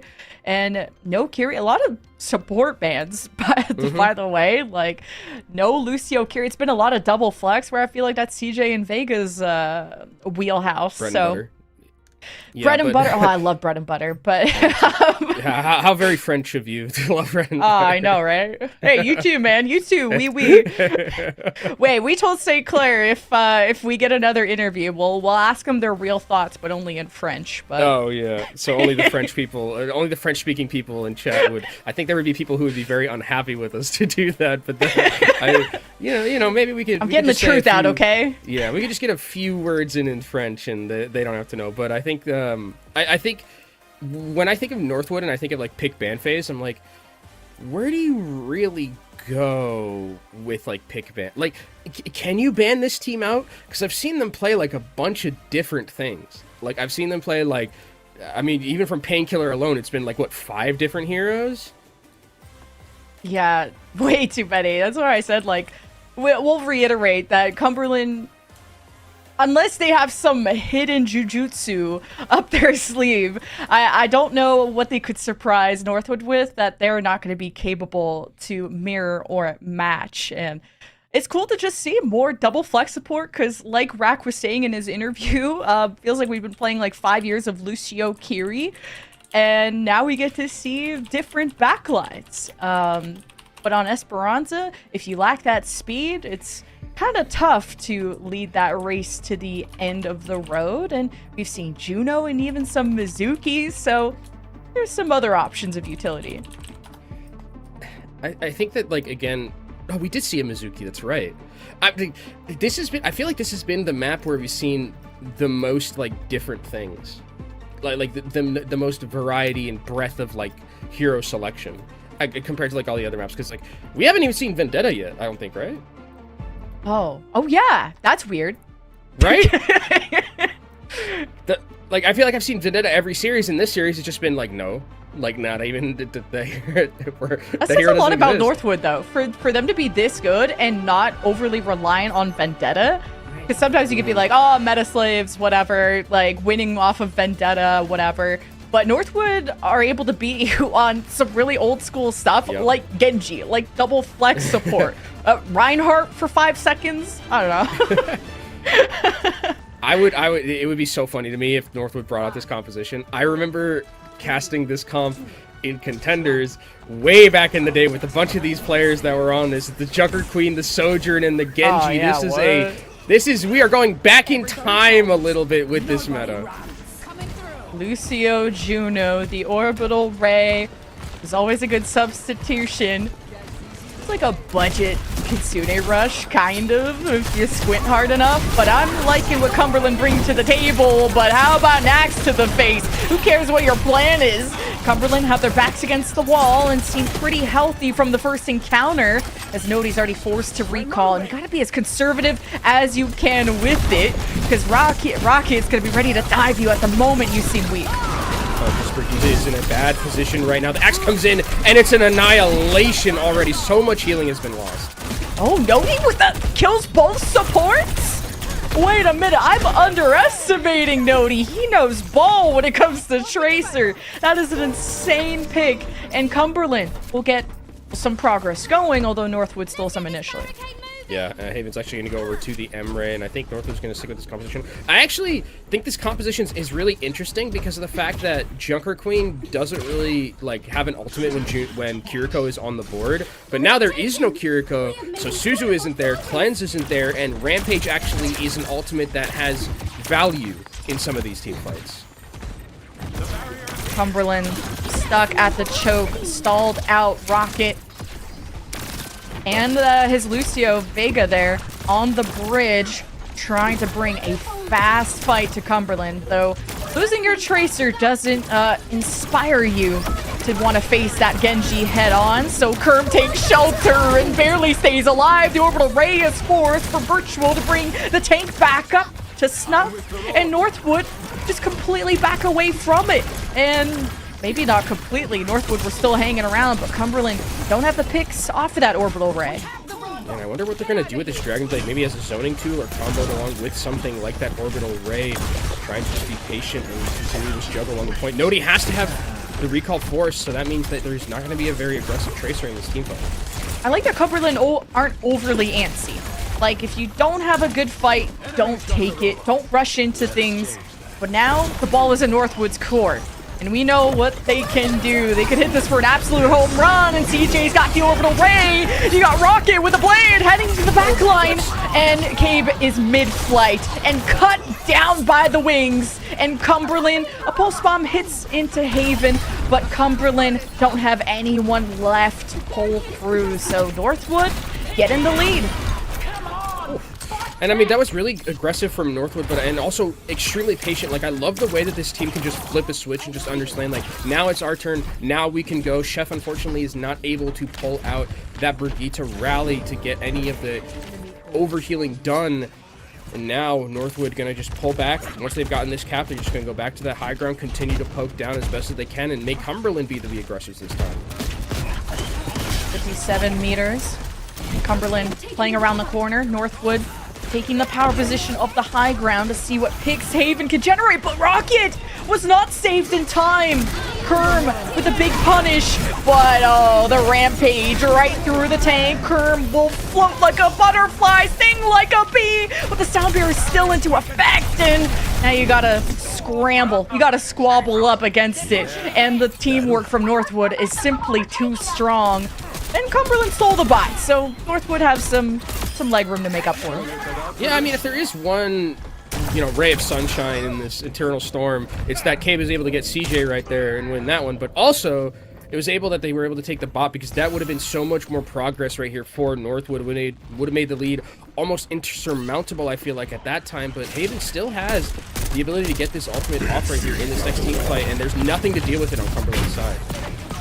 Yeah, this is easy for Cumberland to get back. Oh, that's my bad. That's my bad for caster cursing it. Haven shot through the trees, okay? I didn't even see virtual. I don't know how Haven did. Maybe just luck. Man. The trees. They're in the trees. Are doubling the score now. And remember, Cumberland still have to reverse sweep. This is bad news.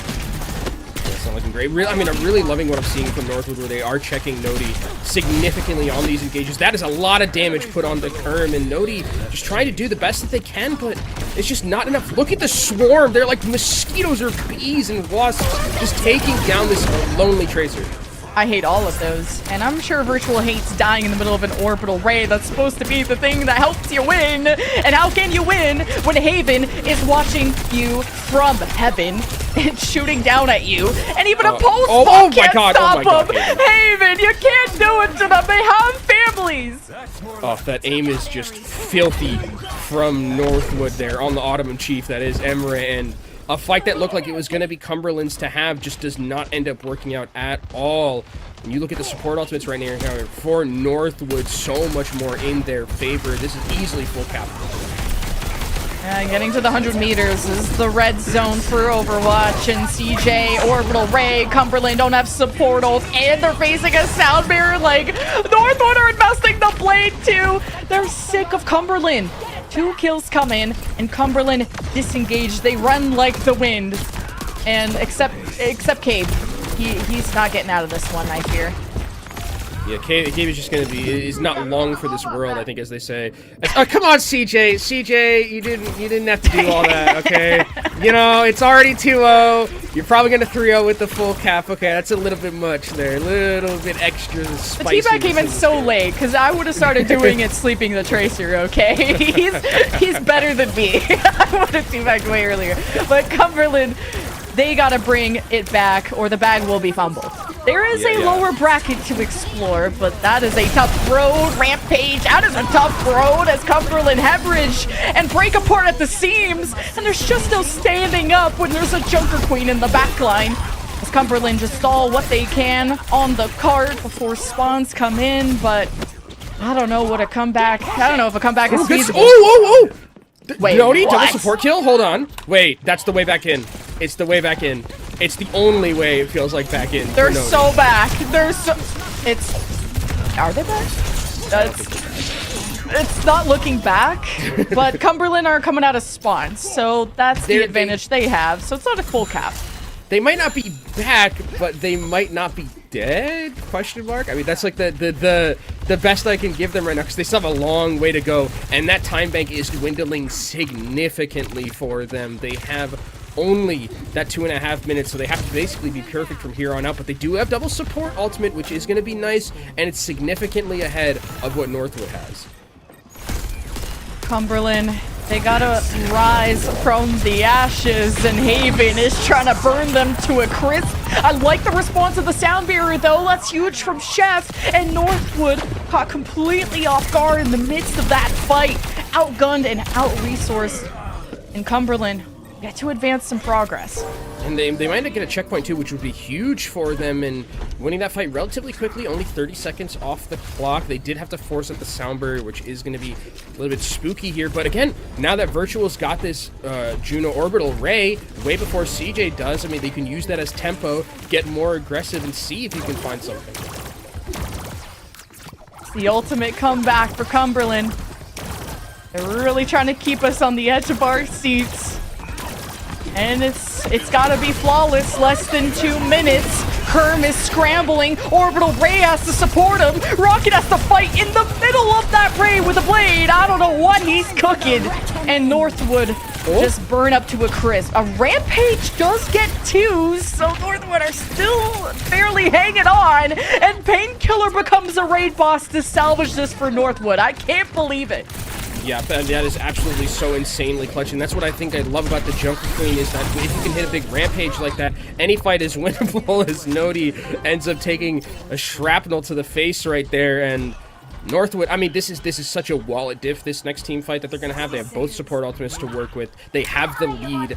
It's going to be a miracle for Cumberland to come back into this one. They do have Cabe, who's on that Sojourn with the overclock, but that's asking so much of Cabe to do to bring this one to a fight with. Yeah, Nodi can't double pulse bomb the supports. Well, you can't do anything when they got a sound barrier too, so Cabe will overclock once that sound barrier dissipates, but the pressure, Rocket is strangling you to death. It is ever so suffocating to be against Northwood, the best collegiate team that we have in our bracket. 30 seconds left until it's the end of Cumberland in the upper bracket. And now you're even walking into a Juno ultimate, so like, is there even a way back into this one? I don't think so, Jen. I think Northwood is going to storm their way into that upper final. They look so cool, calm, and collected, so crisp and clean.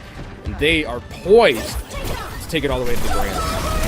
Cumberland gets jump scared by an attacking CJ, one that wants to make you kneel one final time. The orbital ray will just consume Cumberland as they just thought they could touch the bot and keep the party going. The party ends here, 133 to 61. That's not just a statement, that is domination. And Northwood head to the upper bracket final. They're looking like the best team in Collegiate. They look like the #1 seed. I mean, these Cumberlands are no slouch either. I mean, Cumberland is what? The 4th seed.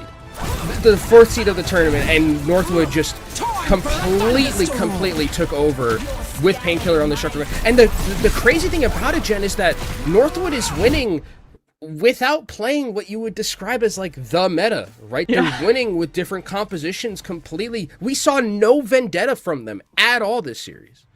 Gotta respect a non-vendetta win, and especially a Genji win, because it is so hard to gap close on Genji. And oh yeah, there was Lucio. There was just no Kiri that map, so he had a bit of speed, but mainly it was like what, Juno, and I don't even know. It was Rocket, still tough. I mean, Rocket was can do either whatever, flanking or dashing, doing whatever he wants. The only time he didn't do anything he wanted is when he tried to blade in the middle of an orbital ray. And well, thank God that did something. Like, you have to ult to kill Rocket. That's how difficult of a guy he is. Yeah, and I mean, it's just so crazy to see that these teams have all had, or that Northwood in particular, have just been so good at so many different things, and it makes me worried about the rest of the bracket, because it's like, where do you see anything in terms of the pick ban phase, of the map phases, right? Because it's like, okay, it feels like they can play anywhere, play anything, and play it at such a high level that they don't really care what you pick as a map, or pick as a ban. Well, Northwood are in the upper final, but it's not over for Cumberland. We're actually gonna follow them around to the lower bracket because they got St. Clair as their next opponent, and we'll be jumping into that match to see how the day will go or end for Cumberland. Will it be smiles or sadness? But I know we're gonna see big smiles from Northwood because we have them for an interview coming up next, so don't go anywhere.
Welcome back, everyone, to the Overwatch Collegiate playoffs. We are joined with a very special interview with none other than Painkiller, coming off that sweep win from Northwood. Thank you so much for joining on your phone for this quick little interview. How was that series for y'all? It was very entertaining for us with the cat gimmicks.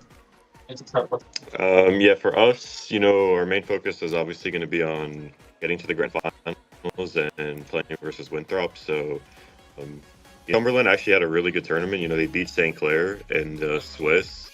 But for us, we were looking at that match more so as like as Winthrop, and they were focusing on. Awesome. I think we got some of that. Yeah. I'm interested kind of, okay, so talk to me a little bit about the bracket, because, you're going to be playing up against Winthrop eventually. You might have to play them a second time. What do you think is that matchup going to look like between you two? Because we've seen Winthrop play a little bit more of that standard style, and this is the first time you've been on broadcast. You just brought out so many different things. I think in terms of like heroes, we've seen Northwood play more heroes than anyone else that we've seen on broadcast today. Tell me a little bit about how you think you match up against Winthrop. Yeah, so when we played against Winthrop in the Swiss, we beat them 2-0. They were playing with Kaluge. I think in their matches today, they were infected. So that really goes a lot into the prep, into what we're going to be playing versus them. So, if Infected's playing, we're going to be expecting more like main tanks, maybe more Brawl and Winston dive. But, if Kaluge is in, probably will be like an off-tank mirror for the whole match. And then last time we played against them, they tried to ban out our backline. We actually had Vega and Lep playing, so we had two main supports playing, and we still were able to beat them. So I think the priority for us is just playing comps we're comfortable with, and we know we're actually good at.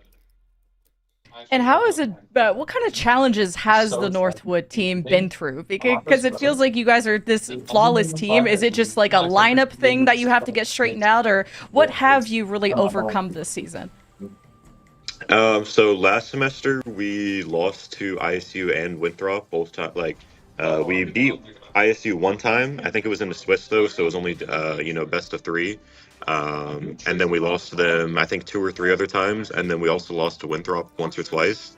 So no ISU this semester. So really, we just hard plan for one team, for that Winthrop team, and just show up on match day, and we should be good. Outside of Winthrop, it feels like we got first seed, as you guys can see, and playing versus Cumberland, we 3-0. So for us, I think right now we're just really dominant in this tournament, and we're open to continue that streak. Yeah. Okay, so interesting. I kind of want to touch a little bit on the ISU thing, because ISU was kind of this boogeyman of collegiate Overwatch, where it was like ISU's in the tournament, they're probably going to do very well. Now that ISU is gone, it seems like there's a lot more openness in the bracket. You were even talking about how there are so many teams that are having really good performances. Do you think it's been that much more open? You guys are obviously very strong, but it feels like this is a tournament where at least maybe 4 or 5 different teams could win, where previously it was kind of ISU and then the field. Yeah, I think looking at this tournament, so you have, I think the 2 big teams are obviously Northwood and Winthrop, and then outside of the top 2, it feels like the next couple places can really be up for anybody. You have Fisher, St. Clair, you have Cumberland, a bunch of teams can easily just beat each other, like we saw with Cumberland versus St. Clair. So it is pretty exciting to see, and have different teams that you wouldn't maybe expect. I don't think many people were expecting Cumberland to win that match, and they did. And that's what the competition is all about, making those upsets and climbing up the rankings. Well, no upset here, because you guys had an incredible series. Congratulations on the sweep. That was so fun and also hilarious to watch at times. So best of luck in the upper final against whoever you're going to face. Thank you. Thank you. Cheers. And that was Painkiller from Northwood Blue, who just secured their ticket to the upper final, and we're still waiting to see who will face them next between Fisher and Winthrop. But I like that Painkiller is still ever so serious. I thought they were having more of a fun time with all the gimmicks that they threw out there. Yeah, and I think the other thing that was, I also appreciate Painkiller for getting on the phone, you know, and by any means necessary, we got to get an interview with the Northwood folks. But yeah, I really like that, you know, kind of what they said about everything in terms of being able to play like the teams below and like making those upsets and how it is so competitive. And I mean, even though Northwood played really, really well today and had that very clean 3-0, I think the gap between like those top two teams and the teams that are like a little bit after that with those spaces isn't necessarily that, you know, as big as it was previously. And we have a pretty amazing match coming up. The other semifinal, Fisher versus Winthrop. I'm going to correct myself. The lower bracket will continue tomorrow, but we've got also a day 3. We have Championship Sunday, and only one team will remain at the end of this. So don't go anywhere, folks. We're going to throw it to a quick break, and we'll see you on the other side.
Welcome back, everyone, to the Overwatch Collegiate playoffs. We're going to the upper final next. Fisher and Winthrop have settled the score. Winthrop have advanced to the upper final to face Northwood. We could not ask for a better match than this. Yeah, this is a grand finals preview, I am assuming, right now with what we're going to be seeing. I mean, to be fair to what we said, Painkiller, we had that interview.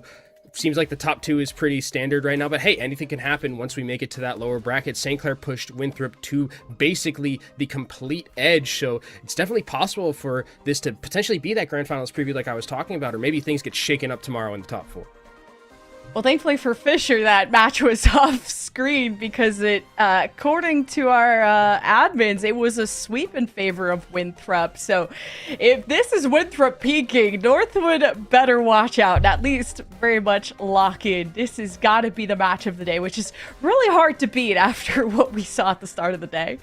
Yeah, and you know what else is going to be hard to beat, Jen? We got some announcees, some little bit of announcees right now. Overwatch Collegiate is heading back to LAN 2026 NACE Finals. Come out April 25th and 26th to Full Sail University in Orlando, Florida for an in-person showdown featuring the top 8 varsity teams and the top 2 open teams battling it out to be crowned varsity and open channels. And the best part, entry's completely free. Wait, what more could you ask for, Jen? And in Florida, where it's nice and hot anywhere from, well, at least if St. Clair are going to be there, they're going to be happy to leave Canada for a little bit. It's a little cool there, but hey, it's also cool to see a lot of the varsity teams compete in the open. We get to see what they're like against and how they stack up against all the different teams. But now we got to settle this Saturday here with an upper final, and Championship Sunday is really going to decide our big champion. Yes. So it's going to be tough. Yes. Of course, yes, championship. And I think one of the cool things about what we have here now, that, I mean, as much as I bemoan the fact that ISU is not in collegiate anymore, because I really like that program and was really attached to it and all they did for tier 2 and the scene in collegiate. Having this more open bracket where you can have a team like Northwood, who it felt like Northwood, the thing about them would be they would always get to the final. It was either like a Maryville or an ISU being there waiting for them, and now they are the ones who are going to be at the number 1 seed, taking us potentially to that grand final. And we can take a look at their roster. A lot of these players need no introduction. You just saw most of them right now, but I think that this team is poised, especially with what we saw, to take it all the way to the grands. This is a stacked roster, and you just heard from Painkiller how confident they were feeling going up against Winthrop, and how can you not be when you're able to play anything you literally wanted? But that was against Cumberland. Like, we saw the Racket Genji, we saw the double flex support, we saw Haven being an MVP on the M-Ray. Like, this is such a versatile team. Yeah, this is a really versatile team. There's not really much you can do to pick and band them out, it feels like. But we also have on the other side Winthrop, who we saw earlier on the broadcast today, get pushed to the limit by St. Clair, infected with the Hammond. That's where my eyes go directly, because that is kind of the linchpin for how these series end up going. Where is that, are they going to be able to deal with infected on Hammond? And you heard from Painkiller that they've been prepping for this Winthrop team specifically, so they probably know all the strats that Winthrop are bringing to the table. It was so fun to watch Winthrop earlier on, and Rack, who was really wishing he could play the cat. At least he'll get to sport the portrait and have support of the family watching. But Zero's Tracer is the thing I'm going to watch too. That guy went sicko mode today, and Sam can flex to literally anything. I have no doubt we could easily see anything from Vendetta to something outside of that, because we can't even deny Sam on the Echo 2, which has always been a niche pick of his when it comes to control, but a really also flexible roster. Yeah, I mean, that Zero point that you mentioned with the Tracer, can you imagine a Rocket versus Zero matchup on the Tracer? Woo!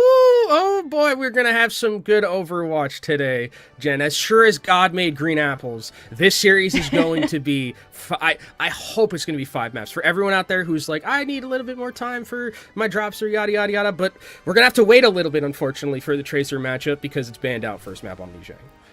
Oh boy, so now the double flex support special from Northwood featuring Vega and CJ. You better watch out. I think Lep's unavailable right now, so he'd be very sad to see this Lucio ban. But if I'm Zero, I'm also very sad to see this Tracer ban. This is gonna be a banger, y'all. Let us know in the chat who you got winning this, Northwood or Winthrop, or maybe you already put your channel points somewhere. I don't know, I'm not there. But this is the upper final, y'all. Only one grand finals ticket for one of these teams. And we'll see where we go on to our first Lijiang map. And without Lucio, I mean, that kind of, for me, would just remove Zarya from the equation completely. Because, again, Zarya, molasses without the Lucio. And I think that this is actually, it's going to be interesting now that Tracer's going to be available throughout the rest of the series. Because, you know, taking it away from Lijiang's a very good Tracer map. But there are also a lot of maps that are in the pool that are phenomenal for Tracer. So that, I think that does mean we'll get that Zura Tracer like you've been talking about, matching up against Rocket on the other side. That's something that I am really, really excited. That's... No. I just got a nightmare. Like, yeah, he's back. Yeah, I was like, that's a flashback. I don't remember them being in this tournament. I know they were good, but I didn't know they were good enough to win a tournament they weren't in. I did not know that. That would be the craziest, like, WWE entrance to come back in. Oh my god, it's ISU's music! Well, ISU aren't here, but In Touch Credit Union is. They can't boost your KD, but they can help you level up your financial game. Visit itcu.org to learn more. And I want to learn more about these compositions. What is Haven going to swap to after this? Yeah, actually sticking to the Symmetra. Okay, no. We're going to the Emre. The ultimate mirror between him and Sam. Old guard versus next gen.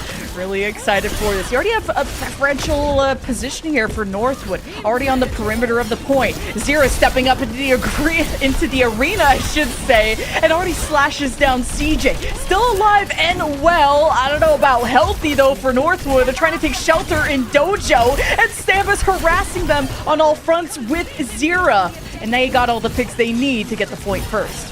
And one of the things you're going to have to be looking out for with this tank matchup in particular that they came out, I don't know if they're going to stick on it, because I think that what you saw is Zura is just able to do whatever he wants on this Vendetta because of the fact that you have Zarya bubble. And on the other side, there just isn't anything like that. They're going for a bit more of a spammy look with that Ramatra. But again, look at this. Zura just gets to go in, get ultimate charge, get charge for the Zarya, and is already at 60%. Rocket only at 30. Oh, come on and slam and welcome to the Vendetta. Jam Zira just got turned into Jam, though. That's not good, but fantastic for Northwood, who kicked the door down and evict Winthrop on entry. And that's such a tough point of the map to get through. And oh my god, the story wasn't even ended there with a Rocket hungry for blood. So Northwood back in control. And I think that's where you're going to have to see a little bit more from Northwood if they aren't going to be opting in for the Zarya. Rocket's going to have to play more of a peel, something like a Vendetta, than just like the very aggressive one that you saw, because you saw Zura goes in, but if, you know, Rocket's kind of just standing there holding ground with the supports, it's not going to be easy for Zura to just get in, get out, and get free. Has to respect that incoming damage of the other Vendetta. Watching how Ultraviolet wants to set up this Kitsune rush. Get it down red carpet style towards the point, seeing if they'll get a free flip. Northwood not feeling so charitable. Painkiller gets up close and personal. Got the Wu Yang bomb on Zira. Tries to ground some of these supports, and now will fade back towards the Mega Pack, while Winthrop didn't seem to have worked their magic despite having a Kitsune rush. While Vega didn't have his, Winthrop lost the fight. That is insane. And it's really fantastic peel from Northwood, using the speed of the orbital ray to get out of the tidal blast that was coming in through. Didn't manage to find any value from Winthrop, that combination, and now we'll see if Winthrop can get back into this one. Graviton Surge is going to be available. No defensive ultimates to deal with it, so I would be looking for Northwood to probably play a little bit more aggressively and try and set the tempo themselves in this next fight. Northwood, if they secure this fight, they'll take the first round, and they have all the tools to do it.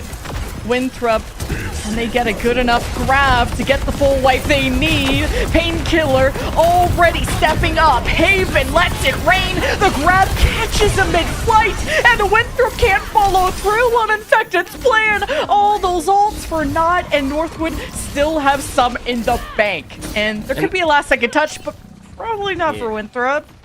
Yeah, you're walking into Annihilation too, and also the ultimate from the... I mean, it's going to be very difficult to even try and win this one. But look at how aggressive Painkiller is going. Maybe just a bit too aggressive here.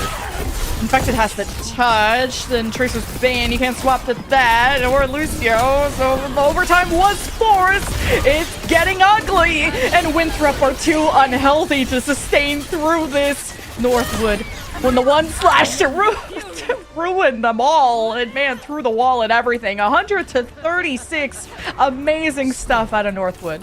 Yeah, Northwood looked very good there. I mean, the first fight looked like it kind of was a bit scary, especially with how well that Zero was moving with the Zarya bubbles. But again, I really love the adaptation that we saw from Northwood. Rocket playing a little bit more passively, waiting for those engagements from Zero, waiting for the bubbles to come through, and then punishing whenever Zero would have to go back, because if the bubbles aren't there, very easy target to take down as an opposing Vendetta with all of your cooldowns. So really, really good adaptation from Northwood and understanding of what Winthrop wanted to do with their composition.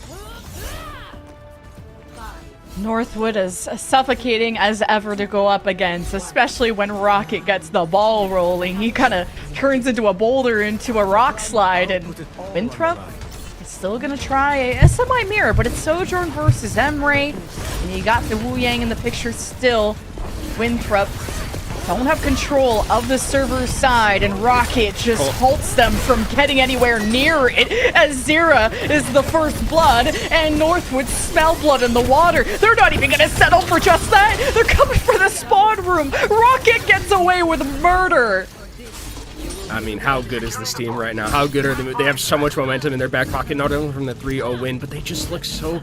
And remember, this is the first time we're kind of seeing them play, quote-unquote, the meta-gen, and it looks completely like the rest of the other compositions that they had beforehand in that last series, where they were just putting people in the dirt.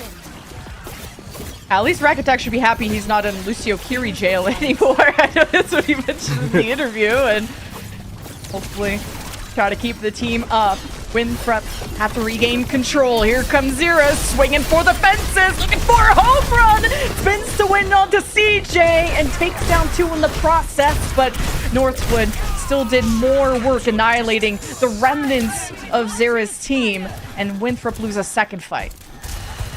Northwood ticking up towards that, past that 40%. Painkiller has been doing so much work on this Ramatra, because you can see Zira is trying to take these very aggressive, very long flanks to the side, but then Painkiller is just saying, okay, there's no Vendetta, I can go into the backline, I can get a bunch of damage done, has this annihilation. CJ's also, or Vega's also got this Kitsune Rush, so it's going to be a very difficult fight here for Winthrop without any resources in their back pocket. Take a bit of damage, get the Kitsune Rush ASAP, but Northwood, they kind of press Q as soon as they have it. I'm surprised Vega hasn't Kitsune Rush yet, and we'll see what kind of magic the Annihilation does, and guess what? It annihilates Winthrop. Job done, but not over yet. 70% now for Northwood, but so flawless here on Lijiang Tower. Yeah, this is looking flawless. It's like, I don't know if there's a better word that you could have used besides flawless right there. And the way Painkiller, I mean, has been playing so far ahead of Infected on this Ramatra ultimate charge, is getting so much more value. And Northwood still get out of that fight with a big win and so many support ultimates in their back pocket. One last shot for Winthrop, and they're so low. The Wu Yang ult is the thing that saves Zira, but can it salvage the fight for Winthrop? Zira tries to ult with fear and submission into Northwood. The orbital ray, everyone barely standing on their own 2 feet as Rocket hopes to cut at the heel. Oh, but he can only snarl. Winthrop, they annihilate Northwood off the Ramatra ult, but now they have to do a 0 to 100 comeback to win, to even force a round 3. And I mean, Zura was literally won. I know people in like ranked and like chat will be like, oh, he's won in like ranked. No, that was an actual Zura was won, and the peel there from Ultraviolet was impeccable to keep that Vendetta alive and keep them fighting. Now get that chance, like you mentioned, needing to get 100-0 back in. But Painkiller's gonna come here eventually soon with this Annihilation and just wreak havoc, I'm pretty sure, because Winthrop have nothing to work with. Gonna win the neutral fight, and now the Ramatra's got the gloves out, and it's a haymaker being thrown. Zira with the assist, and he's taking over. The spotlight is on the Vendetta, and Winthrop stand tall. They have lost their Kiriko though, and that's where Rocket can turn it all around. He's already killed 3. Rocket is a menace, and Winthrop flounder what should have been a fight win. Ultraviolet falling spelt their demise. Yeah, Northwood had no business winning that team fight, and it's going to be them getting a first map win here, continuing their run towards that grand final, towards Orlando, because Northwood is playing out of their minds. They look like a well-oiled machine to the highest degree. Also, this Vendetta skin, we love Nier Automata. It's fantastic. That's better than what I said. I said, oh, I like this emo skin because of the I mean, it's very edgelord. That's like a potato, you know? It's like, Yeah. what kind of, same stuff. super same stuff. super edgelord though, because that blade was sharp. Rocket, I mean, as soon as he saw that the support was dead, Rocket was on the job. This guy is insane at Vendetta, and you can't even say that this is a Vendetta team like you mentioned before, Kenobi, because they'll beat you at Vendetta and anything else. So loved what I saw at Northwood. And it's so funny too, because I remember when I was casting Rocket, and Rocket was like didn't have the hero pool that he had, and like had like this hero puddle. One of the big things that we would knock him for on broadcast sometimes was like, oh yeah, it's like the Genji's just not that good. But Rocket has this innate ability to just pick up a hero that feels like it has no business being in his hero pool with the how good the Tracer is and with how good the hit scans are, and just instantly just is so good at it. That's what it feels like with this Vendetta, because we didn't even see it in our previous series. We saw a lot more of the Genji. That's something that he was known for, something that he grew into. Now on the Vendetta, you could have taken the nameplates off, and I would have expected to be one of the best Vendettas we've seen already. And Northwood, they had to put in the work to expand their hero pools, to learn the meta, because there's so many new heroes being added, and there's so much to keep up with. And Northwood, they put in the work to be that #1 seed, and they're working hard to become a future champion. And it's only map 1, so we'll see if Winthrop can try to gut them on their next map pick coming up. And that's the advantage that Winthrop have to work with. Yeah, and I wonder where we go, because that map felt like it was so one-sided, is what I'll say. So it's like, where do you really? And the other thing about like what we saw in the previous series is like, can you even take this team anywhere that's not like, is there a map that like I'd be like, oh, I don't know if I can play. I don't know if Northwood has like the hero pool or the chops to play this, and I'm thinking about it, and I'm like, Blizzard World. Yeah, maybe that would. Oh, I guess that's like the only thing, because that way it's like, okay. What map can we pick where ball is good? Like, that's what I'd be thinking. Yeah. Like, Blizzard World is definitely one of those. But then you're like, okay, we pick Blizzard World. Uh-oh, it's a Hammond band. Now we're up creek without a paddle a little bit in that scenario. Well, then Infected plays Winston, and then we try to cope on if Winston is playable or not. It's and so sad. I don't know if you want to figure out if something is playable in an upper final match like this. So yeah, Winthrop, again, a lot of your, I guess, map picks are based on your tanks, but when you have Painkiller or Infected, it feels like the sky's the limit on what map you can go to. But Infected being that ball specialist, and I don't know where Painkiller stands on ours on Hammond, but I look towards Winthrop to try and bring this to a Hammond map. Yeah, and I wonder, do we see, I guess one of the things we talked about is, like, is Kaluge going to play it up? Because that was something that we did hear from he did join the voice call. Did join the voice. So is aware that there are games going on, so maybe that is the wrinkle that they need, but that could also be something where it's, like, break glass in case of emergency type thing, where it's like, okay, we need to, we're down 0-2, maybe we really need Kaluge, bring him out, but keep Infected in as long as we can in those scenarios. So we'll see if that's, a wrinkle that wants to be brought in from this Winthrop side, but I think you're right. I think go to what brought you here, go with brought you to the dance, and it is that Hammond, but it actually is going to be Gibraltar is going to be picked, and the Diva ban is going to be picked. So this is very, yeah. Is it actually going to be Winston? I feel like this is like a Blizzard World if it was like an escort, like an escort map. So you don't have that point. It's still a huge map to try and bowl around. Still cool for the Hammond, although point B is a little bit more difficult. So we'll see if the Infected Hammond will be in the picture. I would be super stoked about that, because you take out Ana, which is one of CJ's specialty, something that he was dealing on corpses with, but now that you won't be able to sleep a Hammond, it's gonna be a little bit more difficult. We'll see. I mean, it's interesting that I wonder if that's also like, because we had Stone, I think, and that team ban out their own May, and I wonder if this is just like, well, we weren't going to run Ana here anyways, so why don't we just get it out of the way in case we need to play it on another map and we can have it in our back pocket forever. But it is going to be interesting to see what the tank matchup looks like. I think that Painkiller definitely can play on this Hazard. It does offer some vertical mobility, but it does kind of show me that Winston is truly just dead because of the fact that we're getting no Winston on Gibraltar and we're instead getting something like Hazard without the Diva being there. But Infected playing ball, I think I mean, if there's anyone that I would put to be able to play ball anywhere on any map in Overwatch, it's Infected, and like probably Junbin is the other person that I would trust. Yeah. Who can follow through with this? Sam's gonna get into Sonic to see what the composition is, and then swap. Right now, Northwood anchoring on the high ground with the choice of the Emray and Rocket on his signature Tracer. Zero's gonna have to mirror this, and Sam is sticking on the Hanzo. So we really are seeing all the heroes that Overwatch has to offer. This could be some serious burst potential, and especially with the Stormbow out, I don't envy anyone on the other side of that.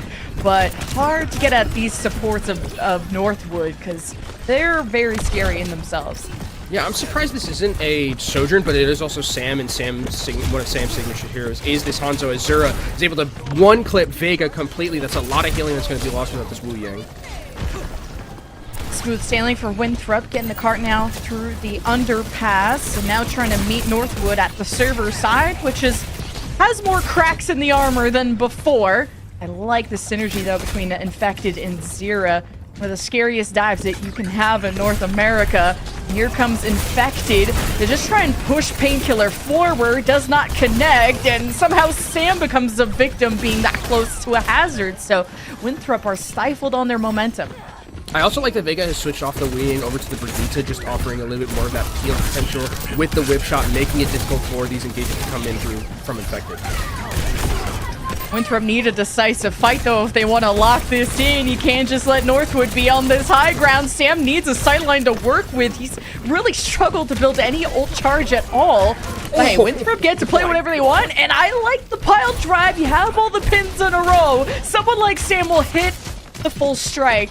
Winthrop still need to get more than just one kill. They need a team wipe, and now Northwood take matters into their own hands and lock everyone down with the Hazard ult, and then Zera delivers a big bomb courtesy of Ultraviolet, but then Rocket responds with his own bomb as well. Winthrop meters away from the end of the point, and Northwood are around the corner. And Northwood get to have that respawn advantage as well, as they're going to be looking for Zera, who does not have recall. Will finally be able to get it, but now I think if you're Northwood, you just press the advantage. You know Zera's not going to be in this fight, so why don't you just try and get some of that space back? Zera looking for a slam dunk and kind of hesitate to throw the pulse when the Brig Shield could be up. But that'll be a challenge for him to face soon. You got the mines from Infected to kind of hold this real estate. Northwood have their backs against the wall, but with the Kitsune rush, Winthrop hesitate on how they want to approach this. But while taking down a support, it's huge, as Northwood really suffer in the health department, trying to stabilize themselves. They are just stalling to the end of time, though. Winthrop are doing everything they can, but it's been frustrating while losing a support themselves. But who needs anyone else when you got Ultraviolet killing while healing? This guy's doing it all, and Northwood are doing enough to keep this point from being capped. Yeah, Vega is also going to have Rally here relatively soon, so it's going to be even harder for them to go in. It's just a never-ending one, and with less than 60 seconds, Winthrop need to get the job done. It's taken too long. Vega is done. Surely this is locked in, and as soon as you peek around the corner, Haven lets it rain, but then you see C9, so what does it all matter? Winthrop sneak it away. I mean, Infected is this, if you want to know why Infected is one of the best ball players, that team fight was exactly why. Infected bowls the Brigitte, who is in Rally, into the rest of the team, hits a pile driver, and is perfectly comboed, one-shots her through all of that overhealth, takes him out, and that's exactly what they needed. But, fortunately for Winthrop, maybe getting a little bit too over-aggressive here. Now this is going to be a great position for Northwood to be in, because they get to hold all of these doorways and make it miserable for Winthrop to go through, because this is the hardest probably point of this map for Infected to maneuver as ball. Point A was already really painful for Winthrop, and that's supposed to be the easiest part, but now you can kind of balance priorities and have Zera escort the cart while the rest of Winthrop focus on the high ground, because there's a lot that Zera's going to have to accomplish here. Along with hunting for a pulse bomb, but Zera's delivering an even bigger bomb and a pulse bomb to boot. Double bomb special courtesy of Winthrop. Haven underground and Northwood dismantled and hunted by Winthrop. Yeah, these combinations between the Tracer and between the Lijiang ultimate are just so impactful. Even though the Suzu was really well placed, that means the Tracer Pulse Bomb is going to be there in time, 1 minute and 30 seconds right now. Is there going to be a recontest? It looks like there will be for Painkiller. Painkiller gonna pop the ult. I don't see anyone really stunned, and now he has his back against the wall, and you gotta worry at all times if Winthrop can just sneak the cart right past you. And Winthrop tried to get into the back line. Vega peels. Winthrop try to up the ante, and a lot of that pressure is now gone. It will be reinvigorated thanks to the Kitsune rush, and Northwood will back away and respect it, try to stall it out as much as they can. And Northwood, they own the space that they have, and it's up to Winthrop to evict them. And it's not been easy until Sam and Zera finally emerge. A beautiful double kill out of Zera should seal the deal here for point B. Yeah, it's going to be it, and they get a nice fresh time bank of 2 minutes about in their back pocket. It seems like the Hammond is just the amount of mental RAM that is exuding from this Northwood side is just so much to deal with. You can see we saw on Rocket's POV as CJ gets a nice pick onto Sam. Rocket's POV is just always looking for the Hammond, for the Tracer, just trying his best to feel out these team fights. Rocket, recall forced, and I'm surprised Infected didn't want to give him some more hands, but he sees a bunch of players up against the wall, and Infected, he tries to feast, and that was the try and get some healing, just barely. Gonna be some amazing ult charge for Racket once he gets back, and Winthrop still have to take a moment to breathe. Yeah, but we've got that combination of the Lijiang. Well, cast a curse. There is going to be no combination for another 30 seconds about by the time we have this. And now if I'm Northwood, I just want to push the advantage here as much as I can. Northwood have drained every precious second from Winthrop, and a sound beer tempo engage. Painkiller lets loose. And Winthrop caught off beat.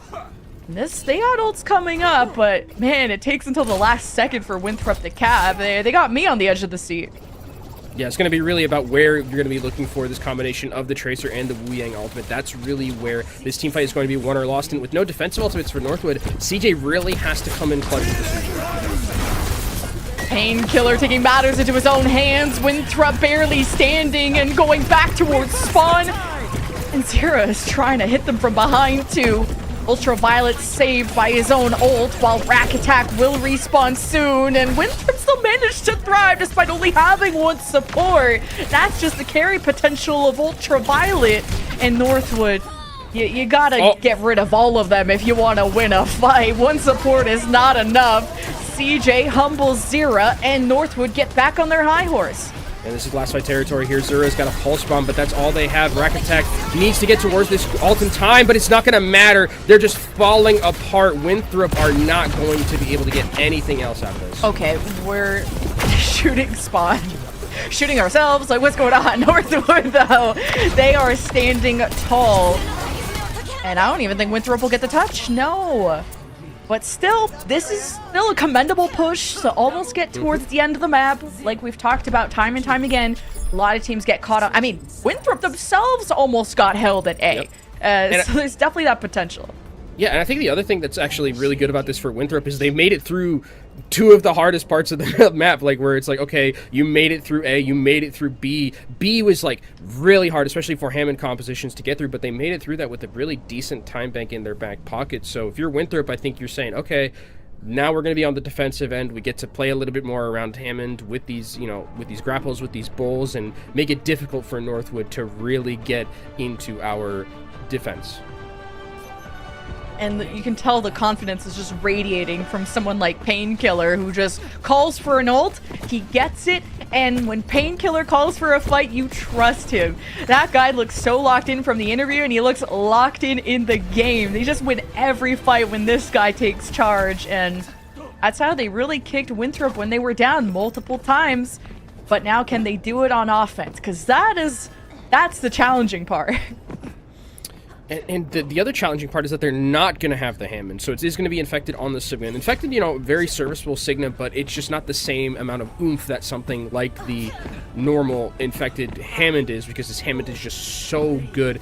Really, I'm going to be looking out for the spam to get value here, either from Sam or from those supports, and there's a nice headshot to start things off.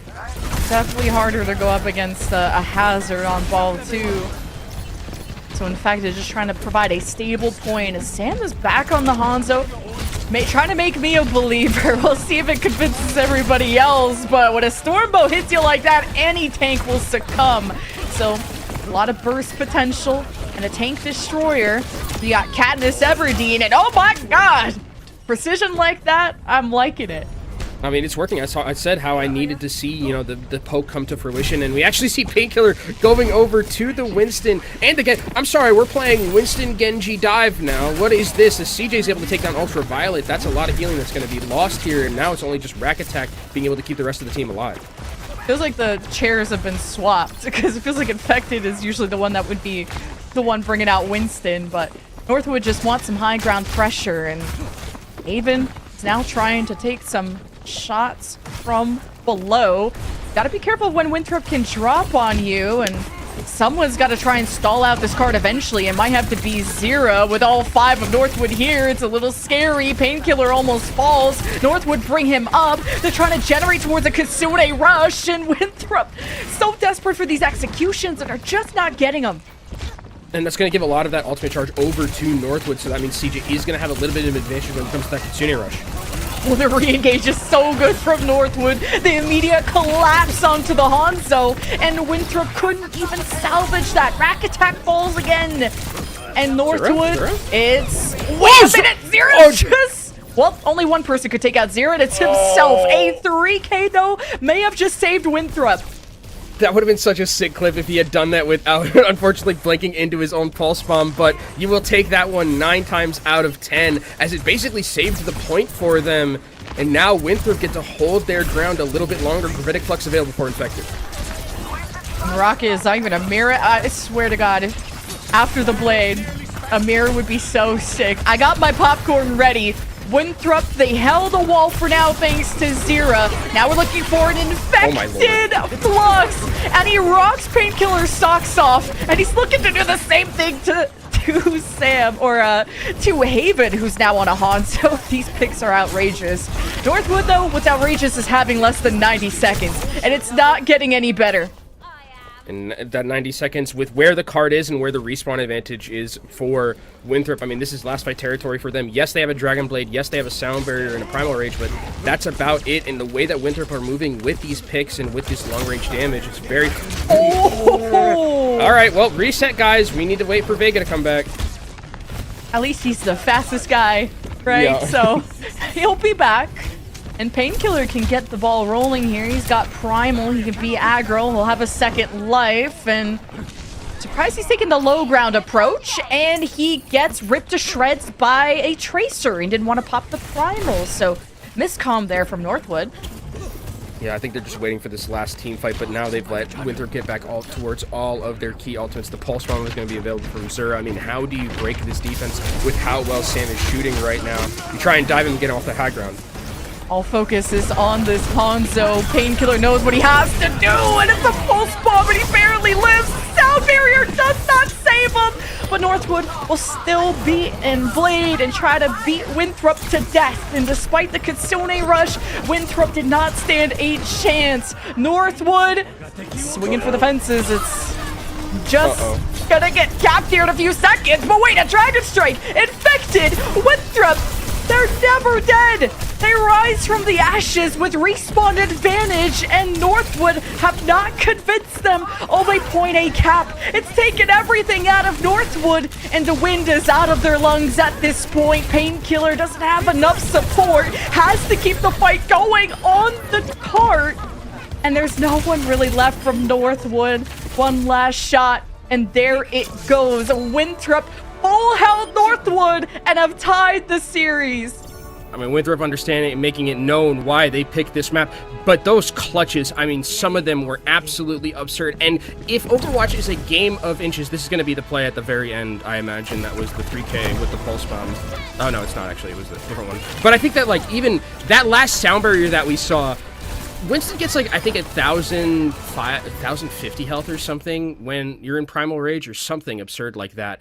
It had vanished instantly. It was just completely gone because the entirety of the comm structure of Winthrop just knew that they needed to take down that Winston. They do exactly that, put Pulse Bomb into it as well. And as Painkiller's just diving away, just dives away from the sound barrier and doesn't get hit by it. And that's the difference maker of that map.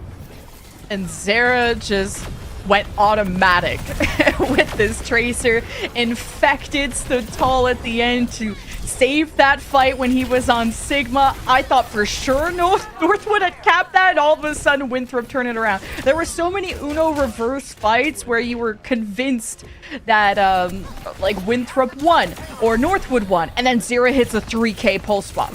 And then you think Northwood have won, and then Infected turned it around. It was so insane of a map. Yeah, that was really, I mean, really impressive with what we saw there. And, you know, shout out to Painkiller for trying to make the Winston work. It just, unfortunately, you know, without the, I think Diva is definitely what you would have wanted. And it made sense why the ban of the Diva came through. And now, if I'm, you know, now this is where I would start to, if I'm Northwood, I'm like, okay, I won first map, which is great for me because now I can take us away from any map that's, like, good for Hammond. Like, I would, like, give me a new Junk City right here or something like that. Like, that feels like it would be really good for Northwood in terms of what they want to play and what they, you know, has brought them to the table here in this winter final. But, I mean, both of these teams have just so many insanely clutch players and insanely talented players that it is just the difference of, you know, Zera finding 2 picks and a 3rd sticky bomb. And actually, I thought it was funny watching the replay. I thought that Zera had dashed into his pulse bomb, but actually Rocket did the very smart thing and dashed into Zera with the pulse bomb. So it just a little bit of a return to sender there. But that's just how high of a clip these players are playing at. And this is a Winthrop that just came off of sweeping 3-0 the Fisher main squad. That's incredible of a statement already to say because of how good Fisher are. So you know Winthrop came here warmed up and ready to go. And man, did they ever show up being resilient. A full hold is so insane. Yep. And we have ourselves a tie series just when we thought Northwood were kind of running the show based on how one-sided Lijiang ended up being. Now it's even.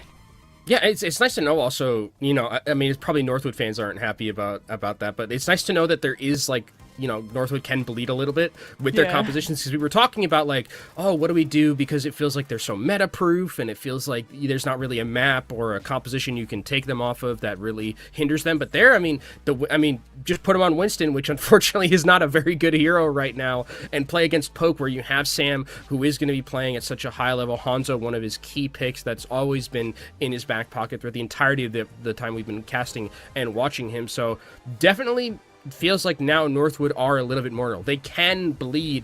It's just how much now about Winthrop are they going to be able to cut them.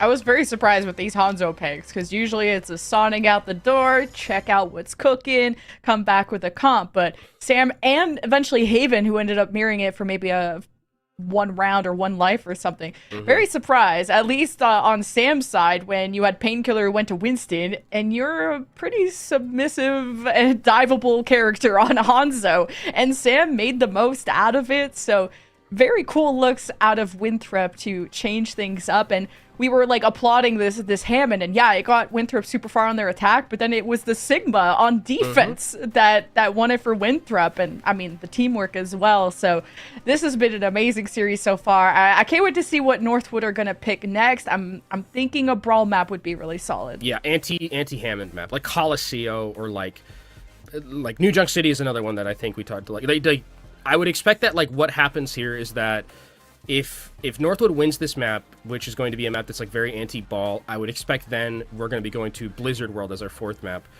because of the fact that that one is very good for ball. But then you still have to be worried about the Hammond ban, because it is still a potential thing that we haven't seen just yet. And I think that Infected is so good at that hero that you kind of just have to eventually respect that. and kind of looking at how Haven slots into all of this, because you got Zira, who's just running things on Tracer, Sam that's flexing to everything, including even Hanzo, and Haven's been running a lot of the M-Ray, and that's not going to be a consideration for a ban coming up for Esperanca, because Sojourn has been removed, so I could easily see Haven back on the M-Ray. That looked really fun, but the Vendetta, not as much of a composition without the Zarya. At least it'll be hard. Yeah, I think you. Yeah, I think you can. We did see them play it a little bit earlier with the Ramatra version of it. It is, you have to play like so much more passive than you do with the Zarya. I think taking away the Zarya is a good ban, just because I think we saw Infected play it a little bit earlier, and it's just like not the same as like the Sigma or the Hammond or anything like that. I think you don't want to be opting into a Painkiller Zarya matchup in that regard. So I think getting rid of that is a very good ban. I think also taking away the Sojourn is understandable on a map like Esperanca. It's very good, very, you know, you're able to get a lot of those picks. I think it also could potentially be just like a respect ban for the other side, because I think that they do have a very good Sojourn player. And Winthrop better hope that they didn't watch what Northwood did on Esperanca just a series ago. Just saying. I don't know if you can abuse a Junker Queen comp against a team like Winthrop, but hey, I'm ready. I'm letting Northwood cook whatever they want to do. Even the Rocket Genji, although I'm going to break my desk waiting for a chance to see this Tracer versus Zira. But we'll see what everyone ends up with. I think on a map on a game type like Push, a Tracer is a pretty important character to have, because sometimes you can steal the bot and, you know, make the most out of a lost fight, or push while the fight takes place elsewhere. Yeah, steal the bot. I think also controlling the flank angles is really important on a map like this, so you can do that with the Tracer. I hope that we're going to get the vaunted Zira versus Rocket Tracer matchup. It's something that I think we deserve at the end of this long day of Overwatch. You know, if we start with a map 5, we end with a map 5, and we end with a banger series between two of the best Tracers that we have right now in Overwatch, I would say. But I mean, the other thing that's going to be interesting is what the tank matchup is going to look like. No Zarya, which is very prevalent on this map, but it looks like we might see a bit of a D.Va mirror just at the start of this one. I would expect probably the DPS is going to be the Tracer in the M-Ray battle, and then Lucio Kiriko, because we've been playing that for, what, 5 years, I think Racket said. Alright, the fact that Rocket's not on Genji, I don't think the Junker Queen comes out, and we're sticking to the D.Va. Alright, being able to dive with your Tracer is going to be... Tracer mirror. Yes! My crystal ball, it's still shiny after all. I'm liking this, because Zero went X Games mode on Gibraltar. You gotta do something about that. And Rocket usually pulls off a lot of murders with Genji as well. We actually just saw it on this very map, but it's gonna look very different. Yeah, and I think these teams are going to be dancing a little bit to kind of find out where they want to go in terms of the damage and where they want to put a lot of their pressure down. You can already see Sam, though, at 30% has been doing a little bit more in terms of getting value on the spam than Haven on the other side. Yeah, Sam has been just that jack of all trades, but Haven feels like he's been the master of the M-Ray. So what will prevail? Northwood with some progress. A lot of posturing as Winthrop fall back to their bridge to be able to hold that comfortable sight line, and Haven takes a peek and finishes off Zara. So that is a small advantage for Northwood, but you don't want to get too antsy, you don't want to rush it, because just like Gibraltar, Winthrop can turn a fight around from the brink of defeat.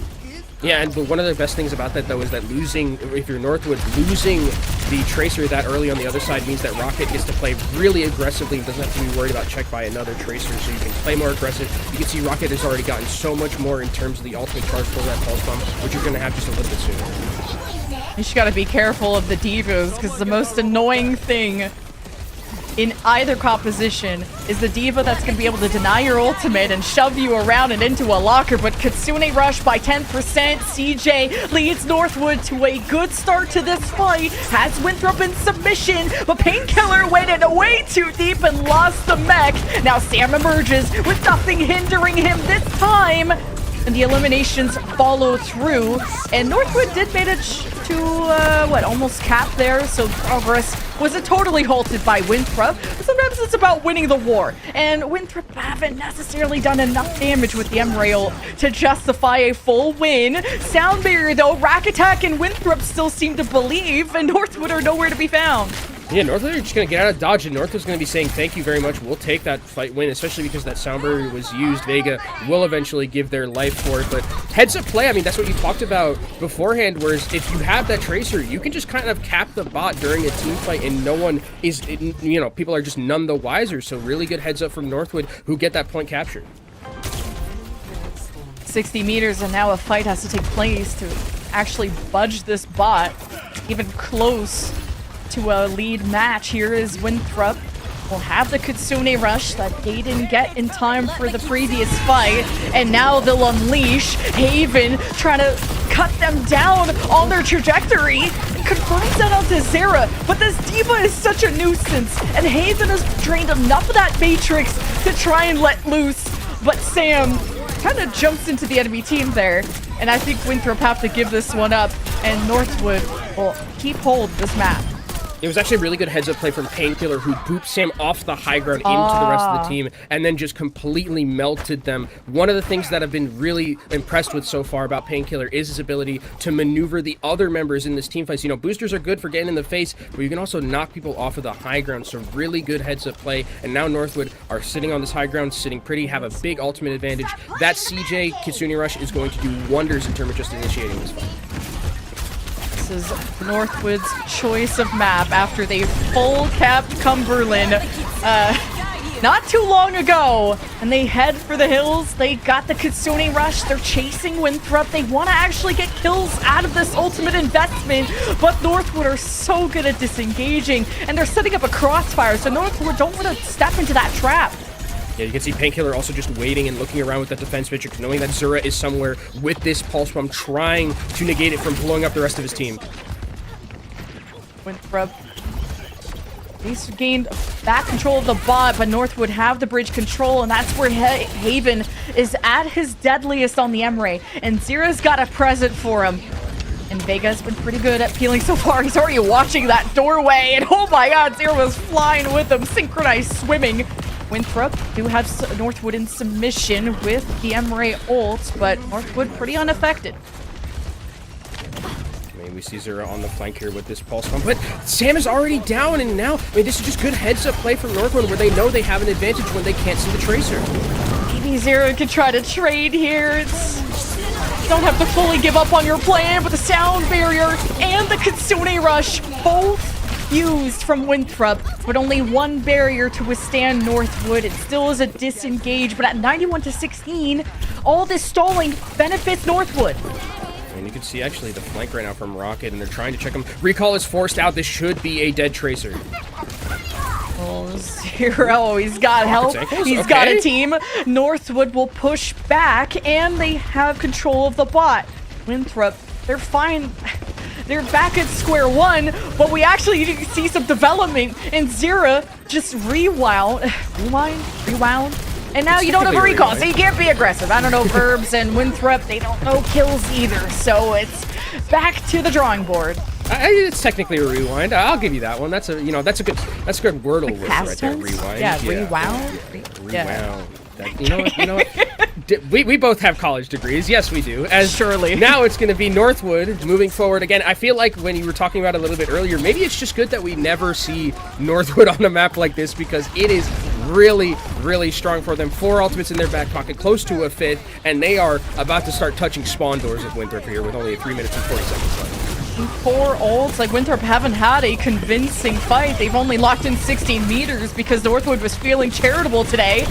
And now with Haven up in the sky, Rocket delivers the kiss of death to Zera, and Northwood at triple digits. This is the danger zone, and it doesn't get any better. Northwood want to put Winthrop in a permanent sleep. And now you have to come out of spawn. You have the emergency Widow. You have a bomb in front of spawn. Winthrop can't get their heads above water. They're drowning, and Northwood aren't gonna let them out. Haven's able to get one, but the sound barrier is just going to be too much. Jura's going to get taken down eventually here by Painkiller, who, to me, has been the MVP of the series so far, but the Kitsune Rush tries to get them back in. Man, Painkiller calls a low HP target. Rocket's on the job. The executions follow. If it's not one, it's the other. There's too many threats on the Northwood side to deal with, and that is why they are the #1 seed. But But Winthrop, they don't give up, they don't surrender, and you have Sam doing the Lord's work out here, giving some morale boost to Winthrop. But it feels like deja vu again, where it's like they had such a huge lead. You know, are you going to get called by Kalush here if you're Winthrop on this map and when you're down by such a huge amount? Northwood looking to continue to hold with 2.5 minutes left from Winthrop. They have to play this perfectly, but they have a beat to work with now, which they can play and use a little bit aggressively to create that space and potentially finally get their first capture. Northwood, they just know how to turn aggression into just being passive. They're just stalling the progress. Winthrop are forced to dive towards the bridge, and Northwood, they disengage so fast to the Mega Pack side, but Racket! Wait! Saves Northwood! What a pulse bomb! Sam and Racket dead. Winthrop tried to trade, and Winthrop still can continue their progress. But with less than 2 minutes, there's quite a hill to climb. Yeah, and they also have the respawns that are closer right now for Northwood, so Winthrop have to wait for their members to get back into this one. Infected knows he can play a little bit aggressive because he has that self-destructive play his life. Winthrop, they gotta go from the 0 to 100, metaphorically, and now Northwood are trying to take flank angles around the Mega Pack side. Back to a neutral-ish state. Winthrop cannot lose control of this situation. You can't have your bot stolen either. Winthrop barely have control of the bridge. Kitsune rushes are mirrored, and you still have a sound beer in the back pocket for Northwood. They're gonna be as patient as they can. CJ takes the 1v1 against Ultraviolet, and Vega pops the barrier now. Couldn't save Haven, but could save the war. Northwood still at 140 meters and have not let Winthrop catch up at all. Yeah, and Sam right now is getting taken down solo, trying to use that pistol to stay alive, but it's not going to be able to work out. Maybe finding something back and forth, but the kill feed is just turning all blue. And what? Heads up play from Rocket again. He did it again. Again, another return to sender from Rocket. The brains on that lad is just absurd. The lads are crazy, as maybe the British would say if like they was here, maybe something like that, but something like that. Winthrop, I feel like they gotta pull off something crazy to come back 100 meters with 20 seconds. It's gotta be perfect from here on out. And in fact, it's doing everything he can to pressure the bridge, to force hesitation from Northwood. But this confidence is so unbeatable. Painkiller's barely back into mech. He'll succumb again, and Haven's in the sky trying to take care of Winthrop once and for all. We enter overtime, and it's not going well for Winthrop. They have to be out in the open, because that's where the bot is, and it's overtime, and you don't have a tank. It's Zira and Sam against the world, and what Ultraviolet and Racket can provide, which is one last sound barrier to rule them all. And Winthrop at least get all 5, I think, back into the picture, and Northwood, they'll bring it right back to a stalemate. Yeah, they're trying to just... I mean, the fact that they've made it last this long is absurd from them. Zero has to use recall relatively early. Gonna be looking at those Kitsune rushes relative... Okay. What? Yeah, hey, the map's just over. Yeah, no, it's the overtime just goes away so fast, and Zira is just one of the best players on Winthrop. Like, you have to send him to Zira go kill. I don't blame Winthrop there, although it is technically a C9. It's... At least it ends now and not in 5 minutes later, you know? Not 3 minutes, not 30 seconds later when it was definitely gonna end. You know, it was like a mercy killing, it felt like there. But I gotta really give credit. Someone who didn't show up in the kill feed like that much is Painkiller, and Painkiller played phenomenal on D.Va. I mean, the peel potential, the ability to use that defense matrix. You saw Zura a lot of the time was holding on to these pulse bombs for so long because he was so worried that Painkiller was going to be checking him right there with the defense matrix, completely negating any of the pulse bomb value.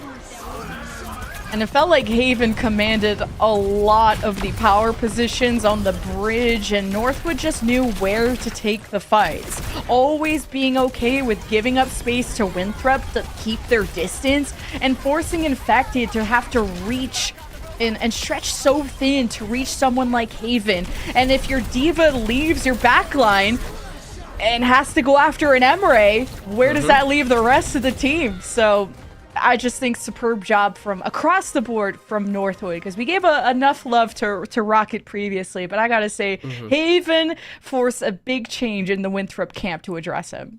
Yeah, they're playing like a well-oiled machine, definitely understanding why they picked that map in particular, and it does take Infected off of something that he is much more adept at. You know, the D.Va looks pretty good from Infected, but we know Infected to be more of that main tank player, so really good heads-up play from the coaching staff over there at Northwood. And it's now 2-1 for Northwood. We're going to reach our halftime break now after a pretty good win on a map that they return on, but now we're looking towards Winthrop and what map they want to go to next. They'll have a few extra minutes, so see you after the break.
It's match point for Northwood, but Winthrop have pushed them to the edge before. We'll see what Oasis for map number 4 as Winthrop are still deciding that one, and this is for a ticket to the grand finals. Yeah, and I mean, it's going to be great to see if Winthrop can come back and make this a series like we were talking about. We started with the map 5. I want another map 5 here. We finally got our Zura versus Rocket Tracer matchup, and I think this, you know, obviously for the people who are at home who are watching right now and be like, oh, I want my drops, you know, how much longer is this broadcast going to go for? Well, we want for them for this to be a map 5 series, so I hope that we can come back around here from Northwood or from Winthrop to get them that.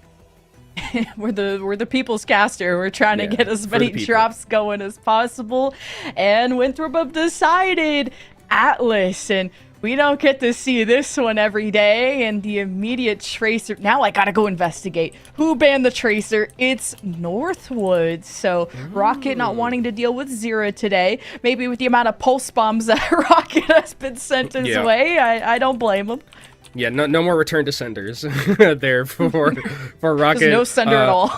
Yeah, just no sender at all. Just don't even want to be stuck anymore. But the Lucio is going to be taken off the table, so that means to me no Zarya is going to be here. So I mean, we could just Atlas is a very enclosed map. You know, Ramatra is very important here. Vendetta is also very good, but without, I wonder, like, do they even bother playing the Vendetta? We did see a little bit of the Vendetta with the Ramatra, but Zarya is kind of the thing that keeps that one going a lot of the times, and without Lucio, Zarya is not very fun to play, I would say. Yeah, and if you remember how the first map went, and just even the last series for Northwood, they are a relentless team.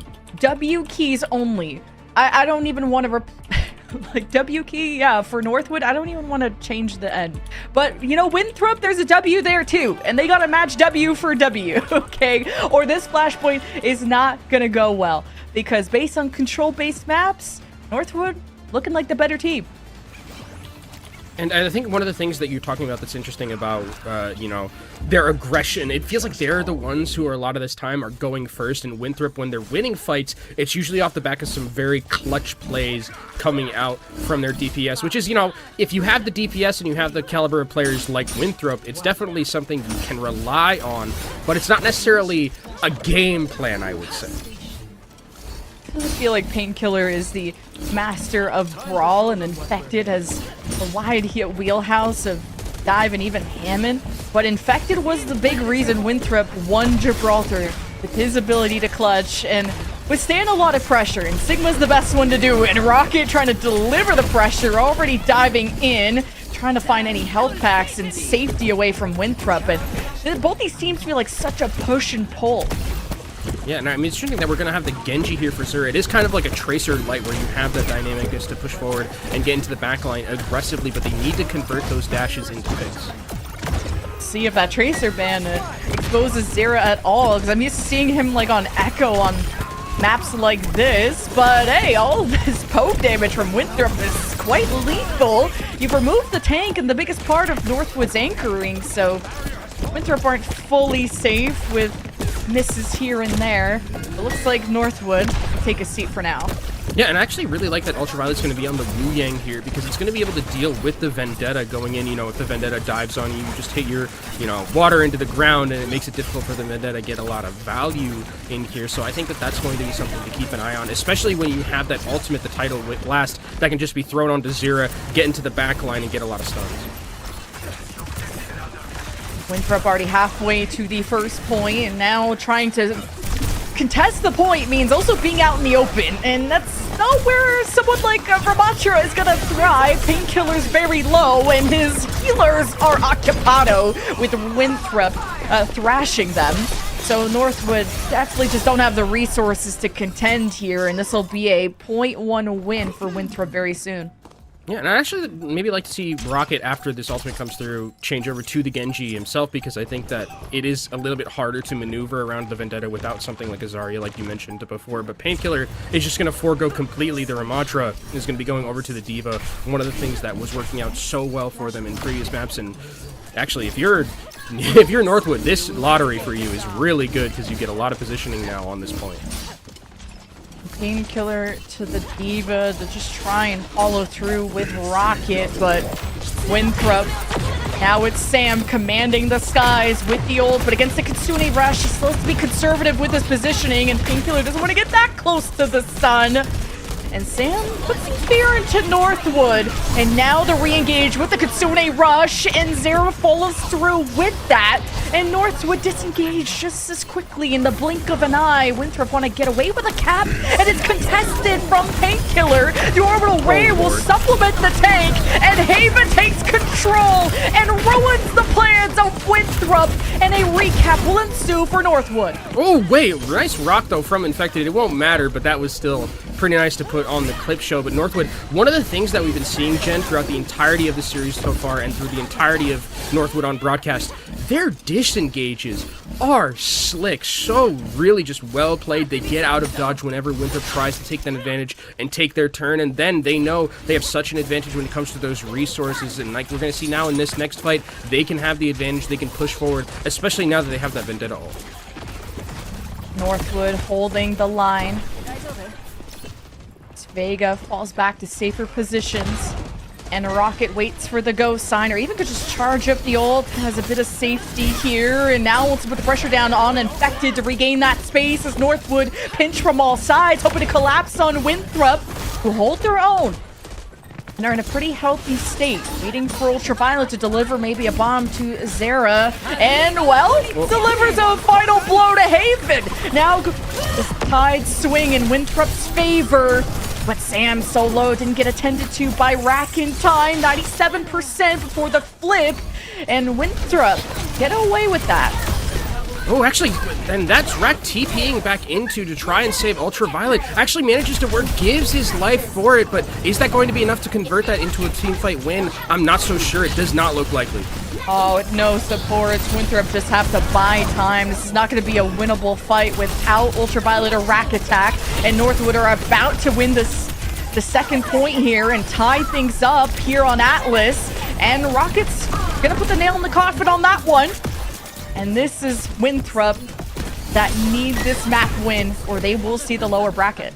Yeah, and I'm really liking what I'm seeing from the Diva, just the ability to play a little bit more faster tempo if you're Northwood, which is going to be nice for Rocket, because a lot of the times with what we saw with the Ramatra, Rocket was just going in alone, didn't really have any support, but now you have Painkiller to go with you, which is so important that you can be blanketed by the defense matrix when you're making these engages. And look at the defensive ultimates that you have for Northwood. They're feeling really good about taking this first point capture.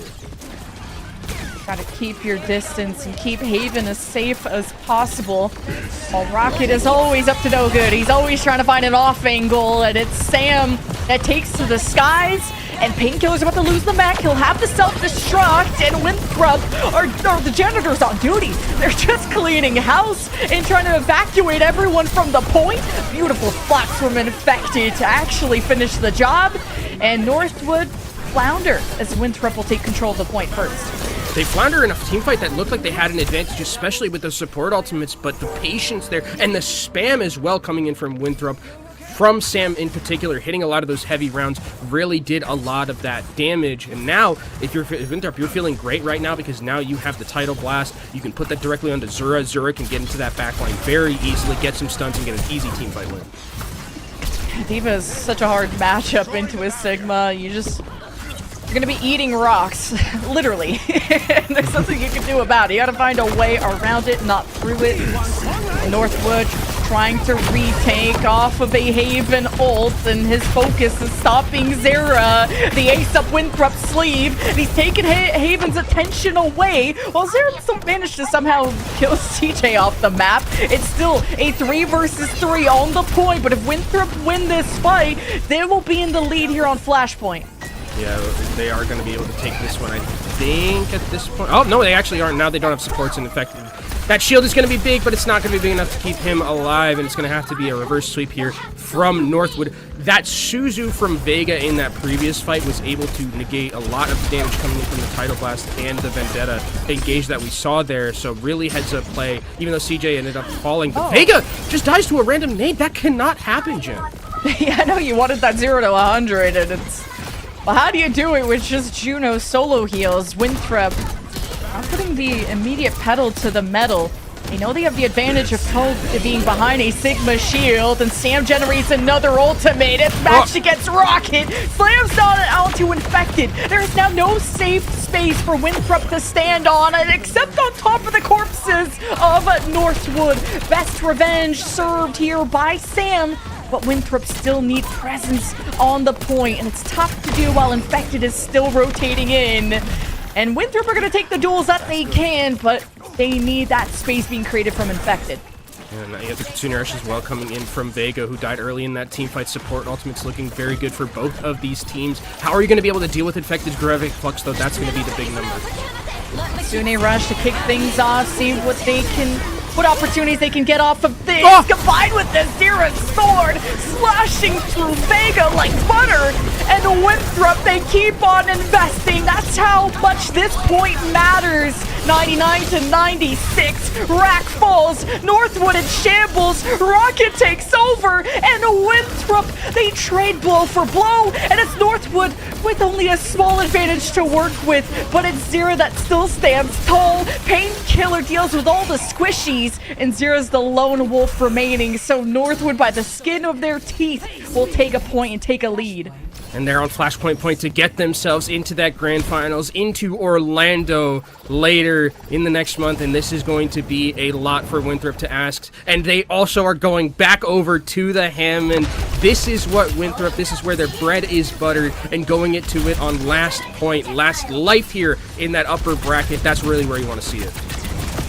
The Infected Ball could do just that, deliver a swift win for Winthrop on this point. They need it, but someone put a stop to Haven. There's red in his eyes, there's red on the ground, and Zera could not escape, and that's enough to get the cap going for Northwood.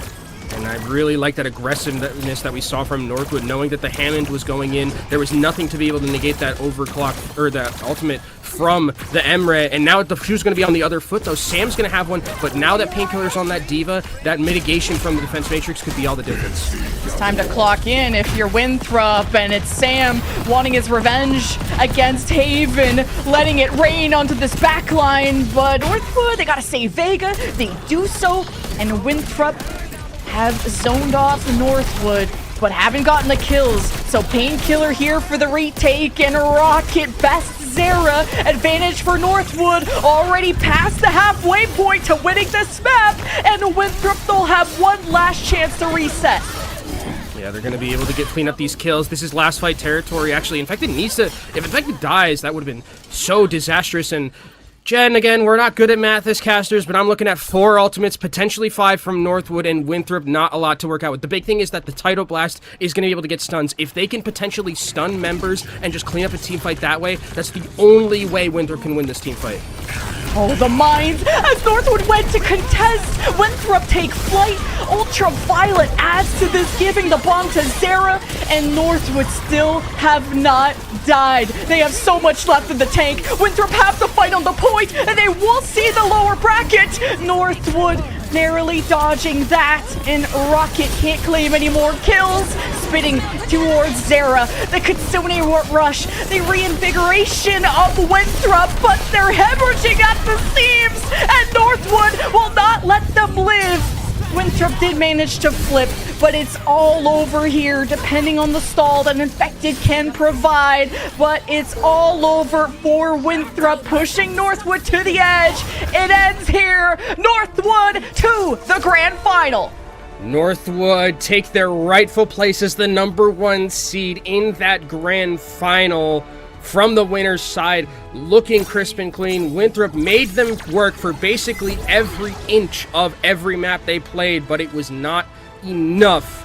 And this Northwood team that feels like they cannot be touched continue to move forward and play at such a high level that I don't know if there's anyone that's going to be able to touch them. What an incredible team, and so stacked. Like, Northwood can play any composition, from beginning the map on some Hazard, even the Gibraltar Hazard from Painkiller. Rocket showing us the Genji, the Tracer, Haven, owning on Emre and showing us the true potential of the newest hero. From the double flex supports of Northwood to running everything in between. This is just a meta-proof team and so well deserving of the grand final. Yeah, and it's like, because the one map they lost was like the one map where they had to play Winston, and it's like, okay, well, yeah, you're playing Winston. Like, it's usually hard to win those maps. But every other map, it felt like they just had that little bit of an edge. Even this map, they started out relatively slow, but once they got Painkiller onto that Diva, being able to get themselves forward and be aggressive, that's really where they started to put the pedal to the metal, and you could see qualified to those NACE Grand Finals in Orlando. So exciting, and we'll be finding out tomorrow who will be their opponent, because there's still a championship Sunday to get through, folks. But also a very important interview, okay, because vibes are important, and we want to get a vibe check with Northwood before they go to that grand final and before we cap off our day. So don't go anywhere, folks. We'll see you on the other side of this.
Thanks everyone for joining us for the end of our show, but last and certainly not least is a special interview with none other than Haven from Northwood. The Emre was crazy, man, that last map. How was that series for you? Because you played incredibly.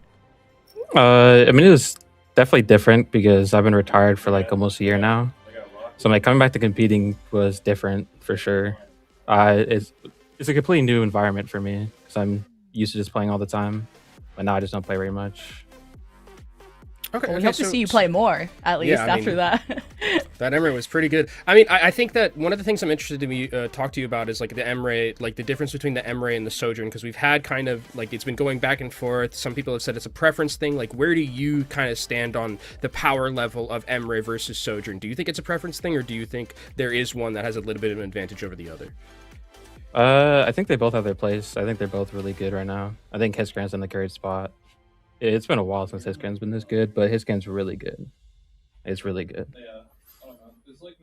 And what were your expectations going up against Winthrop? Because I know that's what y'all's biggest challenger, your biggest rival. Were you nervous coming into this match? I'm sure you guys have faced enough times, but what were your expectations coming into a series like this?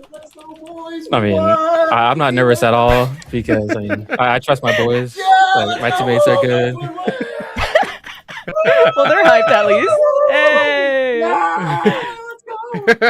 Is that Leb? Oh, Leb's there. Yeah, that was. And, yeah, everybody's Rocket there. and Hey. PK. Rocket. Oh, that's a Rocket good just one. reclining after that one. Crazy. You had a master energy, man, Haven. But anyway, back to my question. How was it going up against Winthrop? What were your expectations, etc.?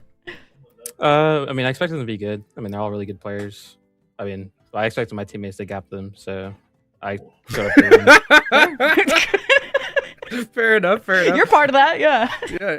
I also just want to talk about kind of like your journey a little bit, because you said that like, you know, you took a break from competing, you know, retired, and now you're like in this environment. Because I remember casting you in Contenders, like it was very much that online environment. You're probably not playing in like a team area where you are now. What's that been like, kind of like being around, you know, the boys and the teammates and like having them there with you to be able to play in a live setting like this? It's definitely fun. It's very enjoyable, but some days of scrims, everyone is so loud. It is just so loud. It's actually unreal, especially Rocket and Lap are the two loudest for sure. They're both just so loud. Okay. I love them to death, but some days of scrims, man.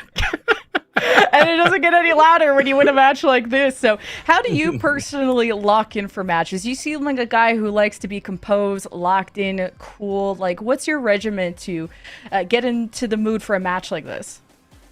I'm pretty lazy. I do like 10 minutes of Kovacs, and then I do like 10 minutes of Overwatch warm up, and that's it. I did like that for my whole career. Okay. Well, we're glad you're out of retirement because, man, you put on a show today, and you're going up in the grand final, and I know we still have a few matches to do to figure out who will join you there, but if you had to guess which team would join you in the grand final, who do you think it's going to be? Who's playing? Sorry, I don't know. I don't really follow this very much. Oh, we got some. I just Winthrop is play. one. Sinclair, Winthrop is Winthrop. We got a lot. I mean, out of the top teams that you know are still here, who do you think's the best? Is Sinclair alongside still you? in? Yes. I think so, Sinclair's yeah. really I good. think so. I Oh, you think St. Clair's gonna make that lower bracket run to the final? Okay. I believe in them. I believe in Peace clutching up. He's pretty good. Pretty good. Okay. Well, thank you so much for the interview, Haven. Best of luck in the final, and congratulations on making the LAN. Thank you. It's awesome. I mean, that was a great interview. That was a really funny interview. He's so chill. Everyone's like hype and screaming. And I was about to ask him how he was going to celebrate, and I think he just wants to get out of there. I didn't want to hold him up too much on the interview, you know. He just wants to take a little bit of a nap, and just wait. There's a bigger prize for him that we could talk about, Jen. It's getting to that Overwatch Collegiate LAN that's coming up soon. Overwatch Collegiate is heading back to LAN at the 2026 NACE Grand Finals. Come out April 25th and 26th to Full Sail University in Orlando, Florida for an in-person showdown featuring the top 8 varsity teams and the top 2 teams battling it out from Open to be crowned champion. The best part? Entry is completely free, Jen. So come out, feel the energy of the crowd, and see your favorite Overwatch Collegiate players compete live and in person as they fight for glory in the biggest event of the year. Absolutely. Big shout out to NACE for creating this amazing opportunity for everyone and such an important platform for people to grow and for people to come out of retirement. I'm so glad Haven is out of retirement. You cannot be done with your career with a performance like that. We hope to see so much more of Northwood in the grand final, and we still have to decide, guys, who is going to be joining them. And it's quite the lower bracket that we have left. And you'll want to join us on Championship Sunday tomorrow, starting at the same time as today. So 11 a.m. Pacific or 2 p.m. Eastern, and all of the time zones and whatnot. You can actually check the schedule on the Twitch channel. It's listed somewhere there. And also you can go follow Overwatch on all the socials, OW Esports. You know where to go. And also Kenobi and I will be have been here, but also Tiny Shiny and Salty will be here to cover the finals and the conclusion of this incredible tournament. So thank you all so much for watching, and we'll see you for Championship Sunday.